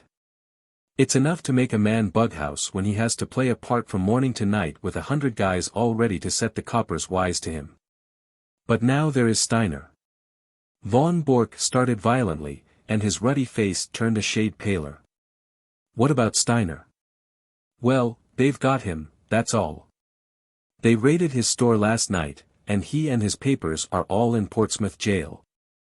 You'll go off and he, poor devil, will have to stand the racket, and lucky if he gets off with his life. That's why I want to get over the water as soon as you do." Von Bork was a strong, self-contained man, but it was easy to see that the news had shaken him. "How could they have got on to Steiner?" he muttered. "That's the worst blow yet." "Well, you nearly had a worse one, for I believe they are not far off me." "You don't mean that?" "Sure thing. My landlady down Fratton Way had some inquiries, and when I heard of it I guessed it was time for me to hustle. But what I want to know, mister, is how the coppers know these things. Steiner is the 5th man you've lost since I signed on with you, and I know the name of the 6th if I don't get a move on. How do you explain it, and ain't you ashamed to see your men go down like this?" Von Bork flushed crimson. "How dare you speak in such a way? If I didn't dare things, mister, I wouldn't be in your service. But I'll tell you straight what is in my mind. I've heard that with you German politicians when an agent has done his work you are not sorry to see him put away." Von Bork sprang to his feet. "Do you dare to suggest that I have given away my own agents? I don't stand for that, mister, but there's a stool pigeon or a cross somewhere, and it's up to you to find out where it is. Anyhow, I am taking no more chances. It's me for Little Holland, and the sooner the better." Von Bork had mastered his anger. "We have been allies too long to quarrel now at the very hour of victory," he said. "You've done splendid work and taken risks, and I can't forget it. By all means go to Holland, and you can get a boat from Rotterdam to New York. No other line will be safe a week from now. I'll take that book and pack it with the rest." The American held the small parcel in his hand, but made no motion to give it up. "What about the dough?" he asked. "The what?" "The boodle. The reward. The £500. The gunner turned damned nasty at the last, and I had to square him with an extra $100 or it would have been nitsky for you and me. Nothin' doin'. Says he, and he meant it, too, but the last 100 did it. It's cost me £200 from first to last, so it isn't likely I'd give it up without gettin' my wad." Von Bork smiled with some bitterness. "You don't seem to have a very high opinion of my honor," said he. "You want the money before you give up the book." "Well, mister, it is a business proposition." "All right. Have your way." He sat down at the table and scribbled a check, which he tore from the book, but he refrained from handing it to his companion. "After all, since we are to be on such terms, Mr. Altamont," said he, "I don't see why I should trust you any more than you trust me. Do you understand?" he added, looking back over his shoulder at the American. "There's the check upon the table. I claim the right to examine that parcel before you pick the money up." The American passed it over without a word. Von Bork undid a winding of string and 2 wrappers of paper. Then he sat gazing for a moment in silent amazement at a small blue book which lay before him. Across the cover was printed in golden letters "Practical Handbook of Bee Culture." Only for one instant did the master spy glare at this strangely irrelevant inscription. The next he was gripped at the back of his neck by a grasp of iron, and a chloroform sponge was held in front of his writhing face. "Another glass, Watson," said Mr. Sherlock Holmes as he extended the bottle of Imperial Tokay. The thick-set chauffeur, who had seated himself by the table, pushed forward his glass with some eagerness. "It is a good wine, Holmes." "A remarkable wine, Watson. Our friend upon the sofa has assured me that it is from Franz Joseph's special cellar at the Schönbrunn Palace. Might I trouble you to open the window, for chloroform vapor does not help the palate." The safe was ajar, and Holmes standing in front of it was removing dossier after dossier, swiftly examining each, and then packing it neatly in Von Bork's valise. The German lay upon the sofa sleeping stertorously with a strap round his upper arms and another round his legs. "We need not hurry ourselves, Watson. We are safe from interruption. Would you mind touching the bell? There is no one in the house except old Martha, who has played her part to admiration. I got her the situation here when first I took the matter up. Ah, Martha, you will be glad to hear that all is well." The pleasant old lady had appeared in the doorway. She curtsied with a smile to Mr. Holmes, but glanced with some apprehension at the figure upon the sofa. "It is all right, Martha. He has not been hurt at all." "I am glad of that, Mr. Holmes. According to his lights he has been a kind master. He wanted me to go with his wife to Germany yesterday, but that would hardly have suited your plans, would it, sir?" "No, indeed, Martha. So long as you were here I was easy in my mind. We waited some time for your signal tonight." "It was the secretary, sir." "I know. His car passed ours. I thought he would never go. I knew that it would not suit your plans, sir, to find him here." "No, indeed." "Well, it only meant that we waited half an hour or so until I saw your lamp go out and knew that the coast was clear. You can report to me tomorrow in London, Martha, at Claridge's Hotel." "Very good, sir. I suppose you have everything ready to leave?" "Yes, sir. He posted 7 letters today. I have the addresses as usual." "Very good, Martha. I will look into them tomorrow. Good night. These papers, he continued as the old lady vanished, are not of very great imponence, for, of course, the information which they represent has been sent off long ago to the German government. These are the originals which could not safely be got out of the country. Then they are of no use. I should not go so far as to say that, Watson. They will at least show our people what is known and what is not. I may say that a good many of these papers have come through me, and I need not add are thoroughly untrustworthy. It would brighten my declining years to see a German cruiser navigating the Solent according to the minefield plans which I have furnished. But you, Watson, he stopped his work and took his old friend by the shoulders, I've hardly seen you in the light yet. How have the years used you? You look the same blithe boy as ever. I feel 20 years younger, Holmes. I have seldom felt so happy as when I got your wire asking me to meet you at Harwich with the car. But you, Holmes, you have changed very little, save for that horrible goatee. These are the sacrifices one makes for one's country, Watson, said Holmes, pulling at his little tuft. Tomorrow it will be but a dreadful memory. With my hair cut and a few other superficial changes I shall no doubt reappear at Claridge's tomorrow as I was before this American stunt. I beg your pardon, Watson. My well of English seems to be permanently defiled, before this American job came my way. But you have retired, Holmes.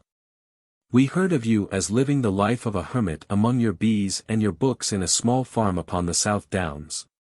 Exactly, Watson. Here is the fruit of my leisured ease, the magnum opus of my latter years. He picked up the volume from the table and read out the whole title, Practical Handbook of Bee Culture, with some observations upon the segregation of the queen. Alone I did it. Behold the fruit of pensive nights and laborious days when I watched the little working gangs as once I watched the criminal world of London. But how did you get to work again? Ah, I have often marvelled at it myself.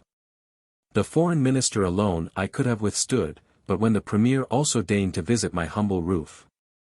The fact is, Watson, that this gentleman upon the sofa was a bit too good for our people. He was in a class by himself. Things were going wrong, and no one could understand why they were going wrong. Agents were suspected or even caught, but there was evidence of some strong and secret central force. It was absolutely necessary to expose it. Strong pressure was brought upon me to look into the matter. It has cost me 2 years, Watson, but they have not been devoid of excitement. When I say that I started my pilgrimage at Chicago, graduated in an Irish secret society at Buffalo, gave serious trouble to the constabulary at Skibbereen, and so eventually caught the eye of a subordinate agent of von Bork, who recommended me as a likely man, you will realize that the matter was complex. Since then I have been honored by his confidence, which has not prevented most of his plans going subtly wrong and 5 of his best agents being in prison. I watched them, Watson, and I picked them as they ripened. Well, sir, I hope that you are none the worse. The last remark was addressed to von Bork himself, who after much gasping and blinking had lain quietly listening to Holmes's statement. He broke out now into a furious stream of German invective, his face convulsed with passion. Holmes continued his swift investigation of documents while his prisoner cursed and swore. Though unmusical, German is the most expressive of all languages, he observed when von Bork had stopped from pure exhaustion. Hullo! Hullo, he added as he looked hard at the corner of a tracing before putting it in the box. This should put another bird in the cage. I had no idea that the paymaster was such a rascal, though I have long had an eye upon him. Mr. von Bork, you have a great deal to answer for. The prisoner had raised himself with some difficulty upon the sofa and was staring with a strange mixture of amazement and hatred at his captor. I shall get level with you, Altamont, he said, speaking with slow deliberation. If it takes me all my life I shall get level with you. The old sweet song, said Holmes. How often have I heard it in days gone by. It was a favorite ditty of the late lamented Professor Moriarty. Colonel Sebastian Moran has also been known to warble it.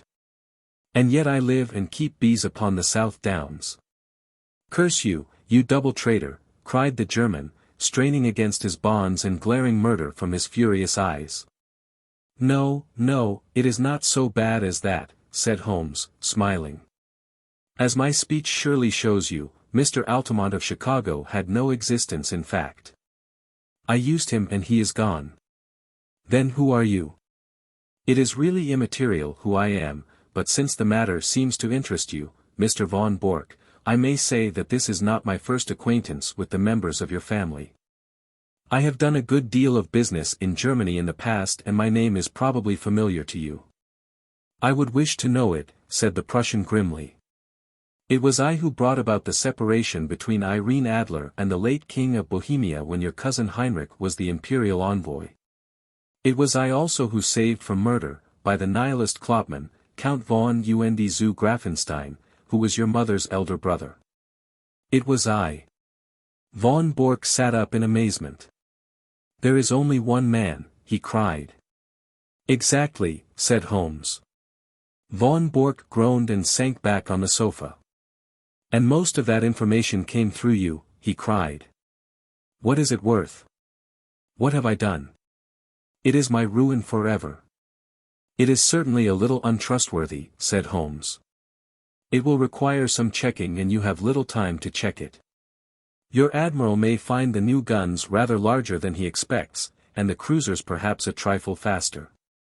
Von Bork clutched at his own throat in despair.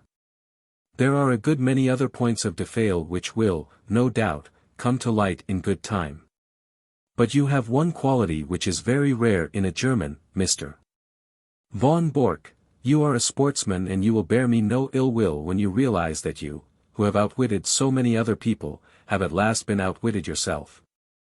After all, you have done your best for your country, and I have done my best for mine, and what could be more natural? Besides, he added, not unkindly, as he laid his hand upon the shoulder of the prostrate man, it is better than to fall before some more ignoble foe. These papers are now ready.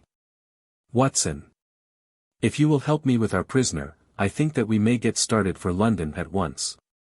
It was no easy task to move von Bork, for he was a strong and a desperate man. Finally, holding either arm, the two friends walked him very slowly down the garden walk which he had trod with such proud confidence when he received the congratulations of the famous diplomatist only a few hours before. After a short, final struggle he was hoisted, still bound hand and foot, into the spare seat of the little car. His precious valise was wedged in beside him.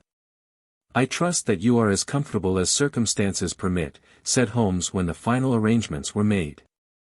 Should I be guilty of a liberty if I lit a cigar and placed it between your lips? But all amenities were wasted upon the angry German. I suppose you realize, Mr. Sherlock Holmes, said he, that if your government bears you out in this treatment it becomes an act of war. What about your government and all this treatment? Said Holmes, tapping the valise.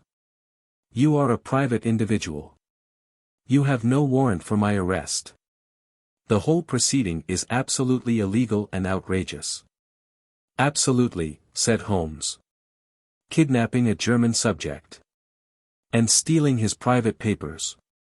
Well, you realize your position, you and your accomplice here. If I were to shout for help as we pass through the village. 2. My dear sir, if you did anything so foolish you would probably enlarge the two limited titles of our village inns by giving us, the dangling Prussian, as a signpost. The Englishman is a patient creature, but at present his temper is a little inflamed, and it would be as well not to try him too far. No, Mr.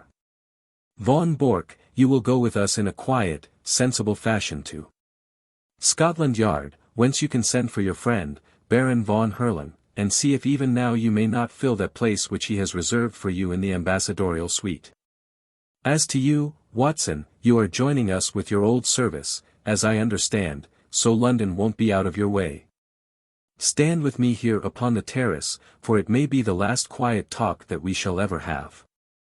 The two friends chatted in intimate converse for a few minutes, recalling once again the days of the past, while their prisoner vainly wriggled to undo the bonds that held him. As they turned to the car, Holmes pointed back to the moonlit sea and shook a thoughtful head. "There's an east wind coming, Watson." "I think not, Holmes. It is very warm." "Good old Watson. You are the one fixed point in a changing age. There's an east wind coming all the same, such a wind as never blew on England yet. It will be cold and bitter, Watson, and a good many of us may wither before its blast. But it's God's own wind none the less, and a cleaner, better, stronger land will lie in the sunshine when the storm has cleared. Start her up, Watson, for it's time that we were on our way. I have a cheque for £500 which should be cashed early, for the drawer is quite capable of stopping it if he can."